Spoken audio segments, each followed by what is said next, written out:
Hare Krishna. ISKCON Shri ಶ್ರೀರಾಧ Govinda ಮಂದಿರ ಮಂಗಳೂರು ಆಯೋಜಿಸಿದಂಥ ಭಕ್ತಿಶಾಸ್ತ್ರಿ ತರಗತಿಗೆ ತಮ್ಮೆಲ್ಲರಿಗೂ ಕೂಡ ಸ್ವಾಗತ. ಇಂದಿನ ತರಗತಿಯನ್ನು ಮಂಗಳಾಚರಣೆಯ ಜೊತೆಗೆ ಪ್ರಾರಂಭ ಮಾಡೋಣ. ಓಂ ನಮೋ ಭಗವತೆ ವಾಸುದೇವಾಯ. ಓಂ ನಮೋ ಭಗವತೆ ವಾಸುದೇವಾಯ. ಓಂ ನಮೋ ಭಗವತೆ ವಾಸುದೇವಾಯ. ಓಂ ಅಜ್ಞಾನತಿಮಿರಾಂಧಸ್ಯ ಜ್ಞಾನಾಂಜನಶಲಾಕಯಾ ಚಕ್ಷುರುನ್ಮಿಲಿತಂ ಯೇನ ತಸ್ಮೈ ಶ್ರೀ ಗುರುವೇ ನಮಃ. ಶ್ರೀ ಚೈತನ್ಯ ಮನೋಭೀಷ್ಟಂ ಸ್ಥಾಪಿತಂ ಯೇನ ಭೂತಲೆ ಸ್ವಯಂ ರೂಪಃ ಕದಾ ಮಹ್ಯಂ ದದಾತಿ ಸ್ವಪದಾಂತಿಕಂ.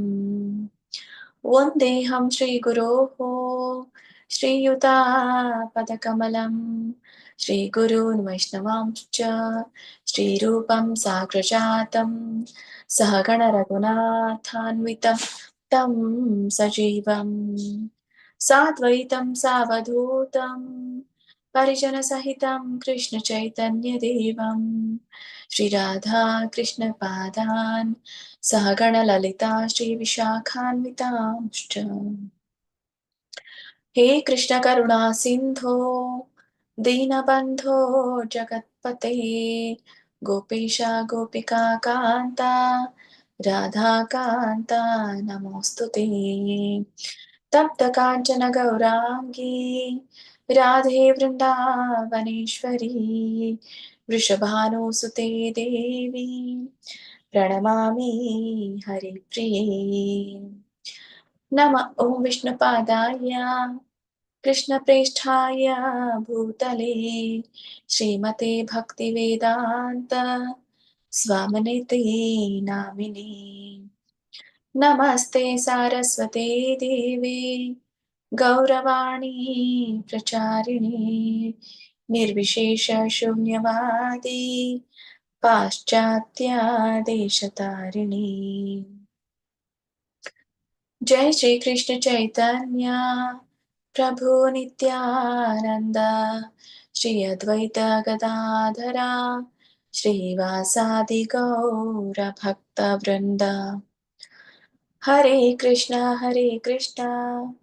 ಕೃಷ್ಣ ಕೃಷ್ಣ ಹರೇ ಹರೇ ಹರೇ ರಾಮ ರಾಮ ರಾಮ ಹರೇ ಹರೇ.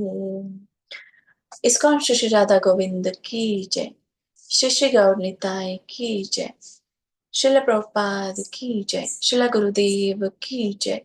ಎಲ್ಲ ಗುರು ಪರಂಪರೆಗೂ ಜೈ. ಎಲ್ಲ ದೀಕ್ಷಾ ಗುರುಗಳಿಗೂ ಜೈ. ಎಲ್ಲ ಶಿಕ್ಷಾ ಗುರುಗಳಿಗೂ ಜೈ. ಇಲ್ಲಿ ನೆರೆದಿರುವಂತ ಎಲ್ಲ ಭಕ್ತ ವೃಂದಕ್ಕೂ ಜೈ. ವಾಂಛಾ ಕಲ್ಪತರುಭ್ಯಶ್ಚ ಕೃಪಾ ಸಿಂಧುಭ್ಯ ಏವ ಚ ಪತಿತಾನಾಂ ಪಾವನೇಭ್ಯೋ ವೈಷ್ಣವೇಭ್ಯೋ ನಮೋ ನಮಃ. ಅನಂತ ಕೋಟಿ ವೈಷ್ಣವೃಂದ ಕಿ ಜೈ. ಶಿಲ ಪ್ರಭುಪಾದ್ ಕಿ ಜೈ. ಶಿಲ ಗುರುದೇವ್ ಕಿ ಜೈ. ಹರೇ ಕೃಷ್ಣ. ಸೊ ಇವತ್ತಿನ ತರಗತಿಯನ್ನು ಪ್ರಾರಂಭ ಮಾಡೋಕ್ಕಿಂತ ಮುಂಚೆ ನಾವು ಹಿಂದಿನ ತರಗತಿಯಲ್ಲಿ ಯಾವ್ದೆಲ್ಲ ವಿಷಯಗಳನ್ನ ನಾವು ತಿಳಿದುಕೊಂಡ್ವಿ ಅನ್ನೋದನ್ನ ನಾವು ಮರುಕಳಿಸೋಣ. ಸೊ ಹಿಂದಿನ ತರಗತಿಯಲ್ಲಿ ನಾವು ಹರೇ ಕೃಷ್ಣ 11 ಇಸ್ಕಾನ್ ಶ್ರೀ ಶ್ರೀ ರಾಧಾ ಗೋವಿಂದ ಮಂದಿರ ಮಂಗಳೂರು ಆಯೋಜಿಸಿದಂತ ಭಕ್ತಿಶಾಸ್ತ್ರಿ ತರಗತಿಗೆ ತಮ್ಮೆಲ್ಲರಿಗೂ ಕೂಡ ಸ್ವಾಗತ. ಹರೇ ಕೃಷ್ಣ. ಏನ್ ಡಿಸ್ಟರ್ಬೆನ್ಸ್ ಇದೆಯಾ ಮಾತಾಜಿ ನನ್ನ ಕಡೆಯಿಂದ? ಇಲ್ಲ Mataji. Okay, thank you. Hare Krishna. So ಹಿಂದಿನ ತರಗತಿಯಲ್ಲಿ ನಾವು ಪಾಠ 8 ತಿಳಿದುಕೊಂಡಿದ್ವಿ. ಸೊ ಪಾಠ 8 ಕುರಿತಾಗಿ ನಾವು ದಿವ್ಯ ಸೇವೆಯ ಮಗ್ಗಲುಗಳನ್ನ ನಾವು ತಿಳಿದುಕೊಂಡಿದ್ದೀವಿ. ದಿವ್ಯ ಸೇವೆಯ ವಿವಿಧ ಮಗ್ಗಲುಗಳು ಅಂತಂದ್ರೆ ಈ 64 ಅಂಶಗಳನ್ನ ನಾವು ತಿಳಿದುಕೊಂಡ್ವಿ. ಮುಖ್ಯವಾಗಿರುವಂತಹ ಅಂಶಗಳು ಯಾವ್ದ್ರಲ್ಲಿ? ಈ ಸಾಧನಾ ಭಕ್ತಿಯಲ್ಲಿ ಯಾವಗಳನ್ನ ಮಾಡ್ಬೇಕು, ಯಾವಗಳನ್ನ ಮಾಡಬಾರ್ದು ಅನ್ನೋದ್ರ ಕುರಿತಾಗಿ ನಾವು ತಿಳಿದುಕೊಂಡ್ವಿ. ಸೊ ಅಲ್ಲಿ ಇನ್ನಷ್ಟು ಅಂಶಗಳು ಇತ್ತು ನಾವು ತಿಳಿದುಕೊಳ್ಬೇಕಾಗಿರುವಂತದ್ದು. ಅದೇ ದಿವ್ಯ ಸೇವೆ ವಿವಿಧ ಮಗ್ಗಲುಗಳನ್ನ ನಾವು ತಿಳ್ಕೊಂಡ್ವಿ. ಅಂದ್ರೆ ಅಧ್ಯಾಯ 11ರಿಂದ ಅಧ್ಯಾಯ 14 ಈ ವಿವಿಧ ಮಗ್ಗಲುಗಳ ಕುರಿತಾಗಿ ನಮ್ಗೆ ತಿಳಿಸಿದ್ದು. ಸಾಧನಾ ಭಕ್ತಿಯ 64 ಅಂಶಗಳು ಅಂದ್ರೆ ಅಧ್ಯಾಯ 6ರಿಂದ 13ವರೆಗೂ ಕೂಡ 64 ಅಂಶಗಳು ಕವರ್ ಆಗಿದೆ ಅನ್ನೋದನ್ನು ನಮ್ಗೆ ಗೊತ್ತಾಯ್ತು. ಅದರಲ್ಲಿ ಮತ್ತೆ 14ನೇ ಅಧ್ಯಾಯದಲ್ಲಿ ಪ್ರಬಲವಾದ 5 ಅಂಶಗಳು ಯಾವುದು ಅನ್ನೋದನ್ನ ಅಂದ್ರೆ ಪ್ರಬಲವಾದ ಸಾಧನಾ ಭಕ್ತಿಯ 5 ಅಂಶಗಳನ್ನ ನಾವು ತಿಳಿದುಕೊಂಡ್ವಿ. ಸಾಧನಾ ಭಕ್ತಿಯ 64 ಅಂಶಗಳನ್ನ 2 ವಿಭಾಗಗಳನ್ನಾಗಿ ಮಾಡಲಾಗಿತ್ತು, ಪ್ರಾಥಮಿಕ ಮತ್ತೆ ದ್ವಿತೀಯಕ ಅಂತ ಹೇಳಿ. ಪ್ರಾಥಮಿಕದಲ್ಲಿ 20 ಅಂಶಗಳು ನಾವು ತಿಳಿದುಕೊಂಡಿದ್ದೇವೆ. 20 ಅಂಶಗಳಲ್ಲಿ ಮತ್ತೆ ನಾವು 2 ವಿಭಾಗಗಳನ್ನಾಗಿ ಮಾಡ್ತೇವೆ. ಶಿಲರೂಪ ಗೋಸ್ವಾಮಿ ಅವರು ಮಾಡಿ ನಮ್ಗೆ ತಿಳಿಸಿದ್ದಾರೆ. ಒಂದು ಪ್ರವೃತ್ತಿ ಮತ್ತೆ ಇನ್ನೊಂದು ನಿವೃತ್ತಿ. ಪ್ರವೃತ್ತಿ ಅಂದ್ರೆ ಏನ್ ಮಾಡ್ಬೇಕು, ನಿವೃತ್ತಿ ಅಂದ್ರೆ ಏನ್ ಮಾಡ್ಬಾರ್ದು ಅನ್ನೋದನ್ನ. ಸೊ ಯಾವಾಗ ನಾವು ಏನ್ ಮಾಡ್ಬೇಕು ಮತ್ತೆ ಏನ್ ಮಾಡ್ಬಾರ್ದು ಅನ್ನುವಂಥ ಅಂಶಗಳನ್ನ ಭಕ್ತಿಯಲ್ಲಿ ತಿಳಿದುಕೊಂಡಾಗ ಅದೇ ನಮ್ಮ ಜೀವನದ ಒಂದು ಸಾಧನಾ ಭಕ್ತಿಗೆ ಕಾರಣವಾಗುತ್ತೆ ಅನ್ನೋದು ಗೊತ್ತಾಯ್ತು. ಆಮೇಲೆ 44 ಹೆಚ್ಚುವರಿ ಅಂಶಗಳನ್ನ ನಾವು 11ನೇ ಅಧ್ಯಾಯದಲ್ಲಿ ತಿಳ್ಕೊಂಡ್ವಿ. ಅದರಲ್ಲಿ ದಾಸ್ಯ ಈ ಯಾವ ತರನಾಗಿರುತ್ತೆ, ದಾಸ್ಯ ಭಾವ ಹೇಗಿರ್ಬೇಕು ಅನ್ನೋದನ್ನ, ಮತ್ತೆ ಮೈತ್ರಿ ಭಾವದಲ್ಲಿ ಇರುವಂತಹ ಭಕ್ತಿ ಸೇವೆ, ಎಲ್ಲವನ್ನ ಪ್ರಭುವಿಗೆ ಹೇಗೆ ನಾವು ಅರ್ಪಿಸಿ ಬಿಡಬೇಕು ಅನ್ನುವಂಥದ್ದು, ಅದೇ ಶರಣಾಗತಿಗೆ ಸಂಬಂಧಪಟ್ಟಿರುವಂಥದ್ದು. ಮತ್ತೆ ಶರಣಾಗತನಾದಂತಹ ಆತ್ಮ ಮತ್ತೆ ನಮ್ಮ ಒಂದು ಭಕ್ತಿ ಸೇವೆಯಲ್ಲಿ ಯಾವ್ದಾದ್ರು ಅಚ್ಚುಮೆಚ್ಚು ನಮಗಿರುವಂತಹ ಮೆಚ್ಚಿನ ಅಂಶಗಳನ್ನ ನಾವು ಹೇಗೆ ಭಗವಂತನಿಗೆ ಅರ್ಪಣೆ ಮಾಡುವಂಥದ್ದು, ಮತ್ತೆ ಹೇಗೆ ನಾವು ಎಲ್ಲವನ್ನ ಕೃಷ್ಣನಿಗಾಗಿಯೇ ಪ್ರಯತ್ನವನ್ನ ಮಾಡುವಂಥದ್ದು. ಅನುಕೂಲೇನ ಕೃಷ್ಣಾನು ಅನುಶೀಲನ ಭಕ್ತಿರುತ್ತಮ. ಹೀಗೆ ಯಾವುದೆಲ್ಲ ನಾವು ಅನುಕೂಲಕರವಾದಂತಹ ಪ್ರಯತ್ನವನ್ನ ಭಕ್ತಿ ಸೇವೆಯಲ್ಲಿ ಮಾಡಬೇಕು, ಪ್ರತಿಕೂಲವಾದದ್ದನ್ನ ನಾವು ತ್ಯಜಿಸಬೇಕು ಅನ್ನೋದರ ಕುರಿತಾಗಿ ನಾವು ತಿಳಿದುಕೊಂಡ್ವಿ.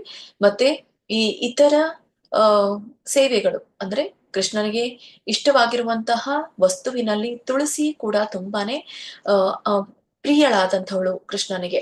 ಸೊ ಈ ತುಳಸಿ ಗಿಡದ ಮಹಿಮೆ ಮತ್ತೆ ಈ ತುಳಸಿ ಗಿಡದ ಸೇವೆಯನ್ನ ನಾವು ಹೇಗೆ ಮಾಡಬೇಕು, ಸೇವೆಯನ್ನ ಮಾಡೋದ್ರಿಂದ ಆಗುವಂತಹ ಪರಿಣಾಮಗಳನ್ನ ನಾವು ತಿಳಿದುಕೊಂಡ್ವಿ.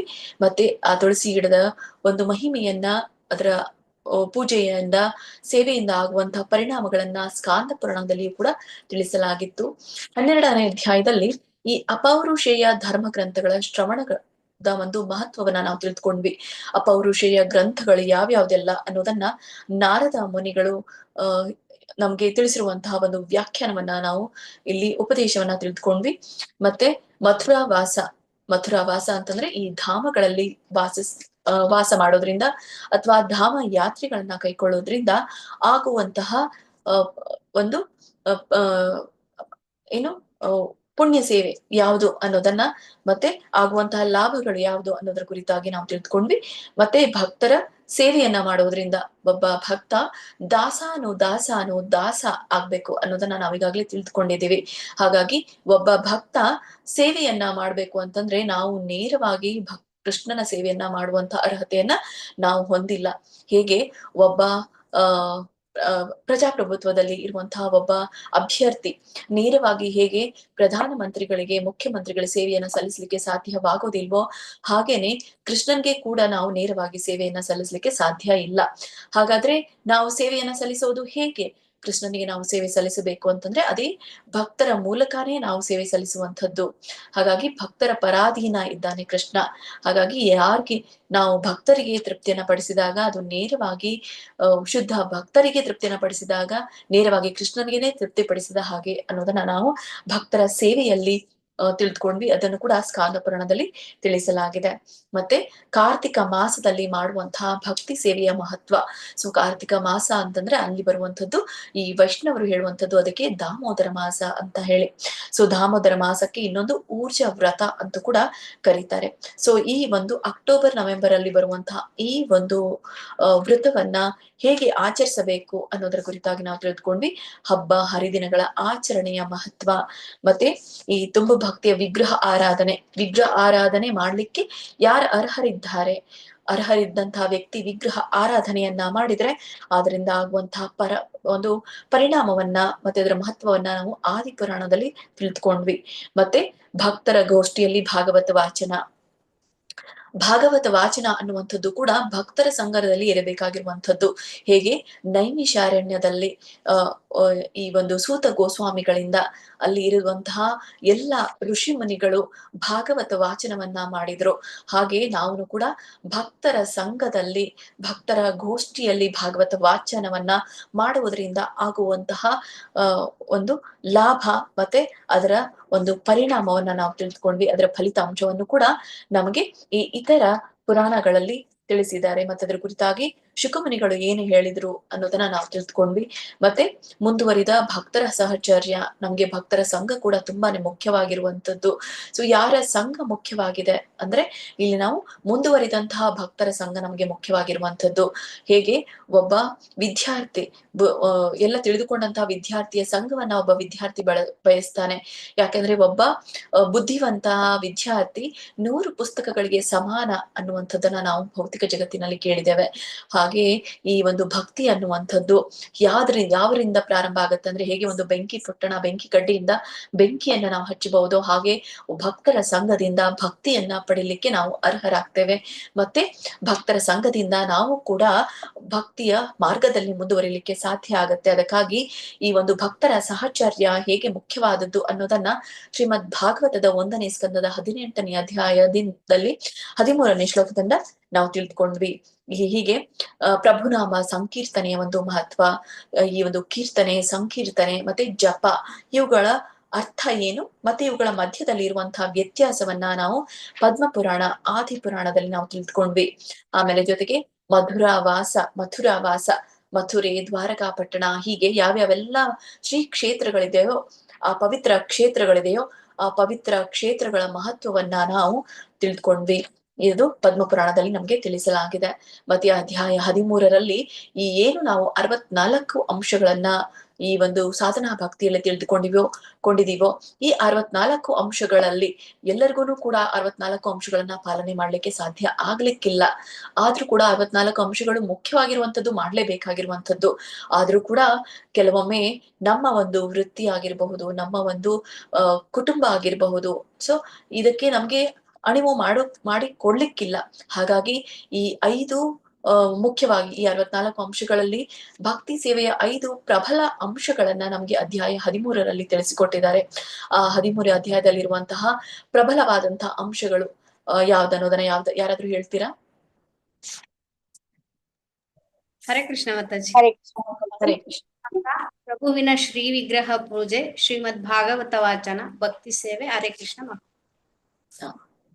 ಹರೇ ಕೃಷ್ಣ. ವೆರಿ ನೈಸ್ ಮಾತಾಜಿ, ಜ್ಯೋತಿ ಮಾತಾಜಿ. ಹೀಗೆ ಸೊ ವಿಗ್ರಹ ಆರಾಧನೆಯನ್ನ ಮಾಡುವಂಥದ್ದು, ಶ್ರೀಮದ್ ಭಾಗವತದ ಶ್ರವಣ, ಸಾಧು ಸಂಘ, ಹರಿನಾಮ ಸಂಕೀರ್ತನ ಮತ್ತೆ ಮಥುರಾವಾಸ. ಸೊ ಇವುಗಳು ಮುಖ್ಯವಾಗಿರುವಂತಹ 5 ಅಂಶಗಳು. ಈ 5 ಪ್ರಬಲವಾದ ಭಕ್ತಿ ಸೇವಾ ಕಾರ್ಯಗಳಲ್ಲಿ ಯಾವ್ದಾದ್ರೂ ಒಂದರಲ್ಲಿ ಸ್ವಲ್ಪ ಒಲವನ್ನ ನಾವು ತೋರಿಸಿದರೆ, ಸೊ ಯಾರು ಪ್ರಾರಂಭಿಕ ಭಕ್ತ ಅಂದ್ರೆ ನವ ಭಕ್ತನಿರ್ತಾನೆ, ಸೊ ಈ ಆ ಒಂದು ನವ ಭಕ್ತನಲ್ಲಿಯೂ ಕೂಡ ಭಕ್ತಿಯ ಭಾವ ಪರವಶತೆಯನ್ನ ಉಂಟು ಮಾಡಬಹುದು ಅಂತ. ಏನು ಇದು ಭಾವ ಅನ್ನುವಂಥ ಒಂದು ಈ ಶ್ರದ್ಧೆಯಿಂದ ಪ್ರೇಮದವರೆಗೆ ಇರುವಂತಹ ಹಂತಗಳಲ್ಲಿ 8ನೇದು ಭಾವ. ಸೊ ಈ 5 ಈ ಪ್ರಬಲ ಅಂಶಗಳಲ್ಲಿ ಯಾವ್ದಾದ್ರು ಒಂದನ್ನ ನಾವು ಶ್ರದ್ಧೆಯಿಂದ ಪರಿಪಾಲನೆಯನ್ನ ಮಾಡಿದ್ರೆ ಭಾವ ಪರವಶತೆಯನ್ನ ಪಡೆದುಕೊಳ್ಳುವುದರಲ್ಲಿ ಸಂಶಯನೇ ಇಲ್ಲ ಅನ್ನುವಂಥದ್ದನ್ನು ಕೂಡ ನಾವು ಈ ಒಂದು ಭಕ್ತಿ ರಸಾಮೃತ ಸಿಂಧುವಿನ ನಮಗೆ ಶ್ರೀಲ ಪ್ರಭುಪಾದವರು ಮತ್ತೆ ಚಲರೂಪ ಗೋಸ್ವಾಮಿಯವರು ತಿಳಿಸಿಕೊಟ್ಟಿದ್ದಾರೆ. ಹೀಗೆ 14ನೇ ಅಧ್ಯಾಯದಲ್ಲಿಯೂ ಕೂಡ ನಾವು ಭಕ್ತಿಯ ಅರ್ಹತೆಯನ್ನ ಕಾಣ್ಕೊಳ್ತೇವೆ.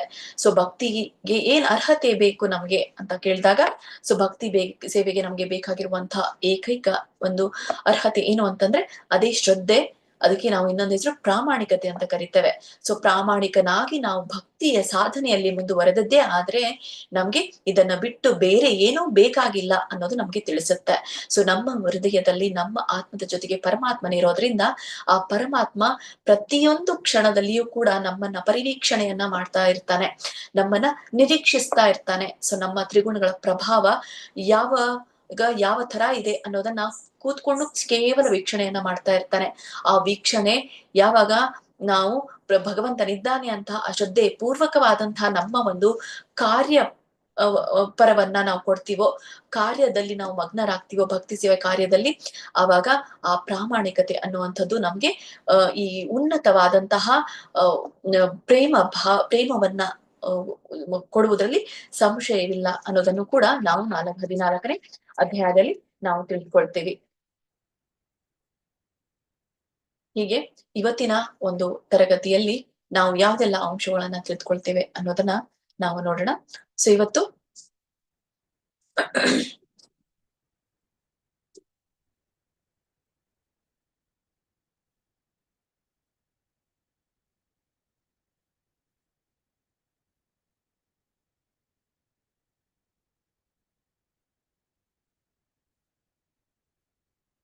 ಶ್ರೀ ಶ್ರೀ ರಾಧಾ ಗೋವಿಂದ ಕಿ ಜೈ, ಶ್ರೀಲ ಪ್ರಭುಪಾದ ಕಿ ಜೈ.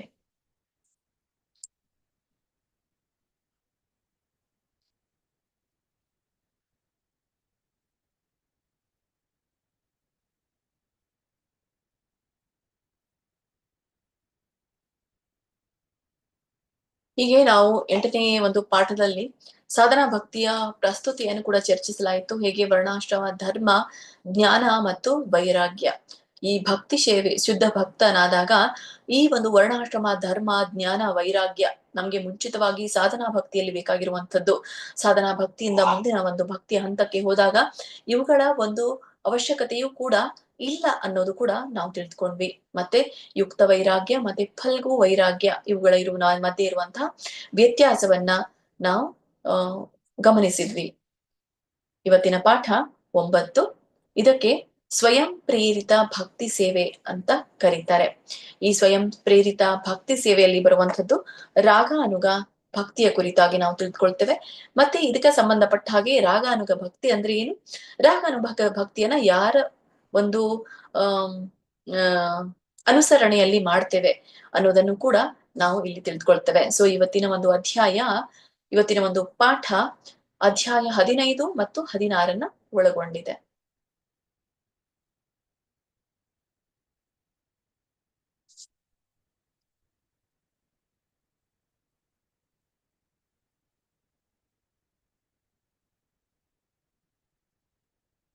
ಈಗ ರಾಗಾನುಗ ಭಕ್ತಿ ಈಗಾಗಲೇ ನಾವು ತಿಳ್ಕೊಂಡಿರೋ ಹಾಗೆ ಸಾಧನಾ ಭಕ್ತಿಯಲ್ಲಿ ನಾವು 2 ಸಾಧನಾ ಭಕ್ತಿಯನ್ನ ಕಾಣ್ತೇವೆ, 2 ವಿಧವಾದಂಥದ್ದು. ವೈಧಿ ಸಾಧನಾ ಭಕ್ತಿ ಮತ್ತೆ ರಾಗಾನುಗ ಸಾಧನಾ ಭಕ್ತಿ ಅನ್ನುವಂಥದ್ದನ್ನ.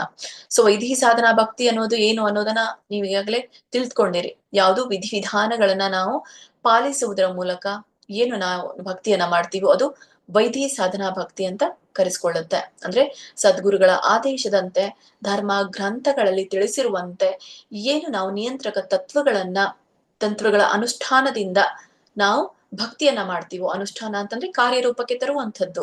ಯಾವ ನಮ್ಮ ನಿಯಂತ್ರಕ ತತ್ವಗಳನ್ನ ಪಾಲಿಸುವುದರ ಮೂಲಕ ನಮ್ಮ ಒಂದು ಭಕ್ತಿಯನ್ನ ಕಾರ್ಯರೂಪಕ್ಕೆ ತರುವಂತಹ ಒಂದು ಭಕ್ತಿ ಸೇವೆಯನ್ನ ವೈದಿ ಸಾಧನಾ ಭಕ್ತಿ ಅಂತ ಕರೀತಾರೆ. ಸೊ ಇದೊಂಥರನಾದಂತಹ ಅಸ್ವಾಭಾವಿಕವಾದಂತಹ ಭಕ್ತಿ. ಯಾಕೆಂದ್ರೆ ನಾವ್ ಏನೇ ಮಾಡ್ಬೇಕಿದ್ರು ಕೂಡ ನಮ್ಗೆ ಈ ಒಂದು ನೆರವಿನ ಅವಶ್ಯಕತೆ ಇದೆ. ಸೊ ಇತರರ ನೆರವಿನ ಅವಶ್ಯಕತೆ ಇದೆ, ಇತರ ವಸ್ತುವಿನ ಅವಶ್ಯಕತೆ ಇದೆ, ಒಂದು ತತ್ವಗಳ ಅವಶ್ಯಕತೆ ಇದೆ. ಅವುಗಳನ್ನ ಪರಿಪಾಲನೆ ಮಾಡಿದ್ರೆ ಮಾತ್ರ ನಾವು ಸ್ವಾಭಾವಿಕ ಹಂತಕ್ಕೆ ಬರ್ಲಿಕ್ಕೆ ಸಾಧ್ಯ ಆಗುತ್ತೆ. ಸೊ ಸ್ವಯಂ ನಾವೇ ಅದನ್ನ ಏನು ಪ್ರಯತ್ನವನ್ನ ಮಾಡ್ಲಿಕ್ಕೆ ಸಾಧ್ಯ ಆಗೋದಿಲ್ಲ. ಹೇಗೆ ಒಂದು ಮಗು ಹುಟ್ಟಿದ ತಕ್ಷಣ ಅದಕ್ಕೆ ಮಾತು ಬರೋದಿಲ್ಲ ಅಂತ ಇಲ್ಲ, ಬರುತ್ತೆ. ಆದ್ರೆ ಅದನ್ನ ಅಭ್ಯಾಸ ಮಾಡಿಸಿದಾಗ ತಂದೆ ತಾಯಿಗಳು ಮತ್ತೆ ಕುಟುಂಬದವರ ಅಭ್ಯಾಸ ಮಾಡಿಸಿದಾಗ ಅದಕ್ಕೆ ಏನಾಗುತ್ತೆ, ಮಾತು ಬರುತ್ತೆ. ಒಂದು ವೇಳೆ ಮಗುವಿಗೆ ತಂದೆ ತಾಯಿಗಳಾಗಿರ್ಬಹುದು ಅಥವಾ ಕುಟುಂಬದವರಾಗಿರ್ಬಹುದು ಅದಕ್ಕೆ ಮಾತನ್ನ ಕಲಿಸದೇ ಇದ್ದಾಗ ಆ ಮಗು ಏನ್ ಮಾಡುತ್ತೆ, ಅದಕ್ಕೆ ಮಾತಾಡ್ಲಿಕ್ಕೂ ಕೂಡ ಬರೋದೇ ಇಲ್ಲ. ಸೊ ಇತರನ್ನ ಕೇಳಿ ಸ್ವಲ್ಪ ಮಾತಾಡ್ಬಹುದೇ ವಿನಃ ಅದು ನುರಿತವಾಗಿ ಮಾತಾಡ್ಲಿಕ್ಕೆ ಸಾಧ್ಯ ಆಗೋದಿಲ್ಲ. ಸೊ ಉದಾಹರಣೆಗೆ ಒಂದು ಮಗು ಹುಟ್ಟಿದ ತಕ್ಷಣ ಕಾಡಲ್ಲಿ ಇದೆ ಅನ್ಕೊಳ್ಳಿ. ಸೊ ಕಾಡಲ್ಲಿ ಇದ್ದಾಗ ಅದಕ್ಕೆ ಮಾತನಾಡ್ಲಿಕ್ಕೆ ಬರುತ್ತಾ? ಇಲ್ಲ, ಯಾಕಂದ್ರೆ ಕಲಿಸುವವರು ಯಾರನ್ನು ಕೂಡ ಇಲ್ಲ ಅದಕ್ಕೆ. ಸೊ ಆದ್ರೆ ಕುಟುಂಬದ ಮಧ್ಯದಲ್ಲಿ ಇದ್ದಾಗ ಅದಕ್ಕೆ ಮಾತಾಡ್ಲಿಕ್ಕೆ ಬರುತ್ತೆ. ಹಾಗಾಗಿ ಈ ಒಂದು ಸ್ವಾಭಾವಿಕತೆ ಬರ್ಬೇಕು ಅಂದ್ರೆ ನಮಗೆ ಈ ಒಂದು ಸಾಧನಾ ಭಕ್ತಿ ಅಂದ್ರೆ ವೈದಿ ಸಾಧನಾ ಭಕ್ತಿಯ ಅವಶ್ಯಕತೆ ತುಂಬಾನೇ ಇದೆ. ಯಾಕಂದ್ರೆ ನಾವುಗಳು ಕೂಡ ಎಲ್ಲಿದ್ದೀವಿ ಅಂತಂದ್ರೆ ಒಂದು ಕಾಡಿನಲ್ಲಿ ಇದ್ದೇವೆ. ಯಾವ ತರ ಇದ್ದೇವೆ ಅಂತಂದ್ರೆ ಆ ಭಕ್ತಿಯ ಬಗ್ಗೆ ನಮ್ಗೇನು ಗೊತ್ತೇ ಇಲ್ಲ. ಆ ಭಕ್ತಿ ಬಗ್ಗೆ ನಮ್ಗೆ ತಿಳ್ಕೊಳ್ಬೇಕು ಅಂದ್ರೆ ನಮ್ಗೆ ಈ ನಿಯಂತ್ರಕ ತತ್ವಗಳ ಅನುಷ್ಠಾನ ಮಾಡಿದಾಗ ನಮ್ಗೆ ಹಂತವಾಗಿ ಸ್ವಾಭಾವಿಕತೆ ಬರ್ಲಿಕ್ಕೆ ಸಾಧ್ಯ ಆಗುತ್ತೆ. ಹಾಗೆ ಈ ವೈದಿ ಸಾಧನಾ ಭಕ್ತಿ ಅದ ನೆಕ್ಸ್ಟ್ ಇನ್ನೊಂದು ಆ ಒಂದು ಸಾಧನಾ ಭಕ್ತಿಗೆ ಇನ್ನೊಂದು ವಿಧಾನನೇ ರಾಗಾನುಗ ಸಾಧನಾ ಭಕ್ತಿ. ಅದರ ಕುರಿತಾಗಿ ನಾವು ಇನ್ನು ತಿಳ್ಕೊಳ್ತೇವೆ. ಈ ರಾಗಾನುಗ ಸಾಧನಾ ಭಕ್ತಿ ಅಂದ್ರೆ ಏನು ಅಂದ್ರೆ ಈ ನಿಯಂತ್ರಕ ತತ್ವಗಳನ್ನು ಮತ್ತೆ ಕೃಷ್ಣನ ನೇಹರ ಸಹವರ್ತಿಗಳು ಅಂದ್ರೆ ಕೃಷ್ಣನ ಪ್ರತ್ಯಕ್ಷ ಸಹವರ್ತಿಗಳ ಹೆಜ್ಜೆ ಜಾಡನ್ನ ಅನುಸರಿಸುವ ಮೂಲಕ ನಾವೇನು ಭಕ್ತಿ ಸೇವೆಯನ್ನ ಮಾಡ್ತೀವೋ ಅದಕ್ಕೆ ರಾಗಾನುಗ ಸಾಧನಾ ಭಕ್ತಿ ಅಂತ ಕರೀತಾರೆ. ಈ ರಾಗ ಅನುಗದಲ್ಲಿ 2 ಶಬ್ದಗಳನ್ನ ನಾವು ಕಾಣ್ತೇವೆ. ಒಂದು ರಾಗ, ಇನ್ನೊಂದು ಅನುಗ. ಸೊ ರಾಗ ಅಂದ್ರೆ ಏನು, ಅನುಗ ಅಂತಂದ್ರೆ ಏನು? ಇಲ್ಲಿ ರಾಗ ಅಂತಂದ್ರೆ ಸ್ವಾಭಾವಿಕವಾಗಿರುವಂತಹ ಒಂದು ದೃಢವಾದ ಆ ಸೇವೆ ಅಂತ ನಾವು ಕರಿಬಹುದು. ರಾಗ ಅಂತಂದ್ರೆ ಇನ್ನೊಂದು ಪದದಲ್ಲಿ ಇದೊಂದ್ ತರನಾದಂತಹ ಭಾವ. ರಾಗ ಅನ್ನುವಂಥದ್ದು ಒಂದ್ ತರನಾದಂತಹ ಭಾವ. ಇದು ಸ್ವಯಂ ಪ್ರೇರಿತವಾಗಿ ಬರುವಂಥದ್ದು ಈ ರಾಗ. ಹಾಗಾದ್ರೆ ಈ ಸ್ವಯಂ ಪ್ರೇರಿತವಾಗಿ ಬರುವಂತದ್ದನ್ನ ಅಂತಂದ್ರೆ ಸ್ವಲ್ಪ ಪ್ರಮಾಣದಲ್ಲಿ ಇದು ಸ್ವಯಂ ಪ್ರೇರಿತವಾಗಿರುತ್ತೆ ಅಂತ, ಪೂರ್ಣ ಪ್ರಮಾಣದಲ್ಲಿ ಅಲ್ಲ. ಈ ಒಂದು ರಾಗವನ್ನ ಯಾರು ಸ್ವಯಂ ಪ್ರೇರಿತವಾಗಿ ಈ ಭಾವವನ್ನ ಬಾಂಧವ್ಯವನ್ನ ಅಂದ್ರೆ ಇದೊಂಥರನಾದಂತ ರಾಗ ಅಂದ್ರೆ ಒಂದು ಬಾಂಧವ್ಯ. ರಾಗ ಅಂತಂದ್ರೆ ಇದೊಂಥರನಾದಂತ ಅಟ್ಯಾಚ್ಮೆಂಟ್, ಲಿಪ್ತತೆ ಅಂತ ನಾವು ಕರಿತೇವೆ. ಹೀಗೆ ಲಿಪ್ತರಾಗಿರುವಂಥದ್ದು, ಯಾವ್ದಕ್ಕೆ ಲಿಪ್ತರಾಗಿರುವಂಥದ್ದು, ಯಾವ್ದಕ್ಕೆ ನಾವು ಬಾಂಧವ್ಯವನ್ನ ತೋರಿಸುವಂಥದ್ದು. ಈಗ ನಾವು ಭೌತಿಕ ಜಗತ್ತಿನಲ್ಲಿ ಬಾಂಧವ್ಯವನ್ನ ತೋರಿಸುವಂಥದ್ದು ಯಾರಿಗೆ? ನಾವು ನಮ್ಮ ಕುಟುಂಬದವರಿಗೆ, ನಮ್ಮ ಗೆಳೆಯದ ಬಳಗಕ್ಕೆ, ಸೊ ನಮ್ಮ ಸಹವರ್ತಿಗಳಿಗೆ, ನಮ್ಮ ಜೊತೆಗಾರರಿಗೆ ನಾವು ಈ ಒಂದು ಬಾಂಧವ್ಯವನ್ನ ನಾವು ತೋರಿಸ್ತೇವೆ. ಹಾಗಾದ್ರೆ ಇಲ್ಲಿ ಇರುವಂತಹ ಬಾಂಧವ್ಯ ಯಾರಿಗೆ ಇರುವಂಥದ್ದು? ಸೊ ಇಲ್ಲಿ ಇರುವಂತಹ ಬಾಂಧವ್ಯ ಕೇವಲ ಮಾತ್ರ ಕೃಷ್ಣನಿಗಾಗಿ ಇರುವಂತಹ ಒಂದು ಬಾಂಧವ್ಯ, ಲಿಪ್ತತೆ ಅಂತ ಹೇಳ್ತೇವೆ, ಅಟ್ಯಾಚ್ಮೆಂಟ್. ಸೊ ಈಗ ಭೌತಿಕವಾಗಿ ನಾನು ಕೆಲವೊಂದು ವಸ್ತು ವಿಷಯಗಳಲ್ಲಿ ನಾನು ಲಿಪ್ತರಾಗಿದ್ದೇವೆ. ಆದ್ರೆ ಈ ಒಂದು ಭಕ್ತಿಯಲ್ಲಿ ಕೇವಲ ನಾವು ಕೃಷ್ಣನಿಗೆ ಮಾತ್ರ ಲಿಪ್ತರಾಗಿರುವಂಥದ್ದು. ಸೊ ಆ ಲಿಪ್ತರಾಗಿರುವಂಥವ್ರು ಯಾರು? ಆ ಲಿಪ್ತರಾಗಿರುವಂಥವ್ರನ್ನ ಯಾರು ಅನುಸರಿಸ್ತಾರೋ ಅವ್ರಿಗೆ ಅನುಗರು ಅಂತ ಕರೀತಾರೆ. ಸೊ ರಾಗ ಅಂದ್ರೆ ಬಾಂಧವ್ಯ, ಯಾರಿಗಾಗಿ? ಕೃಷ್ಣನಿಗಾಗಿ. ಅನುಗರು ಅಂದ್ರೆ ಯಾರು? ಅನುಸರಿಸುವವರು ಅಂತ ಹೇಳಿ. ಯಾರು ಕೃಷ್ಣನಿಗಾಗಿ ಲಿಪ್ತ ಬಾಂಧವ್ಯವನ್ನ ಹೊಂದಿದಾರೋ ಅವರನ್ನ ಅನುಸರಿಸಿ ಮಾಡುವಂತ ಭಕ್ತಿಯನ್ನ ರಾಗಾನುಗ ಭಕ್ತಿ ಅಂತ ಕರೀತಾರೆ. ಈಗ ನಾವು ಭಕ್ತಿಯನ್ನ ಮಾಡ್ಬೇಕಾದ್ರೆ ಯಾರನ್ನಾದ್ರೂ ಕೂಡ ಅನುಸರಿಸಬೇಕು, ಹೌದಾ?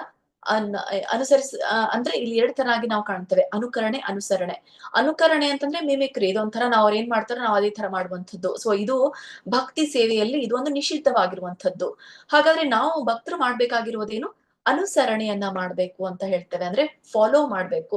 ಹೇಗೆ ಗುರು ಪರಂಪರೆಯಲ್ಲಿ ನಾವು ಕಾಣ್ತೇವೆ 32 ಈ ಆಚಾರ್ಯರುಗಳನ್ನ, ಹೇಗೆ ನಮ್ಗೆ ಈ ಒಂದು ಗೌಡಿಯ ಬ್ರಹ್ಮ ಗೌಡಿಯ ಸಂಪ್ರದಾಯದ ಮೂಲಕ ನಾವು ಹೇಗೆ ಯಾವ ತರನಾಗಿ ಈ ಗುರು ಪರಂಪರೆಯ ಮೂಲಕ ಈ ಎಲ್ಲ ಧರ್ಮ ಗ್ರಂಥಗಳನ್ನ ಅಧ್ಯಯನ ಮಾಡ್ತಾ ಇದ್ದೀವೋ ಅದೆಲ್ಲ ಗುರುಗಳ ಒಂದು ಪರಿಪಾಠದ ಅಡಿಯಲ್ಲಿ ನಾವು ಅವುಗಳನ್ನ ಪರಿಪಾಲಿಸ್ತಾ ಇದ್ದೇವೆ. ಸೊ ಒಬ್ಬರಿಂದ ಒಬ್ಬರಿಗೆ ಈ ಒಂದು ಅನುಸರಣೆಯನ್ನ ಅವರು ಮಾಡ್ತಾ ಬಂದಿದ್ದಾರೆ.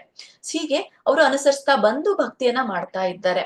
ಇಲ್ಲಿ ರಾಗ ಅನುಗ ಬಾಂಧವ್ಯ ಕೇವಲ ಕೃಷ್ಣನಿಗಾಗಿ ಇರುವಂತವರನ್ನ ಅನುಸರಿಸುವವರು ಅಂತ ಹೇಳಿ ಕರೀತಾರೆ. ಅದಕ್ಕೆ ರಾಗಾನುಗ ಭಕ್ತಿ ಅಂತ ಕರೀತಾರೆ. ಓಕೆ, ಈಗ 15ನೇ ಅಧ್ಯಾಯದಲ್ಲಿ ನಾವು ನೋಡುವಂಥದ್ದು, ನಿಮ್ಗೆ ಪುಸ್ತಕದಲ್ಲಿ ಕಾಣುವಂಥದ್ದು ರಾಗಾನುಗ ಭಕ್ತಿ ಅನ್ನುವಂಥದ್ದು ಟೈಟಲ್ ಇದೆ. ಸೊ ಇಲ್ಲಿ ನೀವೆಲ್ಲರೂ ಕೂಡ ಪುಸ್ತಕವನ್ನ ತೆರೆದುಕೊಂಡು ಅಲ್ಲಿ ಸ್ವಲ್ಪ ನಾನು ಕರೆಕ್ಷನ್ ಅನ್ನ ಹೇಳ್ತೀನಿ. ಯಾಕಂದ್ರೆ ಇಲ್ಲಿ ಸ್ವಲ್ಪ ಅದು ಪ್ರಿಂಟ್ ಮಿಸ್ಟೇಕ್ ಇದೆ, ಅದನ್ನ ನಾವು ತಿದ್ಕೊಳ್ಬೇಕಾಗಿ ಬರಬಹುದು. ಇಲ್ಲಿ ಹೇಳ್ತೇನೆ ನಾನು ಎಲ್ಲಿ ತಿದ್ಕೊಳ್ಬೇಕು ಅಂತ ಹೇಳಿ.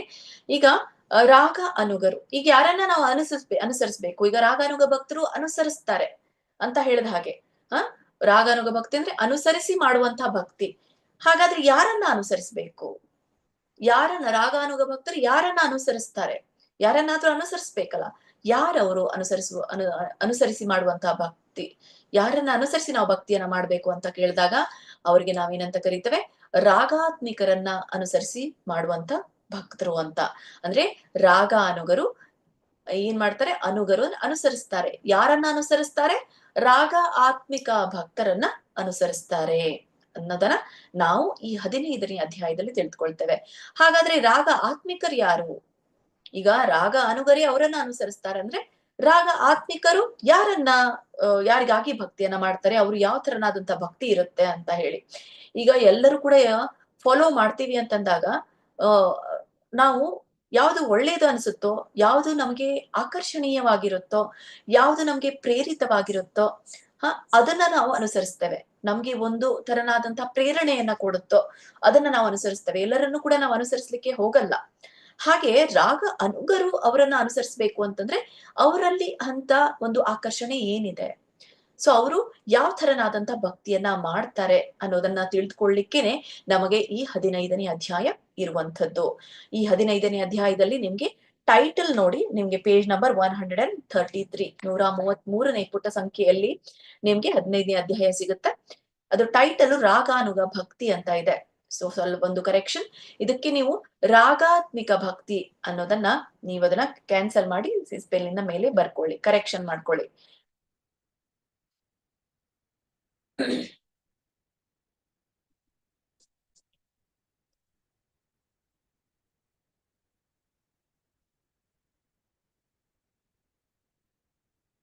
ಹರೇ ಕೃಷ್ಣ. ಯಾರಾದ್ರೂ ಓದ್ತೀರಾ?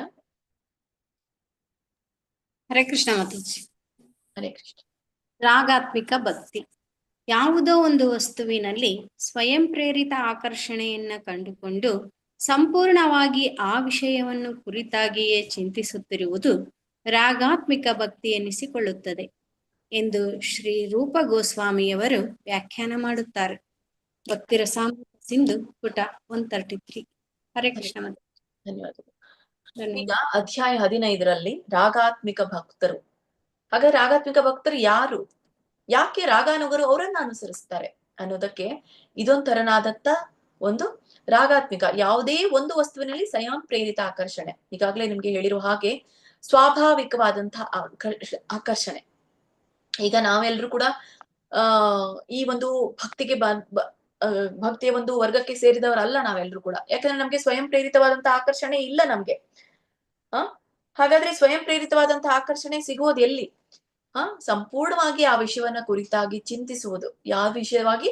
ಯಾವುದೇ ಒಂದು ವಸ್ತುವಿನಲ್ಲಿ ಸ್ವಯಂ ಪ್ರೇರಿತ ಆಕರ್ಷಣೆಯನ್ನ ಯಾರು ಒಂದು ವಿಷಯನಲ್ಲಿ ಅಂದ್ರೆ ಯಾವ್ದು ಕೃಷ್ಣನಲ್ಲಿ ತಾವೇ ಒಂದು ಸ್ವಾಭಾವಿಕವಾಗಿ ಆಕರ್ಷಣೆಯನ್ನ ಹೊಂದಿ, ಯಾರು ಹೇಳ್ಕೊಟ್ಟಿಲ್ಲ, ತಮ್ಗೆ ಸ್ವತಃ ತಾವೇ ಸ್ವಾಭಾವಿಕವಾಗಿ ಅದು ಬರುವಂಥದ್ದು. ಸೊ ಹೀಗೆ ಆ ಒಂದು ವಿಷಯವನ್ನ ಭಗವಂತನ ಎಲ್ಲಾ ಕಾರ್ಯ, ಈ ನಾಮ ರೂಪ ಗುಣ ಲೀಲೆ ಇವುಗಳನ್ನೆಲ್ಲನೂ ಕೂಡ ಚಿಂತಿಸಿ ಯಾರು ಭಕ್ತಿಯನ್ನ ಮಾಡ್ತಾರೋ ಅವರಿಗೆ ರಾಗ ಆತ್ಮಿಕ ಭಕ್ತರು ಅಂತ ಹೇಳಿ ಕರೀತಾರೆ ಅಂತ ಹೇಳಿ ಶ್ರೀಲ ರೂಪ ಗೋಸ್ವಾಮಿ ಅವರು ನಮ್ಗೆ ಇದರ ವ್ಯಾಖ್ಯಾನವನ್ನ ಕೊಡ್ತಾರೆ. ಸೊ ಇನ್ನು ಸ್ವಲ್ಪ ನಾವು ಆಳವಾಗಿ ಈ ರಾಗ ಆತ್ಮಿಕದ ವ್ಯಾಖ್ಯಾನವನ್ನ ತಿಳ್ಕೊಳ್ಬೇಕಂದ್ರೆ, ರಾಗ ಆತ್ಮಿಕದಲ್ಲಿ 2 ಶಬ್ದಗಳನ್ನ ನಾವು ಕಾಣ್ತೇವೆ. ಒಂದು ರಾಗ, ಇನ್ನೊಂದು ಆತ್ಮಿಕ. ರಾಗ ಅಂದ್ರೆ ಏನು? ರಾಗ ಅನ್ನುವಂಥದ್ದು ಈಗಾಗ್ಲೇ ನಿಮ್ಗೆ ಹೇಳಿರುವಂಥದ್ದು ಬಾಂಧವ್ಯ. ಆ ಬಾಂಧವ್ಯ ಹೇಗಿರುತ್ತೆ? ದೃಢವಾದ ಬಾಂಧವ್ಯ ಇರುತ್ತೆ. ದೃಢವಾದ ಬಾಂಧವ್ಯ ಅಂತಂದ್ರೆ ಅದನ್ನ ಯಾರಿಂದನೂ ಕೂಡ ಕಿತ್ತು ಹಾಕ್ಲಿಕ್ಕೆ ಆಗೋದಿಲ್ಲ ಅಂತ ಒಂದು ಬಾಂಧವ್ಯವನ್ನ, ಯಾರಿಂದನೂ ಕೂಡ ಇದನ್ನ ಅಲ್ಲಾಡಿಸ್ಲಿಕ್ಕೆ ಆಗೋದಿಲ್ಲ, ಯಾರಿಂದನೂ ಕೂಡ ಈ ಒಂದು ಬಾಂಧವ್ಯವನ್ನ ಕಿತ್ತು ಹಾಕ್ಲಿಕ್ಕೆ ಆಗೋದಿಲ್ವೋ ಅಂತ ಒಂದು ಬಾಂಧವ್ಯವನ್ನ ರಾಗ ಅಂತ ಕರೀತಾರೆ. ಸೊ ಇಲ್ಲಿ ಸ್ವ ಇಚ್ಛೆಯ ರಾಗ ಅಂದ್ರೆ ಸ್ವಾಭಾವಿಕವಾಗಿ ದೃಢವಾಗಿ ಬಂದಂತಹ ಬಾಂಧವ್ಯವನ್ನ ರಾಗ ಅಂತ ಕರೀತೇವೆ. ಹಾಗಾದ್ರೆ ಈ ದೃಢವಾದ ಬಾಂಧವ್ಯ ಯಾರಿಗೆ ಇರ್ಬೇಕು, ಯಾರಿಗಾಗಿ ಇರ್ಬೇಕು ಅಂದ್ರೆ ಅದೇ ಆತ್ಮಿಕ ಅಂತ ಹೇಳ್ತಾರೆ. ಸೊ ಆತ್ಮಿಕ ಅಂತಂದ್ರೆ ಆತ್ಮ. ಸೊ ಯಾವ ಆತ್ಮ? ಇಲ್ಲಿ ಇರುವಂತಹ ಒಂದು ನಮ್ಮ ಆತ್ಮ ಅಂದ್ರೆ ರಾಗ ಆತ್ಮ. ನನ್ನ ದೃಢವಾದ ಬಾಂಧವ್ಯವನ್ನ ನನ್ನ ಆತ್ಮದ ಜೊತೆಗೆ ನಾನು ಸ್ವಯಂ ಪ್ರೇರಿತವಾಗಿ ಬಾಂಧವ್ಯವನ್ನ ಹೊಂದ್ತೀನಿ ಅಂತ ಹೇಳಿ. ಹಾಗಾದ್ರೆ ಈ ಸ್ವಯಂ ಪ್ರೇರಿತವಾಗಿ ನನ್ನ ಆತ್ಮದ ಜೊತೆಗೆ ಇರುವಂತಹ ಬಾಂಧವ್ಯ ಯಾರ ಜೊತೆಗೆ ಇದೆ? ಈಗ ಬಂಧನ ಅಂದಾಗ ನಾವು ಇಬ್ರ ಜೊತೆಗೆ ಇದ್ದಾಗ ತಾನೇ ನಾವು ಅದಕ್ಕೆ ಬಂಧನ ಅಂತ ಕರಿತೇವೆ. ಒಂದ್ ಗಂಡ ಹೆಂಡತಿಯ ಮಧ್ಯೆ ನಾವು ಬಂಧನ ಅಂತ ಹೇಳ್ತೇವೆ. ಸೊ ಬಂಧನ ಅಂದಾಗ ಯಾರು ಇಬ್ಬರ ವ್ಯಕ್ತಿಗಳ ಮಧ್ಯೆ ಇದ್ದಾಗ ಅದು ಬಂಧನ ಆಗುತ್ತೆ, ಇಲ್ಲಾಂದ್ರೆ ಅದು ಬಂಧನ ಅಂತ ಕರೆಯೋದಿಲ್ಲ. ಹಾಗೆ ನನ್ನ ಆತ್ಮಕ ಜೊತೆಗೆ ನಾನು ಒಂದು ಬಾಂಧವ್ಯವನ್ನ, ಬಂಧನವನ್ನ ಏರ್ಪಡಿಸ್ಕೊಳ್ತಾ ಇದ್ದೀನಿ ಅಂದ್ರೆ ಯಾರ ಜೊತೆಗೆ ಏರ್ಪಡಿಸ್ಕೊಳ್ತಾ ಇದ್ದೀನಿ? ಅದೇ ಅದು ಪರಮಾತ್ಮನ ಜೊತೆಗೆ. ಸೊ ಅದೇ ಆ ಒಂದು ಸಾಕಾರ ರೂಪವನಾದಂತಹ ಭಗವಂತನ ಜೊತೆಗೆ. ಸೊ ನನ್ನ ಆತ್ಮದ ಒಂದು ಬಾಂಧವ್ಯವನ್ನ ನಾನು ಸ್ವಯಂ ಪ್ರೇರಿತವಾಗಿ ಈ ಒಂದು ಭಕ್ತಿ ಸೇವೆಯಲ್ಲಿ ತೊಡಗಿಸ್ಕೊಳ್ತಾ ಇದ್ದೇನೆ. ಸ್ವ ಇಚ್ಛೆಯಿಂದ ನಾನು ಭಗವಂತನಿಗೆ ನನ್ನ ಒಂದು ಪ್ರೇಮವನ್ನ ಧಾರೆ ಎರಿತಾ ಇದ್ದೇನೆ. ಅದಕ್ಕೆ ರಾಗ ಆತ್ಮಿಕ ಅಂತ ಹೇಳಿ ಕರೀತಾರೆ. ಸೊ ಇಲ್ಲಿ ಸ್ವ ಇಚ್ಛೆಯ ಭಕ್ತಿ ಸೇವೆಗೆ ನಿರ್ದಿಷ್ಟ ದೃಷ್ಟಾಂತಗಳನ್ನ ನಾವು ವೃಂದಾವನದ ಒಂದು ಇದರಲ್ಲಿ ವೃಂದಾವನದಲ್ಲಿ ನಾವು ಕಾಣ್ತೇವೆ. ಸೊ ವೃಂದಾವನದಲ್ಲಿ ಕೃಷ್ಣನ ಸಂಗಾತಿಗಳನ್ನ ನಾವು ಕಾಣ್ತೇವೆ. ಸೊ ಇಲ್ಲಿ ನಾವು ಬಹಳ ಸುಲಭವಾಗಿ ಇವುಗಳನ್ನ ನಾವು ಗುರುತಿಸಬಹುದು ಅಂತ ಹೇಳಿ.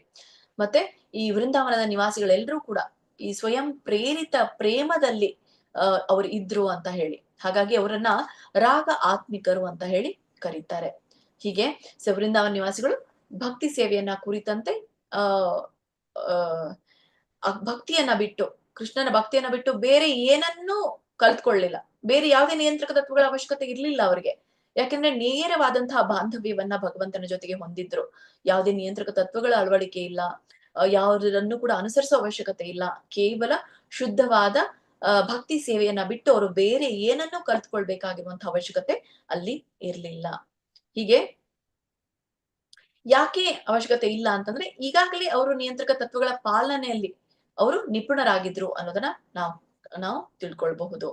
ಮತ್ತೆ ಅವರು ಈ ಅದ್ರ ಜೊತೆಗೆ ಈ ದೇವತಮ ಪರಮ ಪುರುಷನ ಒಂದು ಪ್ರೇಮ ಸೇವೆ ಸಲ್ಲಿಸುವ ನೆಲೆಗೆ ಅವರು ಬಂದಿದ್ರು ಅನ್ನೋದನ್ನ ನಾವು ತಿಳ್ಕೊಳ್ತೇವೆ. ಅಂದ್ರೆ ಸ್ವಾಭಾವಿಕವಾಗಿ ಬಂದಿದ್ರು ಅನ್ನೋದನ್ನ ನಾವು ತಿಳ್ಕೊಳ್ಬಹುದು.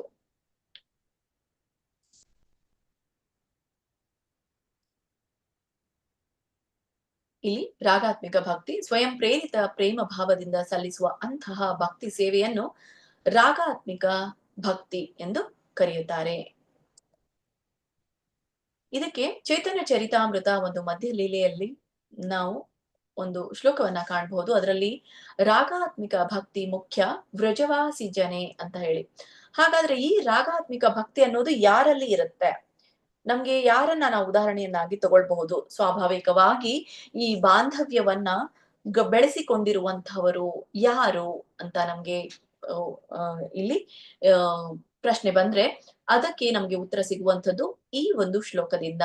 ಮೂಲವಾಗಿ ವೃಂದಾವನದಲ್ಲಿ ವಾಸಿಸುವವರು ಸ್ವಪ್ರೇರಣೆಯಿಂದ ಕೃಷ್ಣನ ಭಕ್ತಿ ಸೇವೆಯಲ್ಲಿ ಅನುರಕ್ತರಾದವರು ಅಂತ ಹೇಳಿ. ಹಾಗಾಗಿ ವೃಂದಾವನದಲ್ಲಿ ಯಾರ್ಯಾರಿದ್ದಾರೋ, ವೃಂದಾವನದ ನಿವಾಸಿಗಳಂದ್ರೆ ಯಾರು? ವೃಂದಾವನದ ನಿವಾಸಿಗಳು ಗೋಪಿಯರು. ಇಲ್ಲಿ ನಾವು ಕಾಣ್ಬಹುದು, ಗೋಪಿಯರನ್ನ ಕಾಣ್ತವೆ. ಇವ್ರಿಗೆ ಗೋಪಿಯರು ಕೂಡ ರಾಗ ಆತ್ಮಿಕ ಭಕ್ತರಲ್ಲಿ ಬರುವಂಥದ್ದು. ಇವ್ರಿಗೆ ಯಾವುದೇ ನಿಯಂತ್ರಕ ತತ್ವಗಳ ಪಾಲನೆ ಅವಶ್ಯಕತೆ ಇರ್ಲಿಲ್ಲ. ಭಗವಂತನ ಜೊತೆಗೆ ನೇರವಾದಂತಹ ಬಾಂಧವ್ಯವನ್ನ ಇವರು ಹೊಂದಿದ್ರು. ಸೊ ಇದನ್ನ ಬಿಟ್ಟು ಅವರು ಬೇರೆ ಏನನ್ನು ಕಲ್ತ್ಕೊಳ್ಬೇಕಾಗಿರುವಂತಹ ಅವಶ್ಯಕತೆ ಅವರಿಗೆ ಇರ್ಲಿಲ್ಲ. ಮತ್ತೆ ಅದ್ರ ಜೊತೆಗೆ ಗೋಪ ಬಾಲಕರನ್ನು ಕೂಡ ನಾವು ಕಾಣ್ತೇವೆ. ಗೋಪ ಬಾಲಕರು ಕೂಡ ಸ್ವಯಂ ಪ್ರೇರಿತವಾದಂತಹ ಭಕ್ತಿ ಸೇವೆಯನ್ನ ಅಲ್ಲಿ ಹೊಂದಿದ್ರು ಅಂತ. ಮತ್ತೆ ಇನ್ನೊಂದು ಈ ಗೋಪಿಯರು ಮತ್ತೆ ಅಲ್ಲಿರುವಂತಹ ಸಂಬಂಧಾತ್ಮಿಕ ಭಕ್ತರು ಕೂಡ, ಅಂದ್ರೆ ಈ ಯಶೋದೆ, ನಂದ ಮಹಾರಾಜ, ಸೊ ಇವರೆಲ್ಲರನ್ನು ಕೂಡ ನಾವು ಸ್ವಯಂ ಪ್ರೇರಿತ ಭಕ್ತಿಯನ್ನ ಅಲ್ಲಿ ಅವರು ಹೊಂದಿದ್ರು ಅನ್ನೋದನ್ನ ನಾವು ತಿಳ್ಕೊಳ್ಬಹುದು. ಹೀಗೆ ಅಂತ ಭಕ್ತಿ ಸೇವೆಗೆ ಸಮನ ಆದದು ಬೇರೆ ಯಾವುದೂ ಇಲ್ಲ ಅಂತ. ಹೀಗೆ ಸ್ವಯಂ ಪ್ರೇರಣೆಯಿಂದ ಏನ್ ಬರುತ್ತೋ ಸೊ ಅದಕ್ಕೆ ಸಮನ ಆದದ್ದು ಯಾವುದೂ ಇಲ್ಲ. ಸೊ ಇದನ್ನು ರಾಗಾತ್ಮಿಕ ಭಕ್ತಿ ಅಂತ ಹೇಳಿ ಕರೀತಾರೆ ಅನ್ನೋದನ್ನ ಈ ಒಂದು ಶ್ಲೋಕದಲ್ಲಿ ನಾವು ತಿಳ್ಕೊಳ್ಬಹುದು.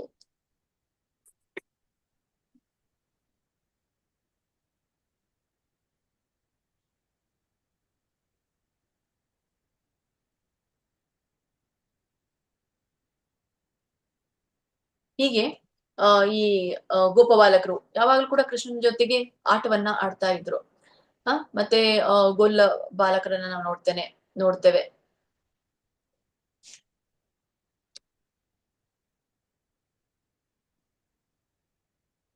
ಹೀಗೆ ಅವರು ಯಾವುದೇ ವ್ರತ ಆಚರಣೆಗಳಾಗ್ಲಿ, ಯಜ್ಞಗಳಾಗ್ಲಿ, ಮತ್ತೆ ಯೋಗ ಅಭ್ಯಾಸದಿಂದಾಗ್ಲಿ ಈ ಭಗವಂತನ ಜೊತೆಗೆ ಹೇಗೆ ಆಡ್ಬೇಕು ಅನ್ನೋದನ್ನ ಅವರು ಕಲ್ತಿಲ್ಲ.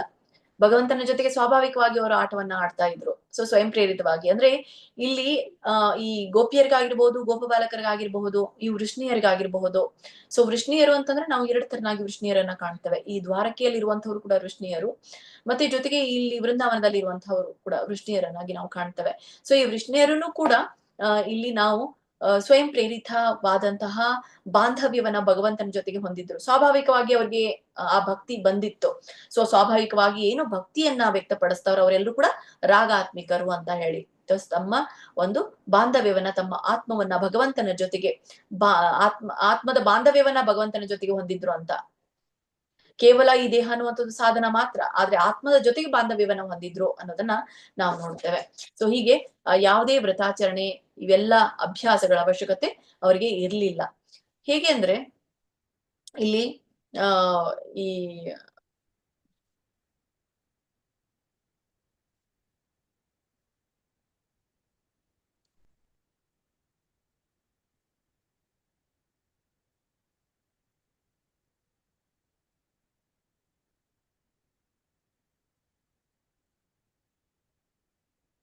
ಇವರಿಗೆ ಗೋಪಿಯರಿಗೆ, ಗೋಪಬಾಲಕರಿಗೆ ಇವರೆಲ್ರಿಗೂ ಕೂಡ ಭಗವಂತ ಇವನೇ ದೇವೋತ್ತಮ ಪುರುಷ ಅಂತ ಹೇಳಿ ಅವ್ರಿಗೆ ಗೊತ್ತಿರ್ಲಿಲ್ಲ.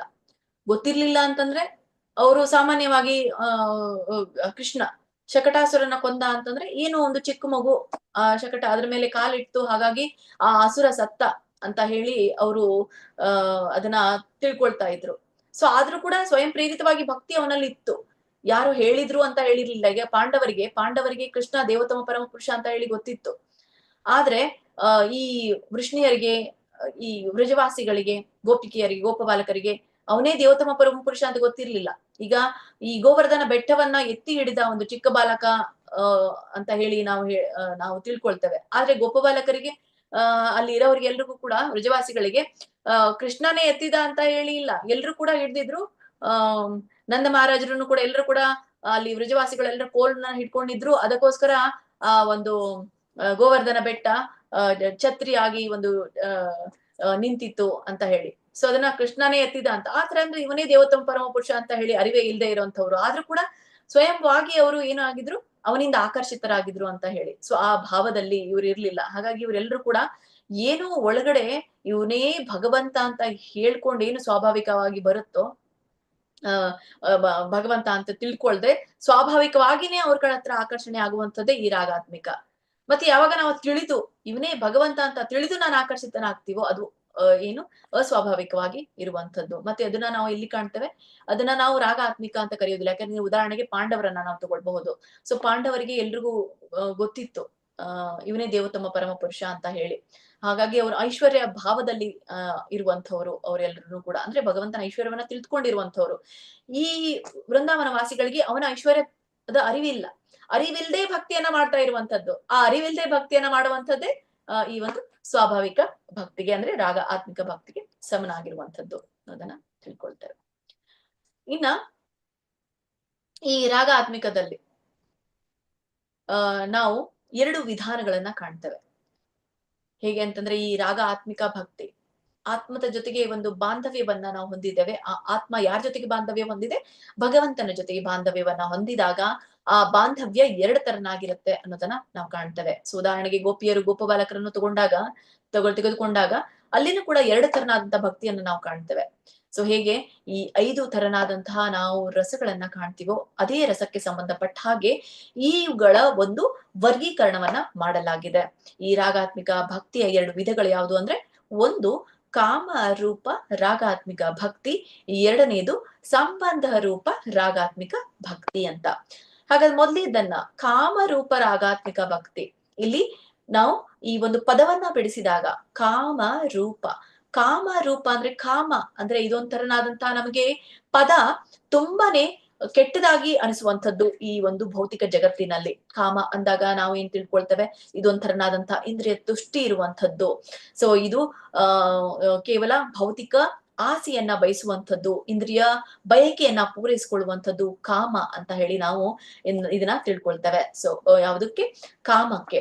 ಆದ್ರೆ ಈ ಒಂದು ಭೌತಿಕ ಜಗತ್ತಿನಲ್ಲಿ ನಾವು ಬಳಸುವಂತಹ ಕಾಮದ ಪದಕ್ಕೂ ಮತ್ತೆ ಆಧ್ಯಾತ್ಮಿಕವಾಗಿ ಇರುವಂತಹ ಆ ಒಂದು ಕಾಮ ರೂಪದ ಪದಕ್ಕೂ ತುಂಬಾನೇ ವ್ಯತ್ಯಾಸ ಇದೆ.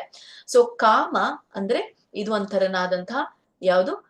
ಕಾಮಾಸಕ್ತ ಬಯಕೆ, ಇಂದ್ರಿಯ ಬಯಕೆ. ರೂಪ ಅಂತಂದ್ರೆ ಹೋಲಿಕೆ ಆಗಿರುವಂಥದ್ದು. ಅಂದ್ರೆ ಕಾಮದ ತರ ಇದೆ ಆದ್ರೆ ಕಾಮ ಅಲ್ಲ. ಈಗ ಹೇಗೆ ಒಬ್ಬ ವ್ಯಕ್ತಿಗೆ ನಾವು ಒಂದು ವಸ್ತು ಹೇಗಿದೆ ಅಂತ ತಿಳ್ಕೊಳ್ಬೇಕು ಅಂತಂದ್ರೆ ನಾವು ಯಾವ ತರ ಹೇಳ್ತೇವೆ, ಯಾವ ರೀತಿಯಾಗಿ ನಾವು ಅದಕ್ಕೆ ತಿಳಿಸ್ತೇವೆ, ಯಾವ ತರನಾಗಿ ನಾವು ಅದನ್ನ ಹೇಳ್ಬಹುದು. ಈಗ ಎಷ್ಟೊಂದು ಜನ ನೀವು ಬೇರೆ ದೇಶದಲ್ಲಿ ಇರುವಂತಹ ನೋಟ್ಗಳನ್ನ ನೋಡಿರ್ಲಿಕ್ಕಿಲ್ಲ. ಸೊ ಯಾವ ತರನಾಗಿರ್ಬೋದು ನೋಟ್ಗಳು ಆ ತರ ಅಂತ ಕೇಳಿದಾಗ, ಸೊ ನಮ್ಮ ಇಂಡಿಯನ್ ಒಂದು ನೋಟ್ಗಳು ಹೇಗಿರುತ್ತೋ ಇದೇ ತರ ಇರುತ್ತೆ. ಸೊ ಈ ತರ ಅವರ ಒಂದು ದೇಶದ ಎಲ್ಲಾ ವಿಷಯ ವಸ್ತುಗಳನ್ನ ಅದರಲ್ಲಿ ಬಳಸಿರ್ತಾರೆ, ಮತ್ತೆ ಮುಖ್ಯ ವಿಷಯಗಳನ್ನ ಅದರಲ್ಲಿ ಆಡ್ ಮಾಡಿರ್ತಾರೆ, ಮತ್ತೆ ಸಿಗ್ನೇಚರ್ ಅದು ಇದು ಎಲ್ಲ ಇದೇ ತರ ಇರುತ್ತೆ, ಆದ್ರೆ ಅವ್ರ ದೇಶದಿರುತ್ತೆ. ಸೊ ಈ ತರನಾಗಿ ನಾವು ಅವ್ರಿಗೆ ಹೇಳ್ತೇವೆ. ಆದ್ರೆ ಇದ್ರೆ ಒಂದೇನೋ ಮಾಡೆಲ್ ಅವ್ರಿಗೆ ನಾವು ತೋರಿಸ್ತೇವೆ. ಹಾಗೆ ಒಬ್ಬ ವ್ಯಕ್ತಿಗೆ ಈ ಒಂದು ಬಂಗಾರ ಹೇಗಿದೆ ಅಂತ ಹೇಳಿ ಅವ್ರಿಗೆ ಗೊತ್ತಿಲ್ಲ ಅಂತ ಇಟ್ಕೊಳ್ಳಿ. ಸೊ ಬಂಗಾರ ಯಾವ ತರನಾಗಿರುತ್ತೆ ಅಂತ ಹೇಳ್ಬೇಕು, ಅವ್ರಿಗೆ ಯಾವ ತರನಾಗಿರುತ್ತೆ ಅಂತ ಕೇಳಿದ್ರೆ ನಾವು ಹೇಗೆ ಹೇಳಲಿಕ್ಕೆ ಸಾಧ್ಯ ಇದೆ? ಒಂದೋ ಬಂಗಾರ ಹೇಗಿದೆ ಅದನ್ನ ತೋರಿಸ್ಬೇಕು, ಹೌದಾ? ಇದ್ರೆ ಅದನ್ನ ತೋರಿಸ್ಲಿಕ್ಕೆ ಸಾಧ್ಯ. ಸೊ ಕೆಲವ್ರ ಹತ್ರ ಅದು ತೋರಿಸ್ಲಿಕ್ಕೆ ಇರ್ಲಿಲ್ಲ ಅಂದ್ರೆ ಅವ್ನು ಯಾವ ತರ ಅದನ್ನ ವಿವರಣೆಯನ್ನ ಕೊಡ್ತಾನೆ? ಈಗ ಚಿಕ್ಕ ಮಗು ಎಷ್ಟೊಂದು ಪ್ರಶ್ನೆಗಳನ್ನ ಕೇಳುತ್ತೆ, ಅದನ್ನ ನಮ್ಗೆ ಇಮಿಡಿಯೇಟ್ ಆಗಿ ತೋರಿಸ್ಲಿಕ್ಕೆ ಆಗಲ್ಲ. ಈ ತರ ಇರುತ್ತಪ್ಪ, ಇದೇ ತರ ಏನಿರುತ್ತೆ ಹೀಗೆ ಇರುತ್ತೆ ಅಂತ ಹೇಳಿ ನಾವು ತೋರಿಸ್ಬೋದು. ಈಗ ಭೂಮಿಯ ಆಕಾರ ಹೇಗಿರುತ್ತೆ ಅಂತ ತೋರಿಸಿದಾಗ ನೀವು ಬಾಲ್ ಅನ್ನ ತೋರಿಸು, ಈ ತರ ಇರುತ್ತೆ ಅಂತ ನಾವು ಅದಕ್ಕೆ ತೋರಿಸಿ ಹೇಳ್ಬೋದು. ಆದ್ರೆ ಇದೇ ತರ ಇರುತ್ತೆ ಅಂತ ನಾವು ಹೇಳ್ತೇವೆ. ಹಾಗೆ ಈ ಒಂದು ರಾಗಾತ್ಮಿಕ ಭಕ್ತಿ ಹೇಗಿರುತ್ತೆ ಅಂತಂದ್ರೆ, ಈ ಕಾಮರೂಪ ಹೇಗಿರುತ್ತೆ ಅಂದ್ರೆ, ಭಗವಂತನ ಜೊತೆಗಿರುವಂತಹ ಒಂದು ಬಾಂಧವ್ಯ, ಆಳವಾದ ಬಾಂಧವ್ಯ ಕಾಮದ ರೂಪವನ್ನ ಹೊಂದಿರುತ್ತೆ. ಆದ್ರೆ ಆ ಒಂದು ಭೌತಿಕ ಜಗತ್ತಿನ ಕಾಮ ಅಲ್ಲ ಅಂತ ಹೇಳಿ ನಾವು ಹೇಳ್ಬಹುದು. ಯಾಕೆಂದ್ರೆ ನಮ್ಗೆಲ್ರಿಗೂ ಕೂಡ ಕಾಮ ಅಂತಂದ್ರೆ ನಾವು ಭೌತಿಕ ಜಗತ್ತಿನಲ್ಲಿರುವಂತಹ ಕಾಮ ಬಿಟ್ಟು ನಮ್ಗೆ ಬೇರೆ ಕಾಮ ಗೊತ್ತಿಲ್ಲ. ಯಾಕೆಂದ್ರೆ ಆಧ್ಯಾತ್ಮಿಕ ಜಗತ್ತಿನಲ್ಲಿರುವಂತಹ ಪ್ರೇಮ ಮತ್ತೆ ಭೌತಿಕ ಜಗತ್ತಿನಲ್ಲಿರುವಂತಹ ಪ್ರೇಮಕ್ಕೆ ಅಜಗಜಾಂತರ ವ್ಯತ್ಯಾಸ ಇದೆ. ಇಲ್ಲಿ ಪ್ರೇಮ ಅಂತಂದಾಗ ಕೇವಲ ನಾವು ದೈಹಿಕವಾದಂತಹ ಸಂಬಂಧವನ್ನ ಮಾತ್ರ ನಾವು ಪ್ರೇಮ ಅಂತೇವೆ. ಆದ್ರೆ ಆಧ್ಯಾತ್ಮಿಕ ಜಗತ್ತಿನಲ್ಲಿರುವಂತಹ ಪ್ರೇಮ ಅದು ಒಂದು ಆತ್ಮಕ್ಕೆ ಸಂಬಂಧಪಟ್ಟಂತಹ ಪ್ರೇಮವಾಗಿ ನಾವು ಅದನ್ನ ಕಾಣ್ತೇವೆ. ಅದಕ್ಕಾಗಿ ಇದಕ್ಕೆ ಆತ್ಮಿಕ ಅಂತ ಕರಿತೇವೆ. ಹಾಗೆ ಈಗ ನಮ್ಮಂತವರಿಗೆ ಆ ಆಧ್ಯಾತ್ಮಿಕ ಜಗತ್ತಿನಲ್ಲಿರುವಂತಹ ಪ್ರೇಮ ಗೊತ್ತಿಲ್ಲ. ಹಾಗಾದ್ರೆ ಗೊತ್ತಿಲ್ಲ ಅಂತಂದ್ರೆ ನಾವು ಯಾವ ತರನಾಗಿ ಅದನ್ನ ಹೇಳ್ಬಹುದು?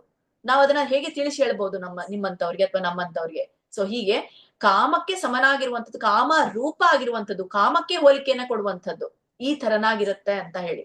ಆದ್ರೆ ನಿಮ್ಮ ಕಾಮ ರೂಪವಾಗಿರುತ್ತೆ, ಆದ್ರೆ ಭೌತಿಕ ಜಗತ್ತಿನ ಕಾಮ ಅಲ್ಲ ಅಂತ ಇಲ್ಲಿ ಕಾಮ ರೂಪವಾಗಿರುವಂತ ರಾಗಾತ್ಮಿಕ ಭಕ್ತಿ ಅಂತ ಹೇಳ್ತಾರೆ. ಅಂದ್ರೆ ಇಲ್ಲಿ ಕಾಮ ಎಲ್ಲಿ ಇರುತ್ತೆ? ನಾವು ನೋಡಿದಾಗ ಗೆಳೆಯ ಗೆಳತಿಯ ಮಧ್ಯೆ ನಾವು ನೋಡ್ತೇವೆ, ಗಂಡ ಹೆಂಡತಿಯ ಮಧ್ಯೆ ನಾವು ನೋಡ್ತೇವೆ. ಸೊ ಅಲ್ಲಿ ಕೇವಲ ಇಂದ್ರಿಯ ತುಷ್ಟಿಯನ್ನ ನಾವು ಕಾಣ್ತೇವೆ. ಆದ್ರೆ ಭೌತಿಕ ಜಗತ್ತಿನಲ್ಲಿರುವಂತಹ ಕಾಮ ಇದೇ ರೂಪದಾಗಿದ್ರು ಕೂಡ ಅಲ್ಲಿ ಕೇವಲ ಇಂದ್ರಿಯ ಆಕರ್ಷಣೆ ಇರೋದಿಲ್ಲ.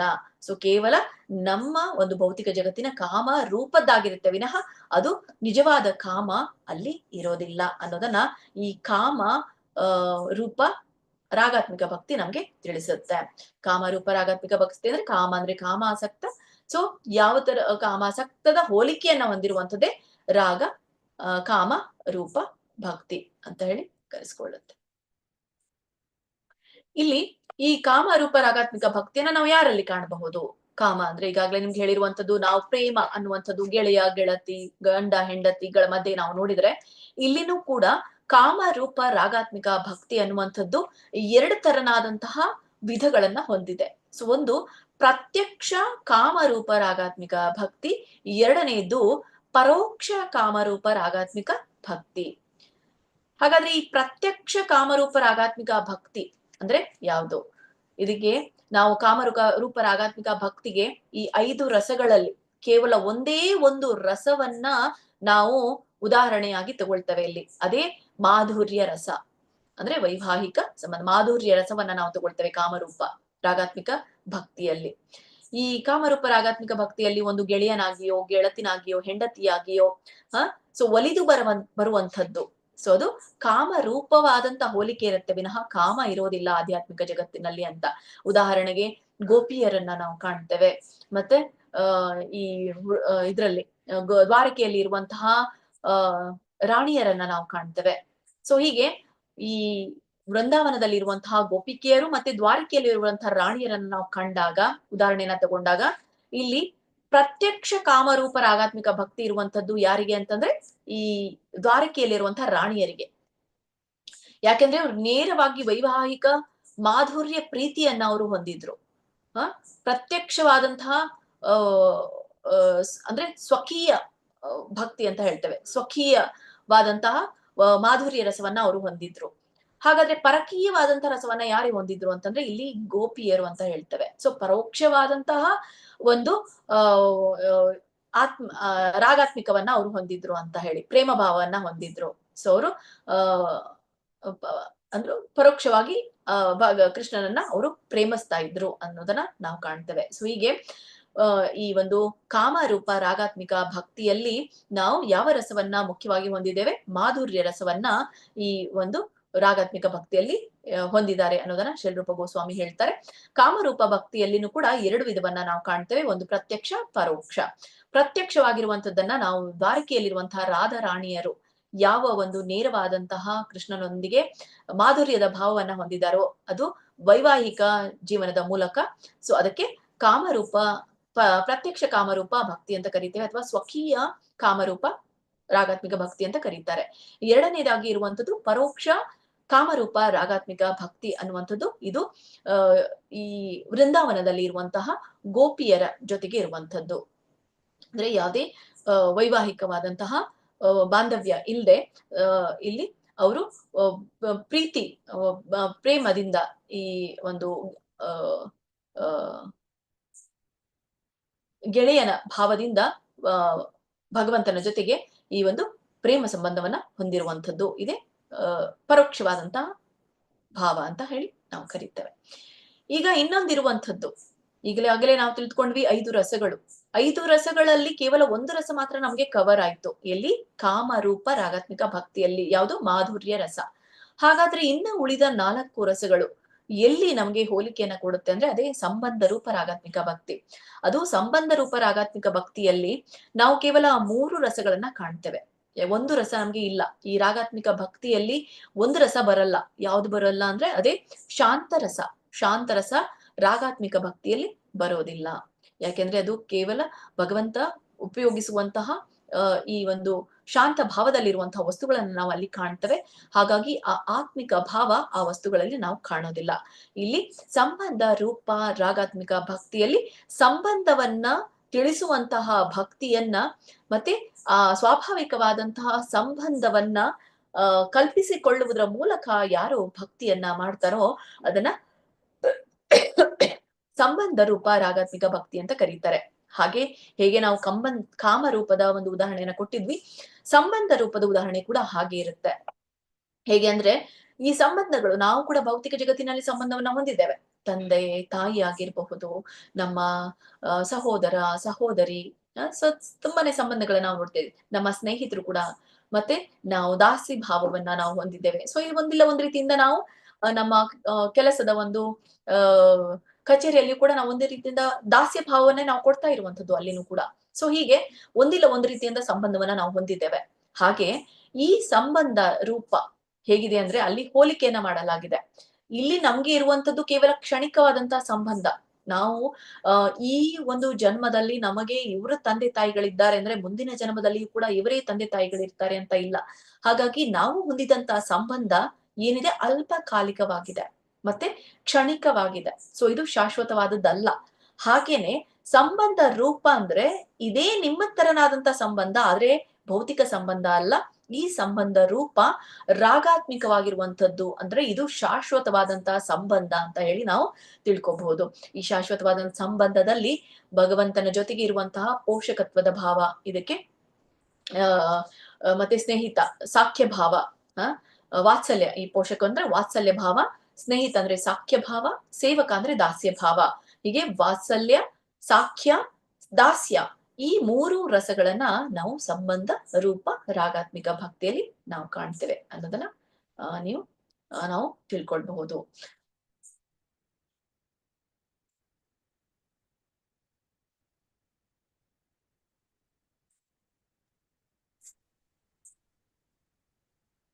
ಹಾಗಾದ್ರೆ ಈ ಕಾಮರೂಪ ರಾಗಾತ್ಮಿಕ ಭಕ್ತಿ ಹೇಗಿರುವಂತದ್ದು ಅನ್ನೋದನ್ನ ಸೊ ಇಲ್ಲಿ ನಾವು ಭಕ್ತಿ ರಸಾಮೃತದಲ್ಲಿ ರೂಪ ಗೋಸ್ವಾಮಿ ಅವರು ತಿಳಿಸ್ತಾರೆ. ಯಾರಾದ್ರೂ ಓದಿ. ಹರೇ ಕೃಷ್ಣ ಮಾತಾಜಿ. ಹರೇ ಗೋಪಿಯರು ಕೃಷ್ಣನಲ್ಲಿರಿಸಿದ್ದ ದೈವೋನ್ಮಾದ ಪೂರ್ಣ ಪ್ರೇಮವು ಐಹಿಕ ಜಗತ್ತಿನ ಭೋಗಾಸಕ್ತ ಪ್ರೇಮದಂತಿರುತ್ತದೆ ಎಂದು ಕೆಲವು ಸಲ ಪಂಡಿತರು ವ್ಯಾಖ್ಯಾನಿಸುತ್ತಾರೆ. ಇದು ಅಕ್ಷರಶಃ ನಿಜವೆಂದು ತಿಳಿಯಬೇಕಾಗಿಲ್ಲ. ಇದೇನಿದ್ದರೂ ಲೋಕೋತ್ತರ ಸಂದರ್ಭವೊಂದನ್ನು ಅರ್ಥ ಮಾಡಿಕೊಳ್ಳುವ ಒಂದು ವಿಧಾನವಾಗಿದೆಯಷ್ಟೇ. ಭಕ್ತಿ ರಸಾಮೃತ ಸಿಂಧು ಪುಟ 137. ಧನ್ಯವಾದಗಳು. ಎಸ್, ಕಾಮರೂಪ ರಾಗಾತ್ಮಿಕ ಭಕ್ತಿಯನ್ನ ಕೆಲವೊಂದು ಪಂಡಿತರು ಏನ್ ಹೇಳ್ತಾರೆ, ಸೊ ಗೋಪಿಯರು ಏನು ಕೃಷ್ಣನಲ್ಲಿ ಪ್ರೇಮವನ್ನ ಇರಿಸಿದಾರೋ ದೈವೋನ್ಮಾದ ಪೂರ್ಣ ಪ್ರೇಮ ಐಹಿಕ ಜಗತ್ತಿನ ಭೋಗಾಸಕ್ತ ಪ್ರೇಮದಂತಿರುತ್ತದೆಂದು ಕೆಲವು ಸಲ ವಾದಿಸ್ತಾರೆ. ಅಂದ್ರೆ ಈಗೆಲ್ಲ ನಾವು ಕಂಡಿರೋದು ನಮ್ಗೆ ಕಾಣೋದಿಷ್ಟೇ, ಇದು ಬಿಟ್ಟು ನಮ್ಗೇನು ಗೊತ್ತೇ ಇಲ್ಲ. ಆದ್ರೆ ಇದಕ್ಕಿಂತನೂ ಕೂಡ ಈ ಒಂದು ಪ್ರೇಮ ಅನ್ನುವಂಥದ್ದು ಏನಿದೆ ಅನ್ನುವಂಥದ್ದು ಕೇವಲ ಆಧ್ಯಾತ್ಮಿಕದಲ್ಲಿ ಅದರ ನಿಜವಾದ ವ್ಯಾಖ್ಯಾನ ನಮ್ಗೆ ಗೊತ್ತಾಗುವಂಥದ್ದು. ಸೊ ಇಲ್ಲಿ ಅದಕ್ಕಾಗಿ ಹೇಳುವಂಥದ್ದು ಈ ಒಂದು ಶ್ರೀಮದ್ ಭಗವದ್ಗೀತೆಯಲ್ಲಿಯೂ ಕೂಡ ಎಲ್ಲವೂ ಕೂಡ ಇಲ್ಲಿ ಏನಾಗ್ತಾ ಇದೆ, ಇದೆಲ್ಲ ನಾವು ಆಧ್ಯಾತ್ಮಿಕ ಜಗತ್ತಿನ ನೆರಳು ಅಂತ ಕರೆಯೋದು ಅದಕ್ಕೇನೆ. ಆಧ್ಯಾತ್ಮಿಕ ಜಗತ್ತಿನಲ್ಲಿ ಏನಿದೆಯೋ ಅಲ್ಲಿ ಶಾಶ್ವತವಾಗಿದೆ, ಇದು ಕೇವಲ ನೆರಳು. ಈ ನೆರಳಾಗಿರೋದ್ರಿಂದ ನಾವು ಇಲ್ಲಿಗೇನೆ ಏನ್ ತಿಳಿಯುತ್ತೋ ಅದಕ್ಕೇನೆ ಸೀಮಿತವಾಗಿದ್ದೇವೆ. ಹಾಗಾಗಿ ಕೆಲವೊಂದ್ಸಲ ಪಂಡಿತರು ಏನೇನ್ ವಾದಿಸ್ತಾರೆ ಅಂದ್ರೆ ಅವ್ರದನ್ನು ಕೂಡ ಭೋಗಾಸಕ್ತ, ಐಹಿಕ ಜಗತ್ತಿನ ಭೋಗಾಸಕ್ತ ಪ್ರೇಮದಂತಿದೆ ಅಂತ ಹೇಳಿ. ಸೊ ಇದು ನಿಜವೆಂದು ನಾವು ತಿಳಿಬೇಕಾಗಿಲ್ಲ. ಯಾಕೆ ಇದು ಸ್ವಾಭಾವಿಕವಾಗಿ ಬಂದಿರುವಂಥದ್ದು. ಮತ್ತೆ ಆ ಒಂದು ಪ್ರೇಮ ಭಾವ ಇರುವಂಥದ್ದು ಆತ್ಮಿಕವಾಗಿ ಆತ್ಮಕ್ಕೆ ಸಂಬಂಧಪಟ್ಟಂತಹ ಒಂದು ಭಾವವನ್ನ, ಪ್ರೇಮವನ್ನ ನಾವು ಅಲ್ಲಿ ಕಾಣ್ತೇವೆ. ಇಲ್ಲಿ ನಾವು ಕಾಣ್ತಾ ಇರುವಂತದ್ದು ಕೇವಲ ದೈಹಿಕವಾದಂತಹ ಪ್ರೇಮ, ಅಲ್ಲಿ ಇರುವಂತದ್ದು ಆತ್ಮಕ್ಕೆ ಸಂಬಂಧಪಟ್ಟಂತಹ ಪ್ರೇಮವನ್ನ ನಾವು ಕಾಣ್ತೇವೆ. ಸೊ ಇದೇ ಮುಖ್ಯವಾಗಿರುವಂತಹ ವ್ಯತ್ಯಾಸ. ಆತ್ಮಕ್ಕೆ ಸಂಬಂಧಿತವಾದಂತಹ ರಾಗ ಮತ್ತೆ ದೇಹಕ್ಕೆ ಸಂಬಂಧಿತವಾದಂತಹ ರಾಗ. ಆತ್ಮಕ್ಕೆ ಸಂಬಂಧಿತವಾದಂತಹ ರಾಗವನ್ನ ನಾವು ಆಧ್ಯಾತ್ಮಿಕ ಜಗತ್ತಿನಲ್ಲಿ ಕಾಣ್ತೇವೆ, ದೇಹಕ್ಕೆ ಸಂಬಂಧಿತವಾದಂತಹ ರಾಗವನ್ನ ನಾವು ಭೌತಿಕ ಜಗತ್ತಿನಲ್ಲಿ ಕಾಣ್ತೇವೆ. ಹೀಗೆ ಕಾಮರೂಪ ರಾಗಾತ್ಮಿಕ ಭಕ್ತಿ ಸ್ವಪ್ರೇರಣೆಯ ಕೃಷ್ಣ ಪ್ರೇಮವು ವೃಷ್ಣಿ ಮನೆತನದ ದ್ವಾರಕಾ ನಿವಾಸಿಗಳಲ್ಲಿ ಹಾಗೆಯೇ ವೃಂದಾವನದ ಪ್ರಜೆಗಳಲ್ಲಿ ನಾವು ಕಾಣುತ್ತೇವೆ. ಹಾಗಾದ್ರೆ ನಾವು ಈ ರಾಗಾತ್ಮಿಕ ಭಕ್ತಿ, ಕಾಮರೂಪ ರಾಗಾತ್ಮಿಕ ಭಕ್ತಿಯಗೆ ಉದಾಹರಣೆ ಯಾರು? ಈ ವೃಂದಾವನದಲ್ಲಿ ಇರುವಂತಹ ಗೋಪಿಕೆಯರು ಮತ್ತೆ ಈ ದ್ವಾರಕೆಯಲ್ಲಿ ಇರುವಂತಹ ವೃಷ್ಣಿಯರು. ಸೊ ಇವರಲ್ಲಿ ನಾವು ಕಾಣ್ತೇವೆ. ದ್ವಾರಕೆಯಲ್ಲಿರುವಂತಹ ವೃಷ್ಣಿಯರು ಪ್ರತ್ಯಕ್ಷ ಕಾಮರೂಪ ರಾಗಾತ್ಮಿಕ ಭಕ್ತರು, ವೃಂದಾವನದಲ್ಲಿರುವಂತಹ ಗೋಪಿಕೆಯರು ಪರೋಕ್ಷವಾಗಿ ಇರುವಂತಹ ಕಾಮರೂಪ ರಾಗಾತ್ಮಿಕ ಭಕ್ತರು. ಯಾರಾದ್ರೂ ಓದಿ. ಹರೇ ಕೃಷ್ಣ ಮಾತಾಜಿ. ಹರೇ ಕೃಷ್ಣ. ಹರೇ ಕೃಷ್ಣ ಮಾತಾಜಿ. ಗೋಪಿಯರು ಕೃಷ್ಣನಲ್ಲಿರಿಸಿದ್ದ ಪ್ರೇಮವನ್ನು ಹಾಗೆಯೇ ಯದು ವಂಶದವರ ಪ್ರೇಮವನ್ನು ಸ್ವಯಂ ಪ್ರೇರಿತ ಪ್ರೇಮ ಅಥವಾ ರಾಗಾನುಗ ಎಂದೇ ಬಗೆಯಲಾಗುತ್ತದೆ. ಮತ್ತೊಮ್ಮೆ ರೂಪ ಗೋಸ್ವಾಮಿಯವರು ಯದು ವಂಶದ ಜನ ಕೃಷ್ಣನಲ್ಲಿರಿಸಿದ್ದ ಪ್ರೇಮವನ್ನು ವಿಶ್ಲೇಷಿಸುತ್ತಾರೆ. ಸ್ನೇಹದ ನೆಲೆಯ ಪ್ರೇಮವಾದರೆ ಅದು ಸ್ವಯಂ ಪ್ರೇರಿತ, ಆದರೆ ಅದೇ ಪ್ರೇಮವು ನಿಯಂತ್ರಕ ತತ್ವಗಳ ನೆಲೆಯಾದರೆ ಅದು ಸ್ವಯಂ ಪ್ರೇರಿತವಲ್ಲ. ಹರೇ ಕೃಷ್ಣ ಮಾತಾಜಿ. ಹರೇ ಕೃಷ್ಣ. ಇಲ್ಲಿ ಸ್ವಯಂ ಪ್ರೇರಿತಕ್ಕೂ ಮತ್ತೆ ನಿಯಂತ್ರಕ ತತ್ವಗಳ ಮೂಲಕ ಬಂದಿರುವಂತಹ ಒಂದು ಭಕ್ತಿಯ ನೆಲೆಗೂ ಕೂಡ ವ್ಯತ್ಯಾಸವನ್ನ ತಿಳಿಸ್ತಾರೆ. ಆದ್ರೆ ಯಾವುದೇನನ್ನು ಕೂಡ ನಿಯಂತ್ರಕ ತತ್ವಗಳನ್ನ ಬಳಸಿ ನಾವು ಏನಾದ್ರೂ ಮಾಡಿದ್ರೆ ಅದು ಸ್ವಯಂ ಪ್ರೇರಿತವಲ್ಲ. ನಿಯಂತ್ರಕ ತತ್ವಗಳಿಲ್ಲದೆ ಏನೆಲ್ಲ ಮಾಡ್ತಾರೋ ಅವುಗಳು ಕೂಡ ಅದು ಸ್ವಾಭಾವಿಕವಾದದ್ದು ಅನ್ನೋದನ್ನ ಇಲ್ಲಿ ಚಿಲರೂಪ ಗೋಸ್ವಾಮಿಯವರು ತಿಳಿಸ್ತಾರೆ. ಹಾಗೆ ಈ ಗೋಪಿಕೆಯರು ಕೃಷ್ಣನಲ್ಲಿ ಇರಿಸುವಂತಹ ಒಂದು ಪ್ರೇಮ ಭಾವ, ಹಾಗೆ ಯದುವಂಶದಲ್ಲಿರುವಂತಹ ಒಂದು ಪ್ರೇಮ, ಇದು ಸ್ವಯಂ ಪ್ರೇರಿತ ಅಂತ ಕರೀತಾರೆ. ಅಥವಾ ರಾಗಾನುಗ ಅಂತ ಹೇಳಿ ಬಗೆಯಲಾಗಿದೆ ಅಂತ. ಇದು ರಾಗಾನುಗ ಆಗ್ಬಾರ್ದು, ರಾಗಾತ್ಮಿಕ ಅಂತ ಆಗ್ಬೇಕು ಇಲ್ಲಿನೂ ಕೂಡ. ಹೀಗೆ ಇಲ್ಲಿ ನಾವು ತಿಳಿದುಕೊಂಡಿರೋದೇನು? ರಾಗಾತ್ಮಿಕರು. ಹೀಗೆ ರಾಗ ಅನುಗರು ಅನ್ನೋದಿಂದ ನಾವು ಪ್ರಾರಂಭ ಮಾಡಿದ್ವಿ. ಅನುಗರು ಅಂದ್ರೆ ಏನು? ಅನುಸರಿಸೋದು. ರಾಗ ಬಾಂಧವ್ಯವನ್ನ ಅನುಸರಿಸುವವರು ಯಾರ ಒಂದು ಪ್ರೇರಣೆಯ ಮೇರೆಗೆ ಅವರು ಯಾರನ್ನ ಅನುಸರಿಸ್ತಾರೆ ಭಕ್ತಿಯನ್ನ ಮಾಡ್ಲಿಕ್ಕೆ, ಯಾರನ್ನ ಅನುಸರಿಸ್ತಾರೆ ಅಂದ್ರೆ ರಾಗಾತ್ಮಿಕರನ್ನ ಅನುಸರಿಸ್ತಾರೆ ಅನ್ನೋದನ್ನ ನಾವು ತಿಳಿದುಕೊಂಡ್ವಿ. ಓಕೆ, ಈಗ ರಾಗ ಅನುಗರು. ಹಾಗಾದ್ರೆ ರಾಗ ಅನುಗರು ಆಗೋದು ಯಾವಾಗ? ಅನುಗರು ಅವ್ರು ಯಾವಾಗ ಆಗುತ್ತಾರೆ? ಅನುಗರೆ ಅಂದ್ರೆ ಯಾರು ಅನ್ನೋದನ್ನ ಇನ್ನೊಂದ್ ಸ್ವಲ್ಪ ಹೆಚ್ಚಾಗಿ ನಾವು ತಿಳಿದುಕೊಳ್ಳೋಣ. ರಾಗಾನುಗ ಸಾಧನಾ ಭಕ್ತಿಯಲ್ಲಿ 2 ವಿಧಗಳನ್ನ ಈಗಾಗಲೇ ನಾವು ತಿಳಿದುಕೊಂಡ್ವಿ. ವೈದಿ ಸಾಧನಾ ಭಕ್ತಿ, ರಾಗಾನುಗ ಸಾಧನಾ ಭಕ್ತಿ. ಅದನ್ನು ಕೂಡ ಈಗ ಮುಂಚೆ ಹೇಳಿದ್ದೀನಿ. ಈ ಒಂದು ರಾಗಾನುಗ ಭಕ್ತಿಯ ಕುರಿತಾಗಿ ಈಗಾಗಲೇ ತಿಳಿಸಿರುವಂತಹ ಚೈತನ್ಯ ಚರಿತಾಮೃತದ ಮಧ್ಯ ಲೀಲೆಯಲ್ಲಿ 22ನೇ ಅಧ್ಯಾಯದ 149ನೇ ಶ್ಲೋಕದಲ್ಲಿ ನಮ್ಗೆ ಈ ರಾಗಾನುಗ ಭಕ್ತರ ಕುರಿತಾಗಿ ತಿಳಿಸ್ತಾರೆ. ಈ ರಾಗಾತ್ಮಿಕ ಭಕ್ತರ ಕುರಿತಾಗಿನೂ ಕೂಡ ಈ ಮಧ್ಯ ಲೀಲೆಯ 22ನೇ ಅಧ್ಯಾಯದಲ್ಲಿ ತಿಳ್ಕೊಂಡಿದ್ದೇವೆ. ಇದೇ ರಾಗಾನುಗ ಭಕ್ತರ ಕುರಿತಾಗಿ ಇದೇ ಅಧ್ಯಾಯದಲ್ಲಿ ನಾವು ತಿಳ್ಕೊಳ್ತೇವೆ. ಸೊ ತಾರ ಅನುಗತ ಭಕ್ತಿ ರಾಗ ಅನುಗ ನಾಮೆ ಅಂತ ಹೇಳಿ, ಅಂದ್ರೆ ಭಕ್ತನೊಬ್ಬ ಬೃಂದಾವನದ ಭಕ್ತರ ಹಾದಿಯಲ್ಲಿ ನಡೆದರೆ ಅವನ ಭಕ್ತಿ ಸೇವೆಯನ್ನು ರಾಗ ಅನುಗ ಭಕ್ತಿ ಎಂದು ಕರೆಯುತ್ತಾರೆ. ಈಗ ನಾವೆಲ್ಲರೂ ಕೂಡ ಭಕ್ತಿ ಮಾಡ್ಬೇಕು ಅಂದ್ರೆ ಯಾರನ್ನ ಅನುಸರಿಸ್ಬೇಕು? ನಾವು ರಾಗಾತ್ಮಿಕರನ್ನ. ಅಂದ್ರೆ ನಾವೆಲ್ಲ ಅಲ್ಲ, ನಾವೆಲ್ಲರೂ ಕೂಡ ರಾಗಾತ್ಮಿಕರಾಗ್ಲಿಕ್ಕೆ ಸಾಧ್ಯ ಇಲ್ಲ, ಯಾಕಂದ್ರೆ ನಾವು ರಾಗಾನುಗರೇ ಅಲ್ಲ. ಹಾಗಾದ್ರೆ ನಾವೆಲ್ಲರೂ ಯಾರನ್ನ ಅನುಸರಿಸ್ಬೇಕು? ಈಗ ಈ ಇಸ್ಕಾನ್ ಸಂಸ್ಥೆಯಲ್ಲಿ ಯಾರೆಲ್ಲ ಇದ್ದಾರೋ ಅವ್ರಿಗೆ ರೂಪಾನುಗರು ಅಂತ ಕರೀತಾರೆ. ಅಂದ್ರೆ ರೂಪಾನುಗರು ಯಾಕೆ ಹೇಳ್ತಾರೆ ಅಂತಂದ್ರೆ ಅವರು ಆ ಆ ರೂಪ ಗೋಸ್ವಾಮಿ ಹೆಜ್ಜೆ ರೂಪಾನುಗರು ಯಾರು ಯಾಕೆ ಅಂತಾರೆ ಅಂದ್ರೆ ಅವರು ಶ್ರೀಲ ರೂಪ ಗೋಸ್ವಾಮಿ ಅವರ ಹೆಜ್ಜೆಯನ್ನ ಅನುಸರಿಸುವಂತವ್ರು. ಅದಕ್ಕಾಗಿ ಅವರನ್ನ ನಾವೇನಂತ ಕರಿತೇವೆ? ಇಸ್ಕಾನ್ ನಲ್ಲಿ ಇರುವಂತವ್ರು ಅಥವಾ ನಮ್ಗೆಲ್ಲ ಯಾರು ಅಂತ ಕರೀತಾರೆ? ರೂಪಾನುಗರು ಅಂತ ಹೇಳಿ ಕರೆಯಲಾಗುತ್ತೆ ಅಂತ ಹೇಳಿ. ಸೊ ಅನುಗರು ನಾವೆಲ್ಲರೂ ಕೂಡ. ಯಾರದು? ರೂಪಾನುಗರು. ಹಾಗಾದ್ರೆ ರೂಪಾನುಗರು ಯಾರನ್ನ ಅನುಸರಿಸ್ತಾರೆ? ಯಾಕಂದ್ರೆ ಅವರು ಅನುಸರಿಸ್ಬೇಕಲ್ಲ, ಯಾರನ್ನಾದ್ರೂ ಅನುಸರಿಸ್ತಾರಲ್ಲ. ಹೀಗೆ ಈ ಎಲ್ಲ ರೂಪಾನುಗರು, ಶ್ರೀಲ ರೂಪ ಗೋಸ್ವಾಮಿ ಅಥವಾ ಆ ಷಡ್ಗೋಸ್ವಾಮಿಗಳು ಇವರು ಕೂಡ ಅನುಸರಿಸ್ತಾರೆ. ಯಾರನ್ನ ಅನುಸರಿಸ್ತಾರೆ? ಈ ರಾಗಾತ್ಮಿಕರನ್ನ ಅನುಸರಿಸ್ತಾರೆ ಅಂತ ಹೇಳಿ. ಸೊ ಒಬ್ರಿಂದ ಒಬ್ರು ಅನುಸರಿಸೋದ್ರಿಂದ ಅವರನ್ನ ನಾವು ಅನುಸರಿಸ್ತಾ ಇದ್ದೇವೆ. ಈ ರೂಪ ಗೋಸ್ವಾಮಿ ಆಗಿರ್ಬಹುದು, ಸನಾತನ ಗೋಸ್ವಾಮಿ ಆಗಿರ್ಬಹುದು, ಜೀವ ಗೋಸ್ವಾಮಿ ಆಗಿರ್ಬಹುದು, ಇವರೆಲ್ಲ ಷಡ್ಗೋಸ್ವಾಮಿಗಳು ಕೂಡ ಅವರು ಅನುಸರಿಸುವಂತವ್ರು. ಹಾಗಾಗಿ ನಾವು ಅವರನ್ನ ಅನುಸರಿಸ್ತಾ ಇದ್ದೇವೆ ಅಂತ ಹೇಳಿ. ಹಾಗಾದ್ರೆ ಯಾಕೆ ಅನುಸರಿಸಬೇಕು ನಾವು ಅವರನ್ನ ಅಂತ ಇಲ್ಲಿ ಈಗಾಗ್ಲೇ ನಾವು ತಿಳಿದುಕೊಂಡಿರೋ ಹಾಗೆ ಈ ಷಡ್ಗೋಸ್ವಾಮಿಗಳನ್ನ ನಾವು ಅಷ್ಟ ಮಂಜರಿಗಳು ಅಂತ ಹೇಳಿ, ಈ ಷಡ್ಗೋಸ್ವಾಮಿಗಳನ್ನ ನಾವು ಮಂಜರಿಗಳು ಅಂತ ಹೇಳಿ ನಾವು ಕರೀತೇವೆ. ಹೇಗೆ ಈ ರಾಧಾರಾಣಿಯ ಸೇವಕಿಯರು ಇರ್ತಾರೋ, ಆ ರಾಧಾರಾಣಿಯ ಗೆಳತಿಯರು ಇದ್ದಾರೋ, ಆ ಗೆಳತರಿಗೆ ಸೇವೆಯನ್ನ ಕೊಡುವಂತವರೇ ಮಂಜರಿಗಳು ಅಂತ. ಈಗ ಮಂಜರಿ ಅಂತ ನಾವು ಏನನ್ನ ಕರೀತೇವೆ? ಈಗ ಒಂದು ಚಿಕ್ಕ ಮೊಗ್ಗಿರುತ್ತಲ್ಲ, ಅದಕ್ಕೆ ನಾವು ಮಂಜರಿ ಅಂತ ಕರೀತೇವೆ. ಅಂದ್ರೆ ಆ ಮಂಜರಿ ಏನ್ ಮಾಡುತ್ತೆ? ಹೆಚ್ಚಾಗಿ ಮುದವನ್ನ ಕೊಡುವಂಥದ್ದು. ಮತ್ತೆ ಯಾವುದೇ ಒಂದು ವಾತಾವರಣ ಇರ್ಲಿ, ಅಲ್ಲಿ ಸಂತೋಷವನ್ನ ಮತ್ತೆ ಸಂಭ್ರಮವನ್ನ ಕೊಡುವಂಥದ್ದು ಅದು. ಹಾಗಾಗಿ ಈ ಮಂಜರಿಗಳು ಆ ಒಂದು ಸಂಭ್ರಮವನ್ನ ರಾಧಾರಾಣಿ ಸಖಿಯರಿಗೆ ಕೊಡ್ತಾರೆ, ಆ ಸಖಿಯರು ರಾಧಾಗೆ ಕೊಡ್ತಾರೆ, ರಾಧೆ ಕೃಷ್ಣನಿಗೆ ಕೊಡ್ತಾರೆ. ಸೊ ಹೀಗೆ ಆ ಸಂಭ್ರಮ ಅನ್ನುವಂಥದ್ದು ಒಬ್ರಿಂದ ಒಬ್ರಿಗೆ ಹೋಗುವಂಥದ್ದು ಅಂತ ಹೇಳಿ. ಇಲ್ಲಿ ಈ ಅನುಗರು ಅಂತ ಹೇಳಿ ಬಂದಾಗ ನಾವೆಲ್ಲರೂ ಕೂಡ ರೂಪಾನುಗರು ಅಂತ ಹೇಳಿ ನಾವು ಕರೀತೇವೆ. ಹಾಗಾದ್ರೆ ಈ ರೂಪಾನುಗರು ಯಾರನ್ನ ಅನುಸರಿಸ್ತಾರೆ ಅಂದ್ರೆ ಅವರು ರಾಗಾತ್ಮಿಕರನ್ನ ಅನುಸರಿಸ್ತಾರೆ. ಅದಕ್ಕೋಸ್ಕರ ನಾವು ಅವರನ್ನ ಅನುಸರಿಸ್ತಾ ಇದ್ದೇವೆ. ಈ ರೂಪಾನುಗರು ಅನ್ನೋರು ರೂಪ ಗೋಸ್ವಾಮಿಗಳು ಕೂಡ ಅಂದ್ರೆ ಷಡ್ಗೋಸ್ವಾಮಿಗಳು ಕೂಡ ಮಂಜರಿಗಳು ಅಂತ ಹೇಳಿ ಕರೀತಾರೆ. ಅಂದ್ರೆ ರಾಧಾರಾಣಿಯ ಸಖಿಯರ ದಾಸಿಯರು ಅಂತ ಹೇಳಿ. ಅಂದ್ರೆ ಈಗ ರೂಪ ಗೋಸ್ವಾಮಿ ಅವರು ರೂಪ ಮಂಜರಿ ಆಗಿದ್ರು. ಮತ್ತೆ ರಘುನಾಥ್ ದಾಸ್ ಗೋಸ್ವಾಮಿ ರತಿ ಮಂಜರಿ ಆಗಿದ್ರು. ಸನಾತನ ಗೋಸ್ವಾಮಿ ಲವಂಗ ಮಂಜರಿ ಆಗಿದ್ರು. ಮತ್ತೆ ರಘುನಾಥ ಭಟ್ಟ ಗೋಸ್ವಾಮಿ ರಸ ಮಂಜರಿ ಆಗಿದ್ರು. ಗೋಪಾಲ ಭಟ್ಟ ಗೋಸ್ವಾಮಿ ಗುಣಮಂಜರಿ. ಲೋಕನಾಥ್ ಗೋಸ್ವಾಮಿ ಮಂಜುಳಾಲಿ ಮಂಜರಿ. ಆಮೇಲೆ ಶ್ರೀಲ ಜೀವ ಗೋಸ್ವಾಮಿ ಅವರು ವಿಲಾಸ ಮಂಜರಿ. ಮತ್ತೆ ಶ್ರೀ ಕೃಷ್ಣದಾಸ್ ಕವಿರಾಜ್ ಗೋಸ್ವಾಮಿ ಅವರು ಕಸ್ತೂರಿ ಮಂಜರಿ.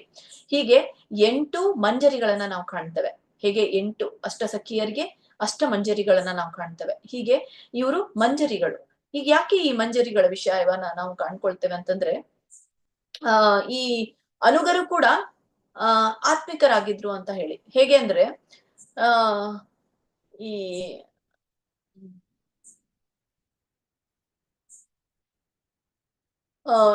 ಈ ಎಲ್ಲ ಇವರು ಷಡ್ಗೋಸ್ವಾಮಿಗಳಿದ್ದಾರಲ್ಲ, ಮತ್ತೆ ಅಷ್ಟಮಂಜರಿಗಳಿದ್ದಾರಲ್ಲ, ಸೊ ಇವ್ರಿಗೆ 2 ತರನಾದಂತಹ ದೇಹವನ್ನ ನಾವು ಕಾಣ್ತೇವೆ. ಸೊ ಒಂದಕ್ಕೆ ಸಿದ್ಧ ದೇಹ ಅಂತ ಕರೀತಾರೆ, ಇನ್ನೊಂದಕ್ಕೆ ಸಾಧನಾ ದೇಹ ಅಂತ ಹೇಳಿ ಕರೀತಾರೆ. ಈಗ ಗೋಲೋಕದಲ್ಲಿ ಕೃಷ್ಣನಿದ್ದಾನೆ, ರಾಧೆ ಇದ್ದಾಳೆ, ಅಷ್ಟಸಖಿಯರಿದ್ದಾರೆ, ಮಂಜರಿಗಳಿದ್ದಾರೆ. ಅಲ್ಲಿ ಇದ್ದಾರೆ ತಾನೆ? ಅಲ್ಲಿ ಇದ್ದಾರೆ ಅಂತಂದ್ರೆ ಅವ್ರು ಯಾವ ಒಂದು ದೇಹದಲ್ಲಿ ಇದ್ದಾರೆ? ಅವರು ಸಿದ್ಧ ದೇಹದಲ್ಲಿದ್ದಾರೆ. ಅಂದ್ರೆ ಈ ಭಕ್ತಿಯನ್ನ ಸ್ವಾಭಾವಿಕವಾಗಿ ಗಳಿಸಿಕೊಂಡು ಅಲ್ಲಿ ಇರುವಂತಹ ದೇಹ ಒಂದು ಸಿದ್ಧ ದೇಹ. ಹಾಗಾದ್ರೆ ಇಲ್ಲಿ ಯಾಕೆ ಬಂದಿದ್ದಾರೆ? ಇಲ್ಲಿ ಏನ್ ಮಾಡ್ತಾ ಇದ್ದಾರೆ? ಸೊ ಇಲ್ಲಿ ಸಾಧನಾ ದೇಹದಲ್ಲಿ ಇದ್ದಾರೆ. ಸಾಧನಾ ದೇಹದಲ್ಲಿ ಇರೋಕೆ ಕಾರಣ ಭಗವಂತನ ಲೀಲೆಯನ್ನ ಪ್ರೋತ್ಸಾಹಿಸ್ಲಿಕ್ಕೆ ಮತ್ತೆ ಪೂರ್ಣ ಮಾಡ್ಲಿಕ್ಕೆ, ಭಕ್ತಿಯನ್ನ ಹರಡ್ಲಿಕ್ಕೆ. ಹೀಗೆ ಇಲ್ಲಿ ಇವರು ಸಾಧನಾ ದೇಹವನ್ನ ಪಡ್ಕೊಂಡು ಬರ್ತಾರೆ. ಹಾಗಿದ್ರೆ ಅಲ್ಲಿನೂ ಕೂಡ ಸಿದ್ಧ ದೇಹದಲ್ಲಿ ಇದ್ದಾರೆ, ಅಲ್ಲಿನೂ ಕೂಡ ಭಕ್ತಿ ಮಾಡ್ತಾರೆ, ಮತ್ತೆ ಇಲ್ಲಿನೂ ಕೂಡ ಸಾಧನಾ ದೇಹದಲ್ಲಿ ಇದ್ರು ಕೂಡ ಭಕ್ತಿ ಮಾಡ್ತಾರೆ. ಭಕ್ತಿ ಮಾಡ್ತಾ ಇದ್ದಾರೆ. ಹಾಗಾದ್ರೆ ಅಲ್ಲಿ ಅವರು ಏನ್ ಮಾಡ್ತಾ ಇದ್ದಾರೆ? ಸಿದ್ಧ ದೇಹದಲ್ಲಿ ಇದ್ದಾಗ ಅವ್ರ ನಿಯಂತ್ರಕ ತತ್ವಗಳ ಅವಶ್ಯಕತೆ ಇದೆಯಾ? ಅವಶ್ಯಕತೆ ಇಲ್ಲ. ಈಗಾಗಲೇ ನಾವು ಇಲ್ಲಿನೂ ಕೂಡ ತಿಳ್ಕೊಂಡಿರುವಂತದ್ದು ಯಾವಾಗ ಈ ಒಂದು ಗೋಪಿಯರು ಗೋಪ ಬಾಲಕರು ಅವ್ರು ಯಾವುದೇ ನಿಯಂತ್ರಕ ತತ್ವಗಳ ಆಚರಣೆ ಅವಶ್ಯಕತೆ ಇಲ್ಲ. ಹಾಗಾಗಿ ಅವ್ರಿಗೆ ಸ್ವಯಂ ಭಕ್ತಿ ಇದೆ ಅವರಿಗೆ. ಅಂದ್ರೆ ಒಂದು ಮಗು ತಾನೇ ಮಾತಾಡ್ಲಿಕ್ಕೆ ಕಲಿತ ಹಾಗೆ ಅವರೆಲ್ಲರೂ ಕೂಡ ಗೊಪ್ಪ ಬಾಲಕರು, ಇವರು ಗೋಪಿಯರು. ಹಾಗೆ ಹೀಗೆ ಈ ಆ ಯಾರು ಮಂಜರಿಗಳು ಅಂತ ಏನ್ ಹೇಳ್ತೇವೆ, ಅಲ್ಲಿಯೂ ಕೂಡ ಸಿದ್ಧ ದೇಹದಲ್ಲಿದ್ದಾರೆ. ಅವರು ಯಾವುದೇ ನಿಯಂತ್ರಕ ತತ್ವಗಳ ಪಾಲನೆ ಅವರಿಗೆ ಅವಶ್ಯಕತೆ ಇಲ್ಲ. ಹಾಗಾದ್ರೆ ಇಲ್ಲಿ ಬಂದ್ಬಿಟ್ಟು ಯಾಕೆ ನಿಯಂತ್ರಕ ತತ್ವಗಳ ಪಾಲನೆ ಮಾಡ್ಲಿಕ್ಕೆ ಹೇಳ್ತಾರೆ, ಜೊತೆಗೆ ತಾವು ಮಾಡ್ತಾರೆ. ಸೊ ಎಲ್ಲ ಜಪವನ್ನ ಅವರು 64 ಸುತ್ತು ಜಪವನ್ನ ಮಾಡುವಂಥದ್ದು, ಮತ್ತೆ ಜೊತೆಗೆ ಎಲ್ಲ ನಿಯಂತ್ರಕ ತತ್ವಗಳನ್ನ ಅನುಸರಿಸುವಂಥದ್ದು. ಯಾಕೆ ಇವರು ಇಲ್ಲಿ ಬಂದು ಮಾಡ್ತಾ ಇರುವಂಥದ್ದು? ಅದೇ ನಾವು ಭಕ್ತರಲ್ಲಿ ಕಾಣುವಂತಹ ಒಂದು ಗುಣ ಅಂತ ಹೇಳ್ಬೋದು. ಶುದ್ಧ ಭಕ್ತಿಯ ಒಂದು ಗುಣ, ಶುದ್ಧ ಭಕ್ತಿಯ ಸೇವೆಯ ಒಂದು ಗುಣವನ್ನ ನಾವು ಕಾಣ್ತೇವೆ. ಅಲ್ಲಿದ್ರೂ ಕೂಡ ಇಲ್ಲಿ ಮತ್ತೆ ಜನರಿಗೆ ಅವುಗಳನ್ನ ತಿಳಿಸ್ಕೊಡ್ಲಿಕ್ಕೆ ಇವರು ಈ ಮಂಜರಿಗಳಾಗಿ ಮಂಜರಿಗಳಿದ್ದವರು ಇಲ್ಲಿ ಬಂದು ಒಂದು ಸಾಧನಾ ದೇಹದೊಂದಿಗೆ ಈ ಒಂದು ಭಕ್ತಿಯ ಸೇವೆಯ ವಿಧಾನವನ್ನ ತಿಳಿಸ್ಕೊಡ್ತಾ ಇರುವಂತವ್ರು ಅನ್ನೋದನ್ನ ನಾವು ಕಾಣ್ತೇವೆ. ಅದಕ್ಕಾಗಿ ಅವರನ್ನ ನಾವು ಅನುಸರಿಸ್ಬೇಕು. ಈಗ ನಮ್ಗೆ ಹೇಗ್ ಗೊತ್ತಾಗುತ್ತೆ ನಾವು ಇವರನ್ನೇ ಅನುಸರಿಸ್ಬೇಕು ಅಂತ ಹೇಳಿ? ಏನಾದ್ರೂ ಯಾರಾದ್ರೂ ನಮ್ಗೆ ತಿಳಿಸ್ಬೇಕಲ್ಲ, ಇವರು ಇದ್ದಾರೆ, ಇವರು ಅನುಗರು ಗೊತ್ತಾಗ್ಬೇಕಲ್ಲ ನಮ್ಗೆ. ಇವರು ರಾಗಾನುಗರು ಅಂತಂದ್ರೆ ನಾವೆಲ್ಲರೂ ಕೂಡ ರೂಪಾನುಗರು ಅಂತ ಯಾಕೆ ಹೇಳ್ತಾ ಇದ್ದೇವೆ? ಯಾಕಂದ್ರೆ ಶ್ರೀಲರೂಪ ಗೋಸ್ವಾಮಿ ಅವರು ಏನಂತ ನಮ್ಗೆ ಗೊತ್ತು. ಶ್ರೀಲರೂಪ ಗೋಸ್ವಾಮಿ ಅವರು ಯಾವ್ದೆಲ್ಲ ಗ್ರಂಥಗಳನ್ನ ಬರೆದಿದ್ದಾರೆ ಅಂತ ಗೊತ್ತು. ಅವರ ಒಂದು ಭಕ್ತಿ ಹೇಗೆ ಇತ್ತು ಅಂತ ಹೇಳಿ ನಾವು ತಿಳ್ಕೊಂಡಿದ್ದೇವೆ. ಸೊ ಆಚಾರ್ಯರುಗಳಿಂದ, ಶ್ರೀಲ ಪ್ರಭುಪಾದ್ ಅವರಿಂದ. ಸೊ ಶ್ರೀಲ ಪ್ರಭುಪಾದ್ ಇವರು ಎಲ್ಲರೂ ಕೂಡ ಆಚಾರ್ಯರುಗಳವರು ಒಂದು ಅನುಸರಿಸ್ತಾ ಬಂದಿದ್ದಾರೆ. ಈಗ ನಾವು ಕೂಡ ಅವರನ್ನ ಅನುಸರಿಸ್ಬೇಕು ಅಂತಂದ್ರೆ ನಾವು ಅವರನ್ನ ತಿಳ್ಕೊಳ್ಬೇಕಲ್ಲ. ತಿಳ್ಕೊಂಡಾಗ ತಾನೇ ನಾವು ಅನುಸರಿಸ್ಲಿಕ್ಕೆ ಸಾಧ್ಯ. ಹೀಗೆ ನಾವೆಲ್ಲರೂ ಇಸ್ಕಾನ್ ಸಂಸ್ಥೆ ರೂಪಾನುಗರ ಆಗೋಕ್ಕೆ ಕಾರಣನೇ ರೂಪ ಗೋಸ್ವಾಮಿಯವರ ಒಂದು ಸಾಧನವನ್ನ ತಿಳಿದುಕೊಂಡು ಅನುಸರಿಸುವಂಥವ್ರು ಅಂತ ಹೇಳಿ. ಹೀಗೆ ಒಬ್ಬ ಭಕ್ತ ಇನ್ನೊಬ್ಬರನ್ನ ಅನುಸರಿಸಬೇಕು ಅಂತಂದ್ರೆ ಅವನು ಆ ಒಬ್ಬ ಭಕ್ತ ಯಾವ ಅನುಸರಣೆ ಮಾಡ್ತಾ ಇದ್ದಾನೆ ಅಂತ ತಿಳ್ಕೊಂಡಾಗ ಮಾತ್ರ ನಮ್ಗೆ ಗೊತ್ತಾಗೋದು. ಹಾಗಾದ್ರೆ ನಮ್ಗೆ ಗೊತ್ತಾಗತ್ತಾ ಇವರು ರಾಗಾತ್ಮಿಕರನ್ನ ಅನುಸರಿಸ್ತಾ ಇದ್ದಾರೆ ಅಂತ ಹೇಗ್ ಗೊತ್ತಾಗತ್ತೆ ನಮ್ಗೆ? ಯಾರು ಹೇಳ್ಕೊಳ್ತಾರಾ? ಯಾರು ನಮ್ಗೆ ತಿಳಿಸ್ಕೊಡ್ತಾರಾ? ಇಲ್ಲ, ಹೇಳ್ಕೊಡೋದಿಲ್ಲ ಯಾರು. ಈಗ ರೂಪ ಗೋಸ್ವಾಮಿ ಅವ್ರು ಹೇಳಿದ್ರ ನಮ್ಗೆ ಏನಾದ್ರೂ ಎಲ್ಲಿಯಾದ್ರೂ ಬರ್ದಿದೆಯಾ ನಾನು ರಾಗಾತ್ಮಿಕ ಭಕ್ತರನ್ನ ಅನುಸರಿಸ್ತಾ ಇದ್ದೇವೆ? ಶ್ರೀಲ ರೂಪ ಗೋಸ್ವಾಮಿ ಅವರು, ಶ್ರೀಲ ಪ್ರಭುಪಾದ್ ಅವರು ಹೇಳ್ತಾರೆ ಅವರು ರಾಗಾತ್ಮಿಕರನ್ನ ಅನುಸರಿಸ್ತಾ ಇದ್ರು, ಹಾಗಾಗಿ ಇವರು ರಾಗಾನುಗ ಭಕ್ತರು ಅಂತ ಹೇಳಿ. ಅವರೆಲ್ಲರೂ ಕೂಡ ರಾಗಾನುಗ ಭಕ್ತರು. ಷಡ್ ಗೋಸ್ವಾಮಿಗಳೆಲ್ಲೂ ಕೂಡ ರಾಗಾನುಗ ಭಕ್ತರು. ಸೊ ಅವರು ಎಲ್ಲಿ ಹೇಗ್ ಗೊತ್ತಾಗತ್ತೆ ಅವರು ರಾಗಾತ್ಮಿಕರನ್ನ ಅನುಸರಿಸ್ತಾ ಇದ್ದಾರೆ ಅಥವಾ ಬೇರೆ ವ್ಯಕ್ತಿ ಹೇಗೆ ರಾಗಾತ್ಮಿಕರನ್ನ ಅನುಸರಿಸ್ತಾ ಇದ್ದಾನೆ ಅಂತ ನಮ್ಗೆ ಹೇಗ್ ಗೊತ್ತಾಗ್ಲಿಕ್ಕೆ ಸಾಧ್ಯ? ಅದು ಯಾವ ಭಕ್ತನೂ ಕೂಡ ಮುಂದುವರೆದ ಭಕ್ತ ಹೇಳ್ಕೊಳ್ಳಿಕ್ಕೆ ಹೇಳೋದಿಲ್ಲ ಅಂತ ಹೇಳಿ. ಈಗ ಅನುಗರ ಆಗ್ಲಿಕ್ಕೆ ಈಗ ನಮ್ಗೆ ಒಂದ್ ಪ್ರಶ್ನೆ ಬರ್ಬೋದು, ಹಾಗಾದ್ರೆ ನಾವು ಅನುಗರ ಆಗೋದು ಯಾವಾಗ? ಈಗ ನಾವು ರಾಗಾತ್ಮಿಕರು ಅಲ್ಲ, ನಾವು ರಾಗಾನುಗರು ಅಲ್ಲ, ಹೌದಾ? ರಾಗಾತ್ಮಿಕ ಅಂತಂದ್ರೆ ಸ್ವಾಭಾವಿಕವಾಗಿ ನಮ್ಗೆ ಭಕ್ತಿ ಬರಲ್ಲ. ರಾಗಾನುಗರು ಅಂತಂದ್ರೆ ನಾವು ರಾಗಾತ್ಮಿಕರನ್ನು ಕೂಡ ಅನುಸರಣೆ ಮಾಡುವಷ್ಟು ನಮ್ಮ ಹತ್ರ ಭಕ್ತಿ ಇಲ್ಲ. ರಾಗಾತ್ಮಿಕರು ಆಗ್ಲಿಕ್ಕೆ, ರಾಗಾನುಗರು ಕೂಡ ಆಗ್ಲಿಕ್ಕೆ ಸಾಧ್ಯ ಇಲ್ಲ. ಹಾಗಾದ್ರೆ ನಾವು ಏನಾಗಬಹುದು? ನಾವು ರೂಪಾನುಗರ ಆಗ್ಬಹುದು ಅಂತಂದ್ರೆ ಮತ್ತೆ ನಾವು ನಮ್ಗೆ ಇರುವಂತಹ ಒಂದು ಏಕೈಕ ಭಕ್ತಿ ಅಂತಂದ್ರೆ ಅನುಸರಿಸುವಂತಹ ಭಕ್ತಿ, ನಿಯಂತ್ರಕ ತತ್ವಗಳನ್ನ ಪಾಲಿಸಿ ನಾವು ಮಾಡುವಂತಹ ಭಕ್ತಿ. ನಾವು ರೂಪಾನುಗರು ಆಗ್ಲಿಕ್ಕೆ ಸಾಧ್ಯ ಇದೆ ಅಂತ ಹೇಳಿ ನಾವು ಇಲ್ಲಿ ಹೇಳ್ಬೋದು. ಹಾಗಾದ್ರೆ ಈ ಮುಂದೆ ನಮ್ಗೆ ಎಲ್ಲಿ ಬರುತ್ತೆ?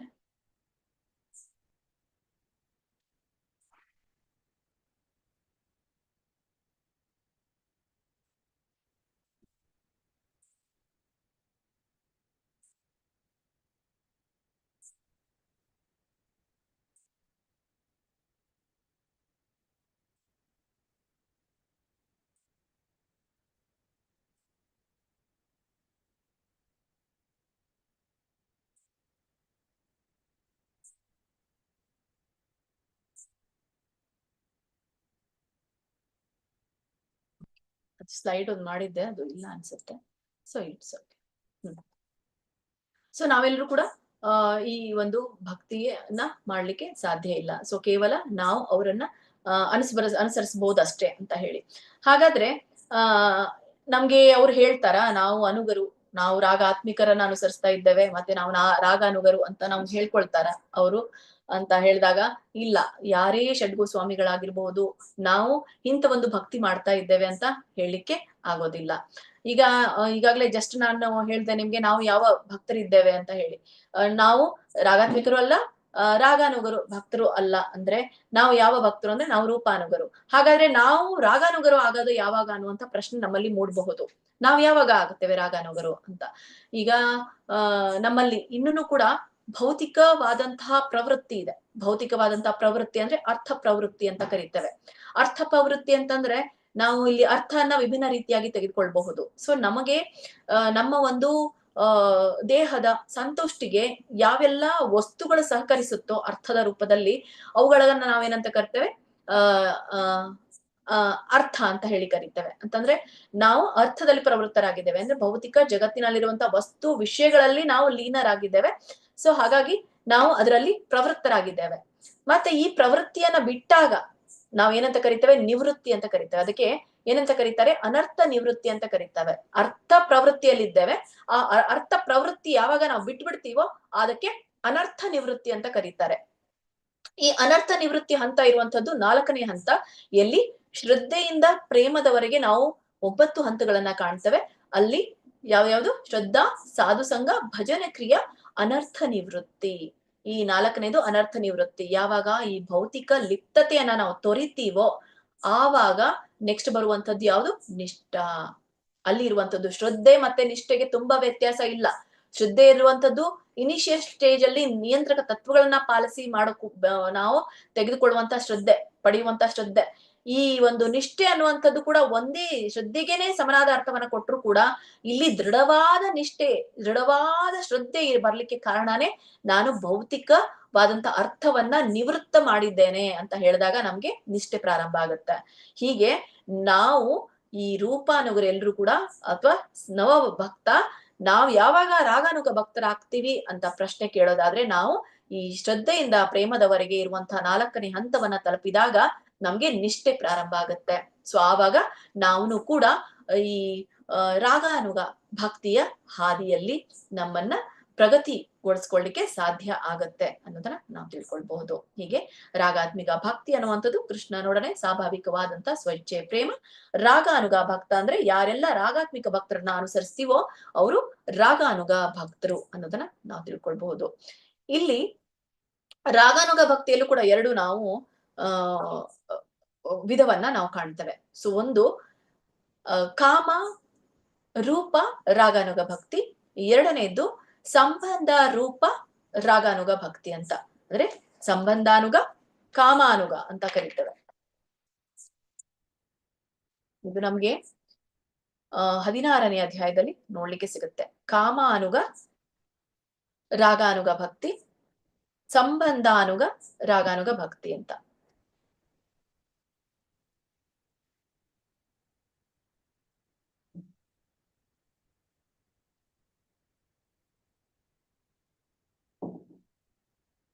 ಇಲ್ಲಿ ಮೊದಲನೇದು ಕಾಮಾನುಗ ರಾಗಾನುಗ ಭಕ್ತಿ ಅಂದ್ರೆ ಏನು ಅಂತ ಹೇಳಿದಾಗ, ಕಾಮಾನುಗ ರಾಗಾನುಗ ಭಕ್ತಿ ಅಂತಂದ್ರೆ ಕಾಮಾನುಗ ಭಕ್ತಿಯನ್ನು ಇದು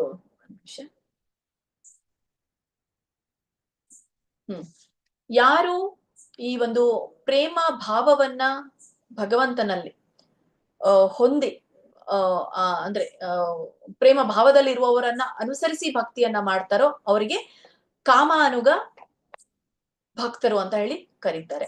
ಸಂಬಂಧಾನುಗ ಭಕ್ತ ಅಂತಂದ್ರೆ ಯಾರು ಭಗವಂತನ ಒಂದು ಈ 3 ರಸದಲ್ಲಿ ಅಂದ್ರೆ ಯಾವುದು ಈ ವಾತ್ಸಲ್ಯ ಸಾಕ್ಯ ದಾಸ್ಯ ಈ 3 ರಸಗಳನ್ನ ಯಾರು ನೇರವಾಗಿ ಹೊಂದಿದಾರೋ ಅವರನ್ನ ಅನುಸರಿಸಿ ಯಾರು ಭಕ್ತಿಯನ್ನ ಮಾಡ್ತಾರೋ ಅಂತವರನ್ನ ಸಂಬಂಧಾನುಗ ರಾಗಾನುಗ ಭಕ್ತರು ಅಂತ ಹೇಳಿ ಕರೀತಾರೆ. ಸ್ವಲ್ಪ ಕನ್ಫ್ಯೂಷನ್ ಇದೆ, ಸೊ ಕನ್ಫ್ಯೂಸ್ ಮಾಡ್ಕೊಳ್ಬೇಡಿ.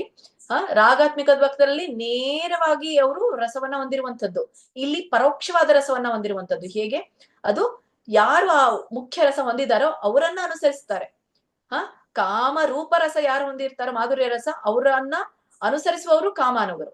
ಅಂದ್ರೆ ಈಗ ಗೋಪಿಕೆಯರು, ಕಾಮಾನುಗ ಭಕ್ತಿಯಲ್ಲಿ ಬರುವಂತವ್ರು ಗೋಪಿಕೆಯರು, ಪ್ರತ್ಯಕ್ಷದಲ್ಲಿ ಬರುವಂತವ್ರು.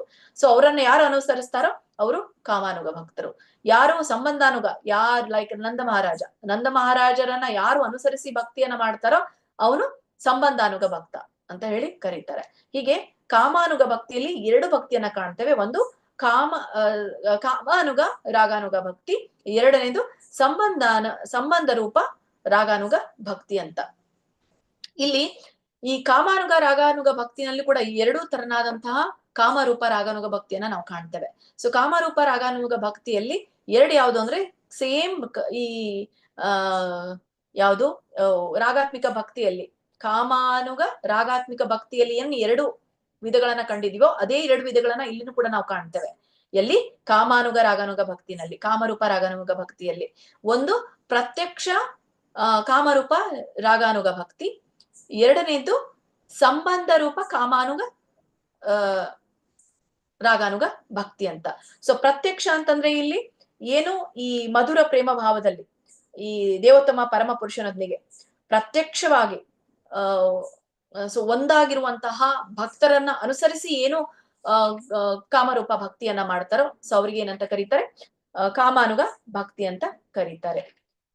ಕಾಮಾನುಗ ರಾಗಾನುಗ ಭಕ್ತಿ ಅಂತ ಹೇಳಿ.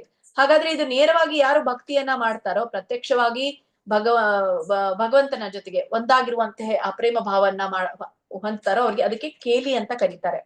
ಸೊ ಪ್ರೇಮ ಭಾವದಲ್ಲಿ ದೇವೋತ್ತಮ ಪರಮ ಪುರುಷನೊಂದಿಗೆ ಪ್ರತ್ಯಕ್ಷವಾಗಿ ಒಂದಾಗಿರುವುದನ್ನು ತಾಂತ್ರಿಕ ಭಾಷೆಯಲ್ಲಿ ಕೇಲಿ ಅಂತ ಹೇಳಿ ಕರೀತಾರೆ. ಸೊ ಈ ಕೇಲಿ ಅಂದ್ರೆ ದೇವೋತ್ತಮ ಪರಮ ಪುರುಷನಲ್ಲಿ ಪ್ರತ್ಯಕ್ಷವಾಗಿ ಒಂದಾಗಿರುವುದೇ ಆಗಿದೆ ಅನ್ನೋದನ್ನ ಹೇಳುತ್ತೆ. ಸೊ ಇದು ನಾವು ಈ ಇದರಲ್ಲಿ ಕಾಣ್ಬಹುದು. ಅದ್ರಲ್ಲಿ ಈ ಪ್ರತ್ಯಕ್ಷ ಕಾಮಾನುಗ ಭಕ್ತಿಯಲ್ಲಿ ಕಾಣ್ಬಹುದು. ಮತ್ತೆ ಪರೋಕ್ಷ ಕಾಮಾನುಗ ಭಕ್ತಿ ಅಂತಂದ್ರೆ ಅವರನ್ನ ಅನುಸರಿಸಿ ಮಾಡುವಂಥದ್ದು. ಸೊ ಗೋಪಿಕೆಯರನ್ನ ಮತ್ತೆ ಈ ದ್ವಾರಕಿಯ ರಾಣಿಯರನ್ನ ಯಾರು ಅನುಸರಿಸಿ ಒಂದು ಕಾಮರೂಪದ ಭಕ್ತಿಯನ್ನ ಮಾಡ್ತಾರೋ ಸೊ ಅದು ಏನಾಗಿರುತ್ತೆ ಅಂದ್ರೆ, ಉದಾಹರಣೆಗೆ ನೀವು ತಗೊಳ್ಬಹುದು, ನಾನು ದ್ವಾರಕೆಯಲ್ಲಿ ಇರುವಂತಹ ಕೃಷ್ಣನ ರಾಣಿಯಾಗಿ ಕೃಷ್ಣನ ರಾಣಿಯರ ಹೆಜ್ಜೆಯ ಜಾಡಿನಲ್ಲಿ ನಾನು ನಡೆದು ಭಕ್ತಿಯನ್ನ ಮಾಡ್ತೇನೆ. ಗೋಪಿಕೆಯರ ಹೆಜ್ಜೆ ಜಾಡಿನಲ್ಲಿ ನಾನು ನಡೆದು ಭಗವಂತನಿಗೆ ಒಲವನ್ನ ತೋರಿಸ್ತೇನೆ. ಸೊ ಅಂತ ಯಾರು ಈ ಒಂದು ಕಾಮರೂಪ ರಾಗಾನುಗ ಭಕ್ತಿಯನ್ನ ಮಾಡ್ತಾರೋ ಅವರು ಈ ಪ್ರತ್ಯಕ್ಷ ಇದು ಬದ್ದಲ್ಲಿ ಸಾರಿ ಈ ಒಂದು ಪ್ರತ್ಯಕ್ಷ ಪರೋಕ್ಷದಲ್ಲಿ ಬರ್ತಾರೆ. ಪ್ರತ್ಯಕ್ಷ ಅಂತಂದ್ರೆ ದ್ವಾರಕೆಯಲ್ಲಿರುವಂತಹ ರಾಣಿಯರನ್ನ ನಾನು ಅನುಸರಿಸಿ ಭಕ್ತಿ ಮಾಡ್ತೇನೆ. ಮತ್ತೆ ಪರೋಕ್ಷ ಅಂತಂದ್ರೆ ಗೋಪಿಕೆಯರನ್ನ ಅನುಸರಿಸಿ ನಾನು ಭಕ್ತಿಯನ್ನ ಮಾಡ್ತೇನೆ ಅಂತ ಹೇಳಿ ಅನುಸರಿಸಿ ಮಾಡುವಂತ ಭಕ್ತಿ, ಅನುಸರಣೆಯ ಭಕ್ತಿ. ಒಟ್ಟಾರೆ ಈ ಕಾಮ ರಾಗಾನುಗ ಭಕ್ತಿ ಅಂದ್ರೆ ಅನುಸರಣೆ ಅಷ್ಟೇ. ಅಂದ್ರೆ ಇದು ಕೂಡ ಸ್ವಲ್ಪ ಸ್ವಾಭಾವಿಕವಾದದ್ದು, ಆದ್ರೆ ರಾಗಾತ್ಮಿಕದಷ್ಟು ಸ್ವಾಭಾವಿಕತೆ ಇಲ್ಲಿ ಇಲ್ಲ. ಸ್ವಲ್ಪ ಮಟ್ಟಿಗೆ ಸ್ವಾಭಾವಿಕತೆಯನ್ನ ಇಲ್ಲಿ ಕಾಣ್ತೇವೆ ವಿನಃ ಪೂರ್ಣ ತೆರನಾದಂತ ಸ್ವಾಭಾವಿಕತೆ ಕಾಣಲ್ಲ. ಯಾಕೆ ಪೂರ್ಣ ತೆರನಾದಂತ ಕಾಣಲ್ಲ? ಯಾಕೆಂದ್ರೆ ನಾವು ಅನುಸರಿಸ್ತಾ ಇದ್ದೇವೆ. ಅಲ್ಲಿ ಯಾರು ರಾಗಾತ್ಮಿಕದಲ್ಲಿ ಯಾರು ಯಾರನ್ನ ಅನುಸರಿಸ್ತಾ ಇಲ್ಲ, ನೇರವಾಗಿ ಕೃಷ್ಣನಿಗೆ ಅವರು ಸ್ವಾಭಾವಿಕ ಪ್ರೇಮ ಒಲವು ತೋರಿಸ್ತಾ ಇರುವಂತದ್ದು. ಹಾಗಾದ್ರೆ ರಾಗಾನುಗ ಭಕ್ತಿಯಲ್ಲಿ ಅನುಸರಿಸುವುದು ಏನಿದೆಯೋ ಅದು ಒಂಥರನಾದಂತ ಅಸ್ವಾಭಾವಿಕ. ಹೌದಾ? ಅನುಸರಿಸಿದ ಮೇಲೆ ಅವ್ರಿಗೆ ಆ ಭಕ್ತಿ ಬರುತ್ತೆ. ಅದಕ್ಕೋಸ್ಕರ ಇದು ಒಂದ್ ಸ್ವಲ್ಪ ಮಟ್ಟಿಗೆ ಸ್ವಾಭಾವಿಕವಾದದ್ದು, ಸ್ವಲ್ಪ ಮಟ್ಟಿಗೆ ಅಸ್ವಾಭಾವಿಕವಾದದ್ದು ಅನ್ನೋದನ್ನ ನಾವು ಕಾಣ್ತೇವೆ. ಯಾರಾದ್ರೂ ಓದಿ. ಹರೇ ಕೃಷ್ಣ ಮಾತಾಜಿ. ರಾಗಾನುಗ ಸಾಧನ ಭಕ್ತಿ ಸೇವೆಯ ನಿಯಂತ್ರಕ ತತ್ವಗಳನ್ನು ಪಾಲಿಸುವುದರಲ್ಲಿ ಅನರ್ಥ ನಿವೃತ್ತಿ ಎಂಬುದೊಂದು ಘಟ್ಟವಿದೆ. ಹೀಗೆಂದರೆ ಎಲ್ಲಾ ಐಹಿಕ ಮಲಿನತೆಗಳ ನಿರ್ಗಮನ ಎಂದರ್ಥ. ವ್ಯಕ್ತಿಯು ನಿಜವಾಗಿಯೂ ಗೋಪಿಯರ ಪ್ರೇಮದ ತತ್ವಗಳಿಂದ ಸಹಜವಾಗಿ ಆಕರ್ಷಿತನಾದಾಗ ಅಂತಹ ವ್ಯಕ್ತಿಯ ನಡತೆಯಲ್ಲಿ ಪ್ರಾಪಂಚಿಕವಾದ ಯಾವುದೇ ಮಾಲಿನ್ಯವು ಕಂಡು ಬರುವುದಿಲ್ಲ. ಹರೇ ಕೃಷ್ಣ. ಧನ್ಯವಾದ. ಇಲ್ಲಿ ಹೇಳ್ತಾ ಇರುವಂತದ್ದು ಯಾವಾಗ ನಾವು ರಾಗಾನುಗ ಭಕ್ತರಾಗಬಹುದು, ಯಾವಾಗ ಈ ನಿಯಂತ್ರಕ ತತ್ವಗಳನ್ನ ಪಾಲಿಸುವುದರಲ್ಲಿ ಅನರ್ಥ ನಿವೃತ್ತಿ ಅನ್ನುವಂಥದ್ದು ಒಂದು ಘಟ್ಟ ಇದೆ. ಸೊ ಈ ಅನರ್ಥ ನಿವೃತ್ತಿ ಯಾವಾಗ ನಾವು ನಿರ್ಗಮನ ಮಾಡ್ತೀವೋ ಅಥವಾ ದಾಟ್ತೀವೋ ಆವಾಗ ಮಾತ್ರ ನಾವು ಈ ಮಲಿನತೆಗಳಿಂದ ನಿರ್ಗಮನ ಹೊಂದಿ ಈ ಗೋಪಿಯರ ಪ್ರೇಮದ ತತ್ವಗಳಿಂದ ಸಹಜವಾಗಿ ನಾವು ಆಕರ್ಷಿತರಾಗ್ಲಿಕ್ಕೆ ಸಾಧ್ಯ ಆಗತ್ತೆ. ಆವಾಗ ನಾವು ರಾಗಾನುಗರು ಆಗ್ಲಿಕ್ಕೆ ಸಾಧ್ಯವಾಗತ್ತೆ ಅಂತ ಹೇಳಿ. ಹೀಗೆ ಇಲ್ಲಿ ಯಾವುದೇ ಆದಂತಹ ಪ್ರಾಪಂಚಿಕ ಮಾಲಿನ್ಯ ಈ ರಾಗಾನುಗದಲ್ಲಿ ಕಂಡು ಬರೋದಿಲ್ಲ. ಯಾರೆಲ್ಲ ರಾಗಾನುಗರಿದ್ದಾರಲ್ಲ, ರಾಗಾನುಗ ಭಕ್ತರಿದ್ದಾರಲ್ಲ, ಅವರಲ್ಲಿ ಈ ಒಂದು ಪ್ರಾಪಂಚಿಕ ಮಲಿನತೆಯನ್ನ ನಾವು ಕಾಣಲ್ಲ. ರೂಪ ಗೋಸ್ವಾಮಿ ಆಗಿರ್ಬೋದು, ಷಡ್ ಗೋಸ್ವಾಮಿಗಳಾಗಿರ್ಬೋದು, ಈ ಭೌತಿಕ ಮಲಿನತೆಯನ್ನ ನಾವು ಅವರಲ್ಲಿ ನೋಡೋದಿಲ್ಲ. ಯಾರಾದ್ರೂ ಓದಿ.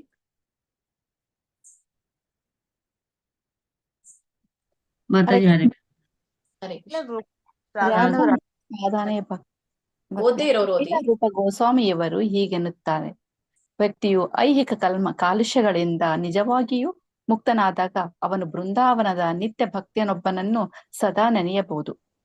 ಅವನಂತೆಯೇ ಕೃಷ್ಣನನ್ನು ಪ್ರೇಮಿಸಲು ಬಯಸಬಹುದು. ಇಂಥ ಮನೋಧರ್ಮವನ್ನು ರೂಢಿಸಿಕೊಳ್ಳುವುದರ ಮೂಲಕ ಸದಾ ಮಾನಸಿಕವಾಗಿ ಕೂಡ ಬೃಂದಾವನದಲ್ಲಿ ವಾಸಿಸುತ್ತಾರೆ. ಭಕ್ತಿರ ಸಮೃತ ಸಿಂಧು ಪುಟ 140. ಹರೇ ಕೃಷ್ಣ. ಹರೇ ಕೃಷ್ಣ.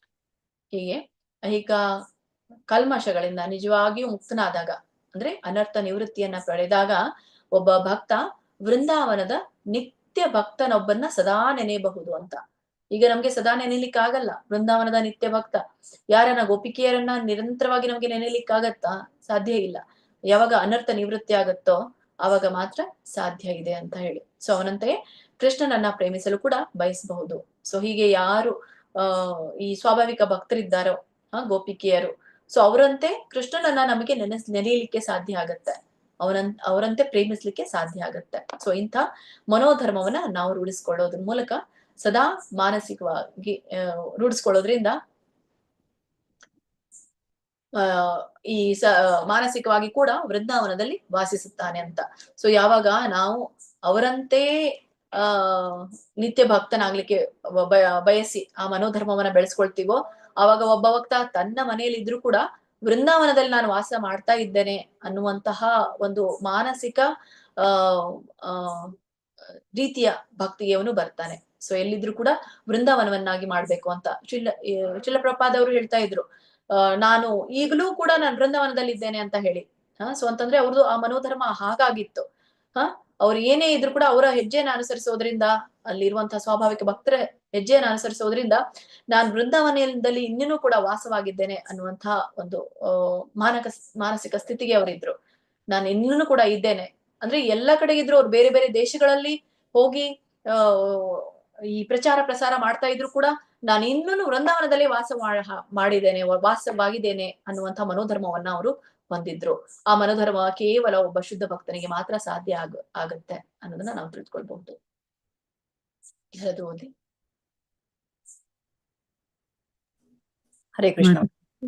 ಆದರೆ ಪ್ರಭುವಿನೊಡನೆ ಅವನಿಗಿರುವ ನಿಜವಾದ ನಂಟಿನ ಸ್ಥಾನವನ್ನು ಅರಿತುಕೊಂಡಾಗ ಅವನು ನಿಯತ ಸೇವೆಯನ್ನು ಮುಂದುವರಿಸುವುದರ ಜೊತೆಗೆ ಈ ಕಾರ್ಯದಲ್ಲಿರುವ ಪ್ರಭುವಿನ ನಿರ್ದಿಷ್ಟ ಸಂಗಾತಿಯೊಬ್ಬನ ಮಾರ್ಗದರ್ಶನದಲ್ಲಿ ತನ್ನಲ್ಲಿಯೇ ಪ್ರಭುವನ್ನು ಕುರಿತು ಚಿಂತಿಸಬಹುದು. ಆ ಸಂಗಾತಿಯನ್ನು ಅನುಸರಿಸುವ ಮೂಲಕ ತನ್ನ ಪಾರಮಾರ್ಥಿಕ ಭಾವನೆಗಳನ್ನು ಬಲಪಡಿಸಿಕೊಳ್ಳಬಹುದು. ಭಕ್ತಿರ ಸಮೃತ ಸಿಂಧು ಪುಟ 140. ಹರೇ ಕೃಷ್ಣ. ಧನ್ಯವಾದ. ಸೊ ಹೀಗೆ ರಾಗಾನುಗ ಸಾಧನ ಭಕ್ತಿಯಲ್ಲಿ ಇರುವಂತವನು ಯಾವಾಗ ಭಗವಂತನ ಜೊತೆಗೆ ತನಗಿರುವಂತಹ ಸಂಬಂಧವನ್ನ ಮತ್ತೆ ಆ ದೇಹದೊಂದಿಗೆ ಇರುವ ಸಂಬಂಧವನ್ನ ವ್ಯತ್ಯಾಸವನ್ನ ಅವನು ತಿಳಿದುಕೊಂಡಾಗ ಅವನು ಯಾರ ಒಂದು ಭಗವಂತನ ನೇರ ಸಹವರ್ತಿಯ ಮಾರ್ಗದರ್ಶನದ ಅಡಿಯಲ್ಲಿ ಮತ್ತೆ ಅವರನ್ನ ಅನುಸರಿಸಿರುವವರ ಮಾರ್ಗದರ್ಶನದ ಅಡಿಯಲ್ಲಿ ನಡಿಲಿಕ್ಕೆ ನಾವು ಆವಾಗ ಪ್ರಯತ್ನವನ್ನ ಪಡ್ತೇವೆ. ಸೊ ಆ ಸಂಗಾತಿಯನ್ನು ಅನುಸರಿಸುವ ಮೂಲಕ ತನ್ನ ಪಾರಮಾರ್ಥಿಕ ಭಾವನೆಗಳನ್ನು ಬಲಪಡಿಸಿಕೊಳ್ಬಹುದು. ಪಾರಮಾರ್ಥಿಕ ಭಾವನೆ ಅಂತಂದ್ರೆ ಅದೇ ಇದೆಲ್ಲನೂ ಕೂಡ ಆರ್ಥಿಕ ಭಾವನೆ. ಹಾಗಾದ್ರೆ ಪಾರಮಾರ್ಥಿಕ ಭಾವನೆ ಅಂತಂದ್ರೆ ಪರಮಾರ್ಥಿಕವಾದದ್ದು ಆಧ್ಯಾತ್ಮಿಕದಲ್ಲಿ. ಸೊ ಅಂತ ಒಂದು ಭಾವನೆಯನ್ನ ನಾವು ಬಲಪಡಿಸ್ಕೊಳ್ಬಹುದು, ಏನೋ ಭಕ್ತಿಯ ಭಾವನೆಯನ್ನ ಬಲಪಡಿಸ್ಕೊಳ್ಬಹುದು ಅಂತ ಹೇಳ್ತಾರೆ. ಸೊ ಯಾರಿಂದ? ರಾಗಾನುಗ ಭಕ್ತರಿಂದ ಬಲಪಡಿಸ್ಕೊಳ್ಬಹುದು. ರಾಗಾನುಗ ಭಕ್ತರು ಯಾರಿಂದ ಬಲಪಡಿಸ್ಕೊಳ್ತಾರೆ? ರಾಗಾತ್ಮಿಕ ಭಕ್ತರಿಂದ ಅದನ್ನ ಬಲಪಡಿಸ್ಕೊಳ್ತಾರೆ. ಹೀಗೆ ಕೃಷ್ಣ ಪ್ರಜ್ಞೆಯಲ್ಲಿ ವಾಸ್ತವವಾಗಿ ಮುಂದುವರೆದಿದ್ದು ಸದಾ ಭಕ್ತಿ ಸೇವೆಯಲ್ಲಿ ನಿರತನಾದ ವ್ಯಕ್ತಿಯು ಸಿದ್ಧಿ ಗಳಿಸಿದಾಗ್ಯೂ ತನ್ನನ್ನು ಪ್ರದರ್ಶನಕ್ಕಿಟ್ಟುಕೊಳ್ಳಬಾರದು ಅಂತ ಹೇಳಿ. ಅಂದ್ರೆ ಈಗ ಕೃಷ್ಣ ಪ್ರಜ್ಞೆಯಲ್ಲಿ ವಾಸ್ತವವಾಗಿ ಮುಂದುವರೆದಿದ್ದು ಸದಾ ಭಕ್ತಿ ಸೇವೆಯಲ್ಲಿ ನಿರತನಾದ ವ್ಯಕ್ತಿಯು ಸಿದ್ಧಿ ಗಳಿಸಿದ್ದಾಗ್ಯೂ ತನ್ನನ್ನು ಪ್ರದರ್ಶನಕ್ಕಿಟ್ಟುಕೊಳ್ಬಾರದು ಅಂತ ಹೇಳಿ. ಈಗ ಈ ತರ ಎಲ್ಲ ರಾಗಾನುಗ ಭಕ್ತಿಯನ್ನ ಮಾಡುವಂತವರು ಯಾರನ್ನು ಕೂಡ ಹೇಳ್ಕೊಳ್ಳೋದಿಲ್ಲ, ನಾನು ಈಗ ರಾಗಾನುಗ ಭಕ್ತಿಯಲ್ಲಿ ಇದ್ದೇನೆ, ನಾನು ಈ ತರ ಭಕ್ತಿ ಮಾಡ್ತಾ ಇದ್ದೇನೆ. ಯಾರು ತೋರಿಸಿಕೊಡೋದಿಲ್ಲ. ಅನುಸರಿಸ್ತಾರಷ್ಟೇ. ಹಾಗಾದ್ರೆ ಯಾರು ಈ ತರನಾಗಿ ಹೇಳ್ಕೊಳ್ತಾರ? ನಾನು ಹಿಂದಿನ ಒಂದು ಜನ್ಮದಲ್ಲಿ ನಾನು ದ್ವಾರಕೆಯಲ್ಲಿರುವಂತಹ ರಾಣಿಯಾಗಿದ್ದೆ, ಅಥವಾ ಬೃಂದಾವನದಲ್ಲಿರುವಂತಹ ಒಂದು ನವಿಲಾಗಿದ್ದೆ. ಸೊ ಈ ತರ ನೀವು ಹಿಂದಿನ ಜನ್ಮದಲ್ಲಿ ನಿಮ್ದು ಈ ಒಂದು ಭಾವ ಇತ್ತು ಅಂತ ಯಾರಾದ್ರೂ ಜ್ಯೋತಿಷಿಗಳವ್ರು ಏನಾದ್ರು ಹೇಳಿದ್ರೆ ಅದೇ ತರನಾಗಿ ಅವರು ನಟನೆಯನ್ನ ಮಾಡುವಂಥದ್ದು.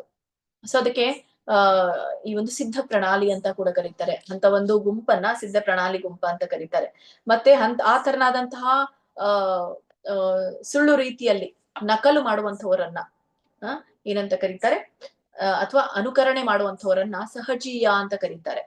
ಅಂದ್ರೆ ಭಕ್ತರ ಹಾಗೆ ನಕಲು ಮಾಡುವಂಥದ್ದು, ಶುದ್ಧ ಭಕ್ತರ ಹಾಗೆ, ಸ್ವಾಭಾವಿಕ ಭಕ್ತರ ಹಾಗೆ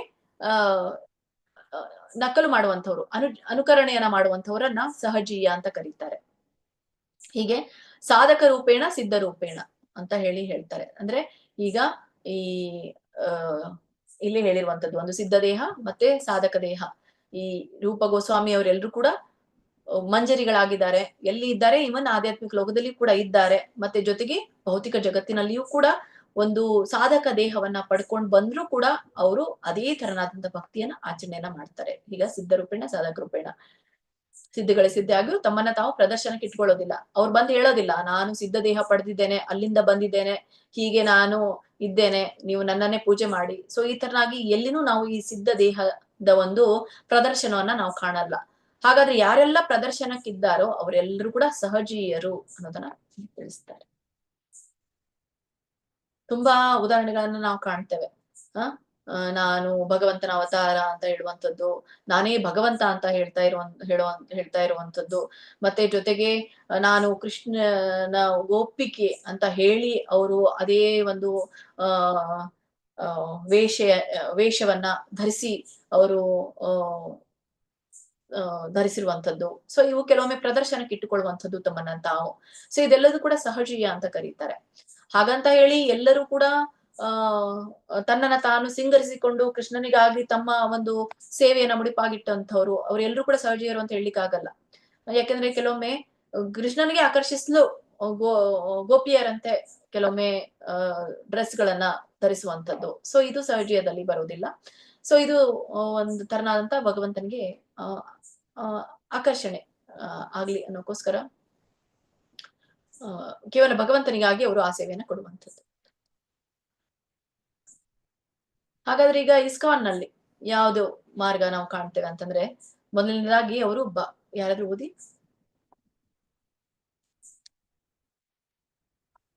ಹರೇ ಕೃಷ್ಣ ಮಾತಾಜಿ.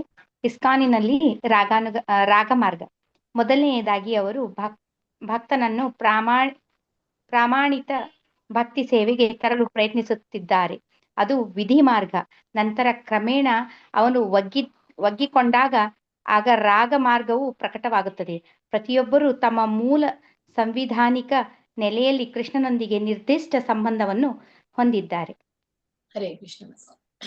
ಹೀಗೆ ಇಸ್ಕಾನಿನಲ್ಲಿ ಯಾವ ತರನಾದಂತಹ ಮಾರ್ಗವನ್ನ ಅನುಸರಿಸ್ತಾ ಇದ್ದಾರೆ ಅಂತ ರೂಪಾನುಗರ ಮಾರ್ಗವನ್ನ. ಈಗ ರಾಗಾನುಗರ, ನಾವು ರಾಗ ಮಾರ್ಗಕ್ಕೆ ಬರಲು ಅವರು ನಮ್ಮನ್ನ ಸಿದ್ಧ ಮಾಡ್ತಾ ಇದ್ದಾರೆ, ನಮ್ಮನ್ನ ಪ್ರಿಪೇರ್ ಮಾಡ್ತಾ ಇದ್ದಾರೆ ಅಂತ ಹೇಳಿ. ಸೊ ಮೊದಲನೇದಾಗಿ ಭಕ್ತ ಪ್ರಾಮಾಣಿತ ಭಕ್ತಿ ಸೇವೆಗೆ ತರಲು ಪ್ರಯತ್ನಿಸ್ತಾರೆ ಪ್ರತಿಯೊಬ್ಬರನ್ನ ಹಂತ ಹಂತವಾಗಿ. ಏನು ಗೀತಾ 18 ಗಳ ಜೊತೆಗೆ, ಆಮೇಲೆ ವಿವಿಧ ಕೋರ್ಸ್ಗಳ ಜೊತೆಗೆ ಸೊ ಆಕರ್ಷಣೆ ಹೊಂದಿ, ಆಮೇಲೆ ಒಂದು ಕೃಷ್ಣನಲ್ಲಿ ಆಕರ್ಷಣೆ ಹೊಂದಿ, ಹೀಗೆ ನಿರಂತರವಾಗಿ ವೈದಿ ಸಾಧನಾ ಭಕ್ತಿಯನ್ನ ಅವರು ಆಚರಿಸಿ, ನಂತರ ಕ್ರಮೇಣವಾಗಿ ಅವ್ರು ಏನಾಗ್ತಾರೆ, ತಮ್ಮನ್ನ ತಾವು ದೀಕ್ಷೆಯನ್ನ ತೆಗೆದುಕೊಂಡು ರಾಗ ಮಾರ್ಗವನ್ನ ಪ್ರಕಟ ಮಾಡ್ಲಿಕ್ಕೆ ಅವರು ಪ್ರಯತ್ನವನ್ನ ಪಡ್ತಾ ಇದ್ದಾರೆ ಅಂತ ಹೇಳಿ. ಸೊ ಹೀಗೆ ಪ್ರತಿಯೊಬ್ರು ತಮ್ಮ ಮೂಲ ಏನು ನಮ್ಮ ಸಾಂವಿಧಾನಿಕ ನೆಲೆ ಅಂತಂದ್ರೆ, ನಾನು ಎಲ್ಲಿಂದ ಬಂದಿದ್ದೇನೆ ಅನ್ನೋದನ್ನ ತಿಳ್ಕೊಳ್ಳೋದು. ನಾವು ಭಗವಂತನ ನೆಲೆಯಿಂದ ಬಂದಿದ್ದೇವೆ, ಸೊ ನಮ್ಮ ನೆಲೆ ಅದೇ, ಅದಕ್ಕಾಗಿ ನಾವು ಅಲ್ಲಿಗೆನೆ ವಾಪಸ್ ಹೋಗ್ಬೇಕು ಅನ್ನುವಂಥದ್ದು. ಹೀಗೆ ಕೃಷ್ಣನೊಂದಿಗೆ ನಿರ್ದಿಷ್ಟ ಸಂಬಂಧವನ್ನ ನಾವು ಹೊಂದಿದ್ದೇವೆ. ಆ ಸಂಬಂಧವನ್ನ ಅರ್ಥ ಮಾಡಿಸ್ಲಿಕ್ಕೇನೆ ಈ ಇಸ್ಕಾನ್ ದ ಈ ಎಲ್ಲ ಮಾರ್ಗಗಳನ್ನ ನಾವು ಕಾಣ್ತೇವೆ. ಸೊ ಈ ಒಂದು ಮಾರ್ಗವನ್ನ ರಾಗ ಮಾರ್ಗ ಅಂತ ಹೇಳಿ ನಾವು ತಿಳಿತೇವೆ. ಓದಿ, ಯಾರಾದ್ರೂ ಓದಿ. ಕೃಷ್ಣ ಮಾತಾಜಿ. ನಿಗದಿತ ನಿಯಮಗಳು ಮತ್ತು ನಿಬಂಧನೆಗಳಲ್ಲಿ ನೀವು ಭಕ್ತಿ ಸೇವೆಯಲ್ಲಿ ಮುನ್ನಡೆಯುವಾಗ ಅದು ಕ್ರಮೇಣ ಬಹಿರಂಗಗೊಳ್ಳುತ್ತದೆ, ಏಕೆಂದರೆ ಅವುಗಳು ಶಾಸ್ತ್ರಗಳಿಂದ ಮತ್ತು ಆಧ್ಯಾತ್ಮಿಕ ಗುರುಗಳಿಂದ ನಿರ್ದೇಶಿಸಲ್ಪಡುತ್ತವೆ. ಸೂರ್ಯನಂತೆ ಸೂರ್ಯ ನೈಸರ್ಗಿಕವಾಗಿ ಉದಯಿಸಿದಾಗ ಸೂರ್ಯನು ಗೋಚರಿಸುತ್ತಾನೆ. ನೀವು ಸೂರ್ಯನನ್ನು ಉದಯಿಸುವಂತೆ ಒತ್ತಾಯಿಸಲು ಸಾಧ್ಯವಿಲ್ಲ, ಅದು ಅಸಾಧ್ಯ. ಸೂರ್ಯನು ಸರಿಯಾದ ಸಮಯದಲ್ಲಿ ಉದಯಿಸುತ್ತಾನೆ, ನೀವು ಕಾಯಿರಿ. ಹರೇ ಕೃಷ್ಣ. ಸೊ ಇಲ್ಲೊಂದು ಸಾದೃಶ್ಯವನ್ನು ಕೂಡ ಶ್ರೀಲ ಪ್ರಭುಪಾದರು ಕೊಡ್ತಾರೆ. ಸೊ ನಿಗದಿತ ನಿಯಮಗಳು ಮತ್ತು ನಿಬಂಧನೆಗಳಲ್ಲಿ ನೀವು ಭಕ್ತಿ ಸೇವೆಯಲ್ಲಿ ಮುನ್ನಡೆಯುವಾಗ ಅದು ಕ್ರಮೇಣ ಬಹಿರಂಗಗೊಳ್ಳುತ್ತದೆ, ಏಕೆಂದ್ರೆ ಅವುಗಳು ಶಾಸ್ತ್ರಗಳಿಂದ ಮತ್ತು ಆಧ್ಯಾತ್ಮಿಕ ಗುರುಗಳಿಂದ ನಿರ್ದೇಶಿಸಲ್ಪಡುತ್ತವೆ. ಏನು ಪ್ರಕಟಗೊಳ್ಳುತ್ತದೆ ಅಂತ ಹೇಳ್ತಾ ಇದ್ದಾರೆ. ರಾಗ ಮಾರ್ಗ ಏನು, ಅವರು ರಾಗ ಮಾರ್ಗ ಹತ್ರ ಅಂದ್ರೆ ಬಾಂಧವ್ಯದ ಮಾರ್ಗ. ಯಾವ ಬಾಂಧವ್ಯ? ಕೃಷ್ಣನ ಬಾಂಧವ್ಯದ ಮಾರ್ಗದತ್ತ ನಡಿಲಿಕ್ಕೆ ನಮಗೆ ಪ್ರಯತ್ನವನ್ನ ಮಾಡ್ತಾ ಇದ್ದಾರೆ. ಇದು ಯಾವಾಗ ಪ್ರಕಟಗೊಳ್ಳುತ್ತೆ? ಈ ನಿಗದಿತ ನಿಯಮಗಳನ್ನ, ನಿಬಂಧನೆಗಳನ್ನ ನಾವು ಅನುಸರಿಸಿದಾಗ, ಅದರ ಒಂದು ಸಾಧನೆ ಎಡೆಗೆ ನಾವು ಮುನ್ನಡೆದಾಗ ನಮ್ಗೆ ಇದು ಪ್ರಕಟವಾಗುತ್ತೆ. ಮತ್ತೆ ಯಾಕೆ ಇದು ಬಹಿರಂಗಗೊಳ್ಳುತ್ತೆ ಅಂತಂದ್ರೆ, ಇದು ಒಂದು ಶಾಸ್ತ್ರಗಳ ಮತ್ತೆ ಆಧ್ಯಾತ್ಮಿಕ ಗುರುಗಳಿಂದ ನಿರ್ದೇಶಿಸಲ್ಪಟ್ಟಿರುವಂತದ್ದು. ಅವರೇ ನಮ್ಗೆ ಹೇಳಿರುವಂತದ್ದು. ಸೊ ಪ್ರಕಟವಾಗತ್ತೆ ಅಂತಂದ್ರೆ ಆಗೇ ಆಗತ್ತೆ, ಇಲ್ಲ ಅಂತ ಇಲ್ಲ. ಹೇಗೆ ನೀನು ಡಿಗ್ರಿ ಮುಗಿಸಿದ್ರೆ ನೀನು ಅಥವಾ ನೀನ್ ಕಾಂಪಿಟೇಟಿವ್ ಎಕ್ಸಾಮ್ ಪಾಸ್ ಮಾಡಿದ್ರೆ ನಿನ್ಗೆ ಇದೇ ಜಾಬ್ ಸಿಗುತ್ತೆ ಅಥವಾ ಇಲ್ಲಿ ಇದಕ್ಕೆ ನೀನ್ ಸೆಲೆಕ್ಟ್ ಆಗ್ತೀಯ ಅಂತ ಹೇಗೆ ಇರುತ್ತೋ, ಹಾಗೆ ಈ ಆಧ್ಯಾತ್ಮಿಕ ಗುರುಗಳಿಂದನೂ ಕೂಡ ಇದು ನಿರ್ದೇಶಿಸಲ್ಪಟ್ಟಿರುವಂತದ್ದು. ನೀನು ಇಲ್ಲಿ ಹೋಗೇ ಹೋಗ್ತೀಯಾ, ಸೊ ನಿನಗೆ ಈ ಒಂದು ಭಕ್ತಿ ಬಂದೇ ಬರುತ್ತೆ ಅಂತ ಹೇಳಿ. ಸೊ ಹೀಗೆ ಇದು ಕೂಡ ಗುರುಗಳಿಂದ ನಿರ್ದೇಶಿಸಲ್ಪಟ್ಟಿರುವಂತದ್ದು. ಸೂರ್ಯನಂತೆ ಸೂರ್ಯ ನೈಸರ್ಗಿಕವಾಗಿ ಉದಯಿಸಿದಾಗ ಸೂರ್ಯನು ಗೋಚರಿಸುತ್ತಾನೆ. ಹೀಗೆ ಸೂರ್ಯನಂತೆ ಸೂರ್ಯ ನೈಸರ್ಗಿಕವಾಗಿ ಉದಯಿಸಿದಾಗ, ಅಸ್ವಾಭಾವಿಕವಾಗಿ ಉದಯಿಸ್ಲಿಕ್ಕೆ ಆಗಲ್ಲ. ನೈಸರ್ಗಿಕವಾಗಿ ಸ್ವಾಭಾವಿಕವಾಗಿಯೇ ಸೂರ್ಯ ಉದಯಿಸ್ಬೇಕು, ಯಾರು ಫೋರ್ಸ್ಫುಲಿ ಉದಯಿಸ್ಲಿಕ್ಕೆ ಆಗಲ್ಲ. ಈಗ 24 ಗಂಟೆ ನೋಡಿದಾಗ, ಸೊ ಬೇರೆ ದೇಶದಲ್ಲಿ ಅವನು ಉದಯಿಸಿದ್ರೆ ಈ ಇನ್ನ ಅವನ ಒಂದು ದಿಕ್ಕು ಏನಾಗಿರುತ್ತೆ, ಅಲ್ಲಿ ಕತ್ತಲಾಗಿರುತ್ತೆ, ಅದನ್ನ ನಾವು ಕಾಣ್ತೇವೆ. ಸೊ ಈಗ ಅವನು ಈ ಕಡೆ ಬರ್ಬೇಕು ಅಂತಂದ್ರೆ, ಬೆಳಕು ನಮ್ ಕಡೆ ಬರ್ಬೇಕು ಅಂದ್ರೆ ಸ್ವಾಭಾವಿಕವಾಗಿಯೇ ಅದು ಸಮಯವನ್ನ ದಾಟಿ ಅವನು ಬರಬೇಕು. ಇಲ್ಲ ಅಂದ್ರೆ ಅಸ್ವಾಭಾವಿಕವಾಗಿ ಅವನಿಗೆ ಬರ್ಲಿಕ್ಕೆ ಆಗಲ್ಲ. ಸೊ ಹೀಗೆ ನೈಸರ್ಗಿಕವಾಗಿ ಅವನಿಗೆ ಗೋಚರಿಸಬೇಕೇ ವಿನಃ ಅಸ್ವಾಭಾವಿಕವಾಗಿ ಅಲ್ಲ. ನೀವು ಸೂರ್ಯನನ್ನ ಉದಯಿಸುವಂತೆ ಒತ್ತಾಯಿಸ್ಲಿಕ್ಕೆ ಸಾಧ್ಯ ಇಲ್ಲ. ಇವತ್ತು ನೀನು ಬಾ, ಇಲ್ಲಿ ಈಗ್ಲೇ ಬಾ ಅಂತ ಹೇಳಿಕ್ ಆಗಲ್ಲ. ಸೊ ಅದು ಅಸಾಧ್ಯ. ಹಾಗೆ ನಮ್ಮ ಭಕ್ತಿಯು ಕೂಡ ಹಾಗೆ. ಈಗ ನಾನು ನಿಗದಿತ ನಿಯಮಗಳನ್ನ ಮಾಡ್ತಾ ಇದ್ದೇನೆ, ನನಗೆ ಇವತ್ತೇ ರಾಗನುಗ ಭಕ್ತಿ ಬರ್ಬೇಕು, ಇವತ್ತೇ ನಾನು ಶುದ್ಧ ಭಕ್ತನಾಗ್ಬೇಕು ಅಂತಂದ್ರೆ ಸಾಧ್ಯ ಇಲ್ಲ. ಸೊ ಅದು ಹಂತ ಹಂತವಾಗಿ ತಾನೇ ಪ್ರಕಟವಾಗತ್ತೆ, ಸ್ವಾಭಾವಿಕವಾಗಿ ತಾನೇ ಬರುತ್ತೆ. ಅದಕ್ಕೆ ಮತ್ತೆ ಹೆಚ್ಚಿನ ಒಂದು ಒತ್ತಾಯದ ಅವಶ್ಯಕತೆ ಇಲ್ಲ. ನಾವು ಕೇವಲ ಸಾಧನ ಮಾಡೋದಷ್ಟೇ ನಮ್ಮ ಕರ್ತವ್ಯ. ಪ್ರಾಮಾಣಿಕವಾಗಿ ನಾವು ಈ ಒಂದು ಸಾಧನಾ ದೇಹದಿಂದ ಸಾಧನೆಯನ್ನ ಮಾಡಿದ್ರೆ ತನ್ನಿಂದ ತಾನೇ ಈ ಒಂದು ಭಕ್ತಿ ಸೇವೆ ಅನ್ನುವಂಥದ್ದು ಮುನ್ನಡೆಗೆ ಬಹಿರಂಗಗೊಳ್ಳುತ್ತೆ ಅಂತ. ಮುಂದಿನ ಭಕ್ತಿಗೆ ಅದು ಕ್ರಮೇಣವಾಗಿ ನಮ್ಗೆ ಬಹಿರಂಗಗೊಳ್ಳುತ್ತೆ ಅಂತ. ಸೊ ತನ್ನಿಂದ ತಾನೇ ಆ ಭಕ್ತಿ ನಮ್ಮಲ್ಲಿ ಬರುತ್ತೆ ಅಂತ. ಈಗ ಭಾವ ಭಕ್ತಿ, ಪ್ರೇಮ ಭಕ್ತಿ ಹೇಗೆ ಬರುತ್ತೆ ಅನ್ನುವಂತ ಪ್ರಶ್ನೆ ನೀವು ಕೇಳೋದೇ ಆದ್ರೆ, ಸೊ ಅದಕ್ಕೆ ಸ್ವಾಭಾವಿಕವಾಗಿ ನಿನ್ನ ಒಂದು ಕಾರ್ಯವನ್ನ ನೀನು ಪ್ರಾಮಾಣಿಕವಾಗಿ ಮಾಡ್ತಾ ಹೋದ ಹಾಗೆ ಅದೇ ತಾನೇ ಪ್ರಕಟವಾಗ್ತಾ ಹೋಗುತ್ತೆ, ಒಂದೊಂದಾಗಿ ಪ್ರಕಟವಾಗ್ತಾ ಹೋಗುತ್ತೆ ಅನ್ನೋದನ್ನ ಇಲ್ಲಿ ಶ್ರೀಲ ಪ್ರಭುಪಾದವರು ಹೇಳ್ತಾರೆ. ಹಾಗಾದ್ರೆ ಏನ್ ಮಾಡ್ಬೇಕು? ನಾವು ಕಾಯ್ಬೇಕು ಅನ್ನೋದನ್ನ ಹೇಳ್ತಾರೆ.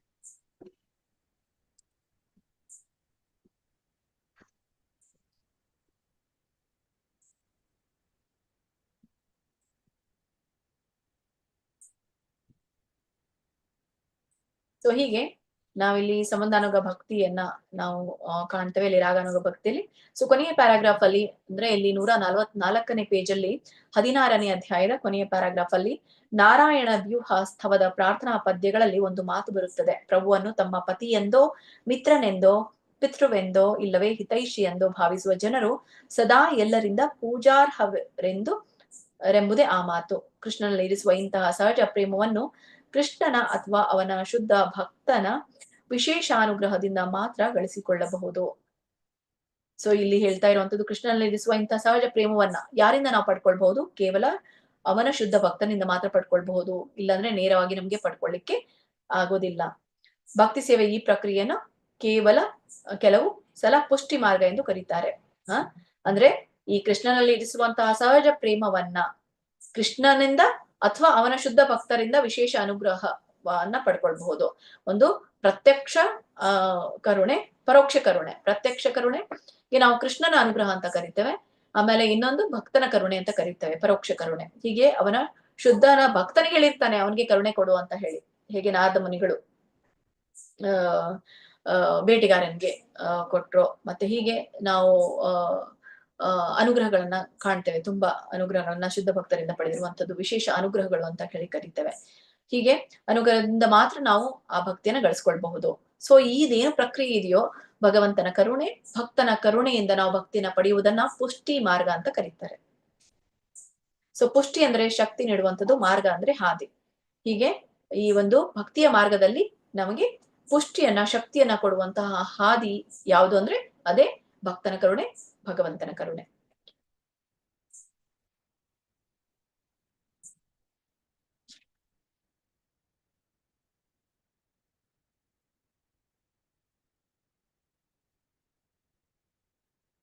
ಸೊ ಇನ್ನೊಂದು ವಿಷಯವನ್ನ ನಾವು ಕಾಣಬಹುದು. ಯಾವುದು ಅಂದ್ರೆ ನಿಮ್ಗೆ ಇದು 15ನೇ ಅಧ್ಯಾಯದ 138ನೇ ಪೇಜದಲ್ಲಿ ಕೊನೆಯ ಒಂದು ಪ್ಯಾರಾಗ್ರಾಫ್ ಅಲ್ಲಿ ಇದು ನಮ್ಗೆ ರಾಗಾತ್ಮಿಕ ಭಕ್ತಿಯಲ್ಲಿ ಇದೇನು ಕಾಮರೂಪ ರಾಗಾತ್ಮಿಕ ಭಕ್ತಿ ಇದೆಯಲ್ಲ, ಸೊ ಅಲ್ಲಿ ಕೆಲವೊಂದು ಹೋಲಿಕೆಯನ್ನ ನಾವು ಕಾಣ್ತೇವೆ. ಏನು ಅಂದ್ರೆ ಈ ಕಾಮರೂಪ ರಾಗಾತ್ಮಿಕ ಭಕ್ತಿಯಲ್ಲಿ 2 ವಿಧಾನವನ್ನ ನಾವು ಕಂಡಿದ್ವಿ. ಒಂದು ಪ್ರತ್ಯಕ್ಷ ಕಾಮರೂಪ ರಾಗಾತ್ಮಿಕ ಭಕ್ತಿ, ಎರಡನೇದು ಪರೋಕ್ಷ ಕಾಮರೂಪ ರಾಗಾತ್ಮಿಕ ಭಕ್ತಿ. ಈ ಪ್ರತ್ಯಕ್ಷ ಕಾಮರೂಪ ಮತ್ತೆ ಪರೋಕ್ಷ ಕಾಮರೂಪ ಭಕ್ತಿ ಏನಿದೆಯಲ್ಲ, ಇಲ್ಲಿ ಈ ಒಂದು ಕುಬ್ಜೆಯ ಒಂದು ಪ್ರೇಮವನ್ನು ಕೂಡ ಈ ಒಂದು ಕಾಮರೂಪದ್ದಾಗಿದೆ ಅಂತ ಹೇಳ್ತಾರೆ. ಆದ್ರೆ ಈ ಒಂದು ಕಾಮರೂಪ ಈ ಒಂದು ಕಾಮರೂಪದ್ದಲ್ಲ ಅಂತ ಹೇಳ್ತಾರೆ. ಹಾಗಾಗಿ ಈ ಕುಬ್ಜೆಯದ್ದು ಕಾಮ ಪ್ರಾಯವಾದಂತಹ ಭಕ್ತಿ, ಕಾಮರೂಪ ಭಕ್ತಿ ಅಲ್ಲ, ಕಾಮದ ತರನಾಗಿರುವಂತಹ ಭಕ್ತಿ ಅಲ್ಲ, ಇಲ್ಲಿ ಕಾಮಕ್ಕೆ ಹೋಲಿಕೆಯನ್ನ ಕೊಟ್ಟಿರುವಂತಹ ಭಕ್ತಿ ಅಲ್ಲ, ಕಾಮ ಪ್ರಾಯವಾಗಿರುವಂತಹ ಭಕ್ತಿ. ಅಂದ್ರೆ ಅದು ಭೌತಿಕ ಜಗತ್ತಿನಲ್ಲಿ ಇರುವಂತಹ ಒಂದು ಪ್ರಾಯ. ಅಂದ್ರೆ ಯಾವ ಪ್ರಾಯದಲ್ಲಿ ಆ ಒಂದು ಕಾಮ ಬರುತ್ತೋ ಆ ಒಂದು ಪ್ರಾಯವನ್ನ ಈ ಕುಬ್ಜೆ ಹೊಂದಿದ್ದಳು ಅಂತ ಅನ್ನೋದನ್ನ ಹೇಳ್ತಾರೆ. ಸೊ ಕುಬ್ಜೆ ದೇಹ ಸಂಬಂಧಿ ಅಪೇಕ್ಷೆಗಳು ಹೆಚ್ಚು ಕಡಿಮೆ ಭೋಗಾಪೇಕ್ಷೆ ಎಂದು ಪಂಡಿತ ಜನ ವ್ಯಾಖ್ಯಾನ ಮಾಡ್ತಾರೆ. ಅಂದ್ರೆ ಏನ್ ಹೇಳ್ತಾರೆ, ಕುಬ್ಜೆ ಗೋನುಬೇನೆಯನ್ನು ಹೆಂಗಸಾಗಿದ್ದು ಅವಳಾದ್ರೂ ಕೃಷ್ಣನಲ್ಲಿ ಉನ್ಮಾದವೆನ್ನಬಹುದಾದ ಮಟ್ಟದ ಪ್ರೇಮ ತೋರಿ ಅವನನ್ನು ಕಾಮಿಸಿದಳು. ಉನ್ಮಾದದಲ್ಲಿ ಇದ್ಲು, ಉನ್ಮಾದ ಅಂತ ತರನಾದ ಭಾವ. ಆದ್ರೆ ಅವಳು ಆತ್ಮದ ಜೊತೆಗೆ ಆ ಒಂದು ಪ್ರೇಮವನ್ನ ಬಯಸಿ ಅವಳು ಹೋಗ್ಲಿಲ್ಲ, ದೇಹದ ಜೊತೆಗೆ ಪ್ರೇಮವನ್ನ ಬಯಸಿದ್ಲು. ಹಾಗಾಗಿ ಅವಳು ಒಂದು ದಿನದ ಮಟ್ಟಿಗೆ ಅವನನ್ನ ಕಾಮಿಸಿದ್ಲು ಅಂತ ಹೇಳಿ, ಅದಕ್ಕೋಸ್ಕರ ಇದು ಕಾಮ ಪ್ರಾಯವಾಗಿರುವಂತದ್ದು ಅಂತ. ಆದ್ರೆ ಕೃಷ್ಣನು ಬೇಕೆಂಬ ಅವಳ ಅಪೇಕ್ಷೆಯು ಬಹುತ ಪ್ರಾಪಂಚಿಕವೇ ಆಗಿತ್ತು. ಕೃಷ್ಣನು ಬೇಕು ಅನ್ನುವಂತಹ ಒಂದು ಬಯಕೆ ಅವಳದೇನಿತ್ತೋ ದೈಹಿಕವಾಗಿತ್ತು ಅಂತ ಹೇಳಿ. ಸೊ ಅದರಿಂದ ಅವಳ ಪ್ರೇಮವನ್ನು ಗೋಪಿಯರ ಪ್ರೇಮಕ್ಕೆ ಹೋಲಿಸಲು ಬರುವುದಿಲ್ಲ ಅನ್ನೋದನ್ನ ಹೇಳ್ತಾರೆ. ಹಾಗಾಗಿ ಗೋಪಿಕೆಯರ ಪ್ರೇಮ ಆತ್ಮದ ಜೊತೆಗೆ ಇರುವಂತಹ ಪ್ರೇಮವನ್ನ ನಾವು ಕಾಣ್ತೇವೆ. ಆದ್ರೆ ಇಲ್ಲಿ ಕುಬ್ಜೆಯ ಒಂದು ಪ್ರೇಮ ದೇಹ ಸಂಬಂಧಿ ಆಗಿತ್ತು ಅನ್ನೋದನ್ನ ನಾವು ಇಲ್ಲಿ ಕಾಣ್ತೇವೆ. ಹೀಗೆ ಗೋಪಿಕೆಯರ ಪ್ರೇಮ ಕುಬ್ಜೆಯ ಪ್ರೇಮಕ್ಕೆ ವ್ಯತ್ಯಾಸ ನಾವು ತಿಳ್ಕೊಳ್ಬಹುದು. ಸೊ ಇನ್ನೊಂದು ರೀತಿಯಾದಂತಹ ವಿಷಯವನ್ನ ಇಲ್ಲಿ ನಮ್ಗೆ ಇದರಲ್ಲಿ ತಿಳಿಸ್ತಾರೆ. ಎಲ್ಲಿ ಶ್ರೀಮದ್ ಭಾಗವತದ 7ನೇ ಸ್ಕಂದದ 1ನೇ ಅಧ್ಯಾಯದ ಶ್ಲೋಕ 30ರಲ್ಲಿ ತಿಳಿಸ್ತಾರೆ. ಇಲ್ಲಿ ಇದು ಕೂಡ ನಮ್ಗೆ ಹೋಲಿಕೆಯನ್ನ ತಿಳಿಸುವಂಥದ್ದು. ಹೇಗೆ ಅಂತಂದ್ರೆ, ಈಗ ಕಂಸನು ಕೂಡ ಕೃಷ್ಣನಿಂದ ಆಕರ್ಷಿತನಾದದ್ದಕ್ಕೆ ಏನಾಯ್ತು, ಭಯ ಕಾರಣ ಆಯ್ತು. ಸೊ ಎಲ್ಲಿ ಕಂಸನಿಗೆ ಸದಾ ಕೃಷ್ಣನ ಭಯವಿದ್ದೇ ಇರ್ತಿತ್ತು. ಸೊ ಏನಂತ ಭಯ ಇರ್ತಿತ್ತು, ತಂಗಿಯ ಮಗನಿಂದ ಹತನಾಗುವಂತಹ ಭಯ. ಸೊ ಇದು ಭವಿಷ್ಯವನ್ನ ಮೊದಲೇ ನುಡಿಯಲಾಗಿತ್ತು. ಸೊ ಹಾಗಾಗಿ ಅವನು ಭಯಭೀತನಾಗಿದ್ದ. ಹಾಗಾಗಿ ಸದಾ ಅವನನ್ನ ಕೊಲ್ಲುವುದಾಗಿ ಅವನು ಚಿಂತಿಸ್ತಾ ಇದ್ದ. ಸೊ ಯಾಕಂದ್ರೆ ಅಲ್ಲಿನೂ ಕೂಡ ಯೋಚನೆ ಇತ್ತು, ಕೃಷ್ಣನ ಕುರಿತೇ ಯೋಚನೆಯನ್ನ ಮಾಡ್ತಾ ಇದ್ದ. ಈಗ ಗೋಪಿಯರು ಗೋಪಬಾಲಕರು ಕೂಡ 24 ಗಂಟೆ ಅವನದೇ ಯೋಚನೆ ಇರ್ತಿತ್ತು. ಇವನಿಗೂ ಕೂಡ ಕಂಸನಿಗೂ ಕೂಡ ಇವಂದೇ ಯೋಚನೆ ಇರ್ತಿತ್ತು. ಆದ್ರೆ ಇಲ್ಲಿ ಇರುವಂತದ್ದು ಪ್ರತಿಕೂಲೇನ, ಕೃಷ್ಣನಿಗೆ ಪ್ರತಿಕೂಲವಾಗಿತ್ತು. ಕೃಷ್ಣನಿಗೆ ಯಾವ ತರನಾದಂತಹ ಒಂದು ಇದು ರಾಗ ಬೇಡವೋ ಆ ಒಂದು ರಾಗನ ಇಲ್ಲಿ ನಾವು ಕಾಣ್ತೀವಿ. ಆದ್ರೆ ಪ್ರತಿಕೂಲವಾಗಿತ್ತು. ಮತ್ತೆ ಶಿಶುಪಾಲ ಮಾಡ್ತಾ ಇರುವಂತದ್ದು, ಶಿಶುಪಾಲ ಕೂಡ ಕೃಷ್ಣನನ್ನ ಸದಾ ಕಾಲಕ್ಕೂ ಕೂಡ ದ್ವೇಷ ಭಾವದಿಂದಾನೇ ನೋಡ್ತಾ ಇದ್ದ. ಹೀಗೆ ನಾವು ಇಲ್ಲಿ ಕೆಲವೊಂದು ಪ್ರತಿಕೂಲಕರವಾದಂತಹ ಈ ಭಾವವನ್ನು ಕೂಡ ನಾವು ಕಾಣ್ತೇವೆ. ಸೊ ಇಲ್ಲಿ ಕೃಷ್ಣನಲ್ಲಿ ಇವರು ಇರಿಸಿರುವಂತಹ ಕೆಲವೊಂದು ದ್ವೇಷದ ಭಾವದಿಂದ ಅವರು ಅವನಲ್ಲಿ ನೆನಪಿನಲ್ಲಿ ಮಗ್ನರಾಗಿದ್ರು ಅನ್ನೋದನ್ನು ಕೂಡ ನಾವು ಕಾಣ್ತೇವೆ. ಹೀಗೆ ಆದ್ರೂ ಕೂಡ ಭಗವಂತ ಎಲ್ಲರನ್ನೂ ಕೂಡ ಒಂದೇ ಸಮನಾಗಿ ಕಾಣೋದ್ರಿಂದ ಭಕ್ತರಿಗೆ ಇಲ್ಲಿ ಭಕ್ತ ಪರಾಧೀನ, ಅದಕ್ಕಾಗಿ ಭಕ್ತರಲ್ಲಿ ಹೆಚ್ಚಿನ ಒಂದು ಒಲವನ್ನ ತೋರ್ತಾನೆ. ಆದ್ರೂ ಕೂಡ ನನ್ನನ್ನ ಇವರು ಸದಾಕಾಲ ನೆನೆಸೋದ್ರಿಂದ ಭಗವಂತ ಅವರಿಗೆ ಒಂದು ಬ್ರಹ್ಮನ್ ಹಂತದವರೆಗೂ ತಲುಪಲಿಕ್ಕೆ ಅವಕಾಶವನ್ನ ಮಾಡಿಕೊಡ್ತಾನೆ. ಯಾಕೆಂದ್ರೆ ಭಗವಂತನಿಂದ ಹತವರಾದಂಥವ್ರು, ಭಗವಂತ ಯಾರನ್ನೂ ಕೂಡ ಅವರಿಗೆ ಮುಕ್ತಿ ಮಾರ್ಗವನ್ನ ಕೊಡಲ್ಲ. ಯಾರು ಭಗವಂತನಿಂದ ನೇರವಾಗಿ ಹತನಾಗಿದ್ದಾರೋ ಅವನ ಹತ್ರ ಬರ್ಲಿಕ್ಕೆ ಅವರಿಗೆ ಅನುವು ಮಾಡಿಕೊಡಲ್ಲ. ಈಗ ಯಾರು ನನ್ನ ಕಡೆಗೆ ಬರ್ತಾರೆ, ನನ್ನ ಭಕ್ತಿ ಮಾಡ್ತಾರೆ, ಗೋಲೋಕ ವೃಂದಾವನಕ್ಕೆ ಬರೋದಿದೆ ಅಂತ ಹೇಳಿ ಭಗವಂತನಲ್ಲಿ ಭಕ್ತಿಯನ್ನ ಮಾಡ್ತಾರೋ ಅಂತವ್ರನ್ನ ಮಾತ್ರ ಕರ್ಕೊಂಡು ಹೋಗ್ತಾನೆ. ಸೊ ಇವರು ದ್ವೇಷದಿಂದ ಮಾಡಿರುವಂತಹ ಒಂದು ಏನು ಭಗವಂತನ ಕುರಿತಾದಂತ ಚಿಂತನೆ. ಹಾಗಾಗಿ ಅವರನ್ನ ತನ್ನ ಕಡೆಗೆ ಕರ್ಕೊಂಡು ಹೋಗಲ್ಲ. ಹಾಗಾದ್ರೆ ಎಲ್ಲಿವರೆಗೂ ಕರ್ಕೊಂಡು ಹೋಗ್ತಾನೆ?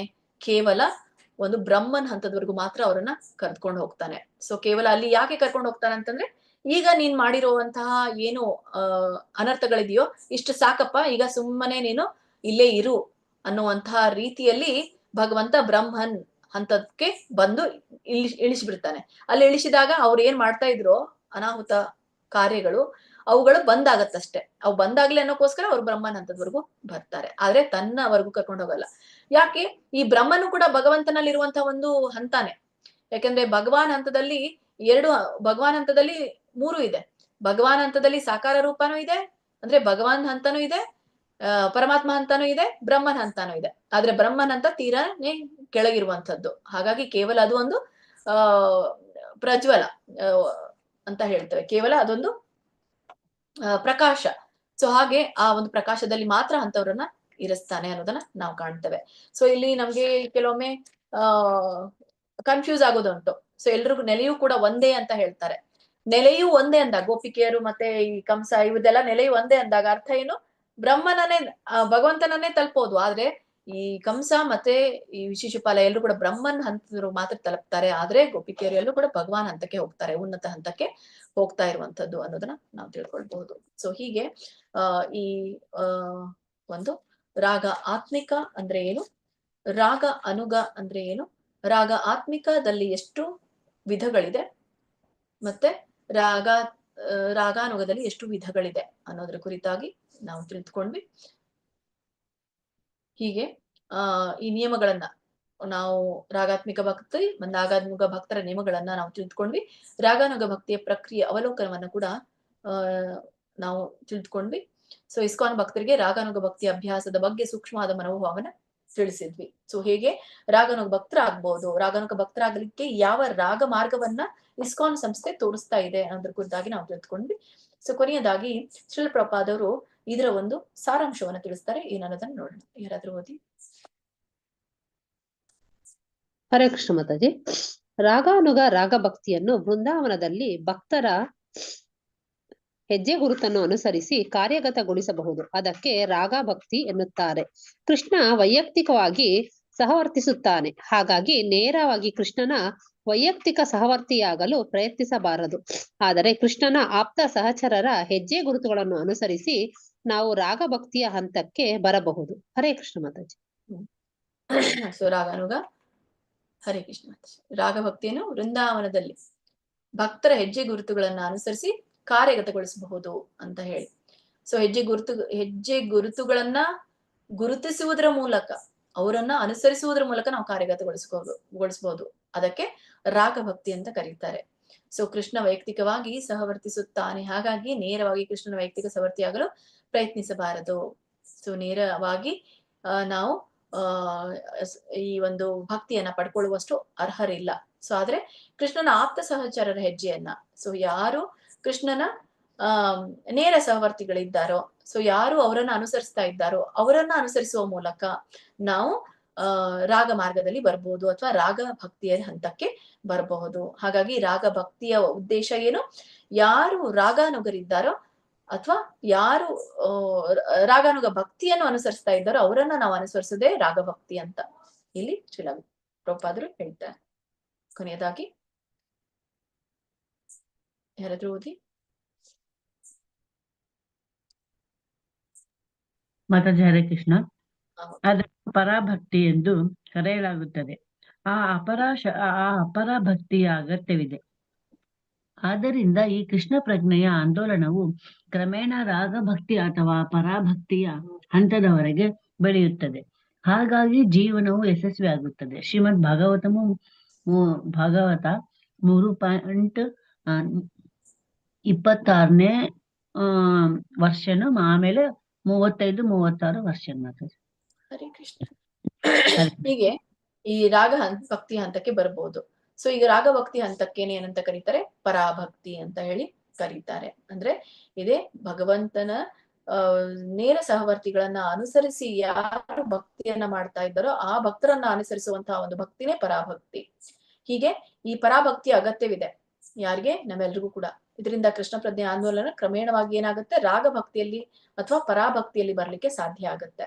ಸೊ ಇದರಿಂದ ಇನ್ನೂ ಕೂಡ ಈ ಉನ್ನತ ಭಕ್ತಿ ಹಂತಕ್ಕೆ ಅವರು ಬೆಳಿಲಿಕ್ಕೆ ಸಾಧ್ಯವಾಗತ್ತೆ. ಮತ್ತೆ ಜೊತೆಗೆ ಜೀವನ ಯಶಸ್ವಿ ಆಗತ್ತೆ. ಇದಕ್ಕೆ ಅಂದ್ರೆ ಏನು, ಸೊ ಅವರು ಭಗವಂತನ ಧಾಮಕ್ಕೆ ಮರಳಲಿಕ್ಕೆ ಸಾಧ್ಯವಾಗುವಂತಹ ಒಂದು ಹಂತಾನೇ ಈ ಪರಾಭಕ್ತಿ. ಸೊ ಹೀಗೆ ಕ್ರಮೇಣವಾಗಿ ನಾವು ಈ ಪರಾಭಕ್ತಿ ಅಥವಾ ರಾಗಭಕ್ತಿ ಹಂತಕ್ಕೆ ಬೆಳಿಲಿಕ್ಕೆ ಪ್ರಯತ್ನವನ್ನ ಮಾಡ್ಬೇಕು ಅನ್ನೋದನ್ನ ನಮ್ಗೆ ಇಲ್ಲಿ ತಿಳಿಸಿದ್ರು. ಶ್ರೀಲ ಪ್ರಭುಪಾದ ಕಿ ಜೈ.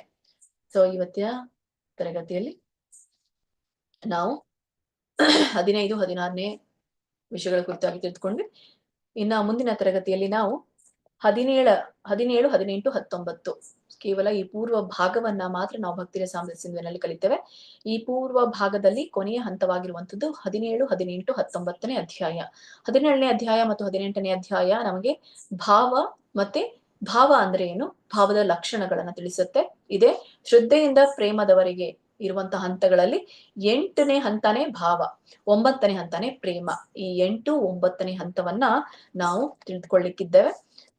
ಸೊ ಇಲ್ಲಿ ಹೇಳಿರುವಂತದ್ದೇನೆ ನಾನು ಕೂಡ ತಿಳಿಸುವಂತದ್ದು. ಯಾಕೆಂದ್ರೆ ನಾವು ಇದನ್ನ ಹೇಳುವಷ್ಟು ಅರ್ಹರಿಲ್ಲ. ಸೊ ಹಾಗಾಗಿ ಕೊನೆಯ ಒಂದು ಪಾಠ 10ನೆಯ ಪಾಠ ಅದು ಮುಂದಿನ ವಾರ ಇರುತ್ತೆ. ಹರೇ ಕೃಷ್ಣ. ಸೊ ಇವತ್ತಿನ ತರಗತಿಯ ಕುರಿತಾಗಿ ಯಾರಿಗೆ ಏನಾದ್ರೂ ಪ್ರಶ್ನೆಗಳಿದ್ರೆ ಹ್ಯಾಂಡ್ ರೈಸ್ ಮಾಡಿ, ಮುಂದಿನ ತರಗತಿಯಲ್ಲಿ ಭೇಟಿಯಾಗ. ಹರೇ ಕೃಷ್ಣ. ವಾಂಛ ಕಲ್ಪತರುಭ್ಯಶ್ಚ ಕೃಪಾ ಸಿಂಧುಭ್ಯೈವ ಚ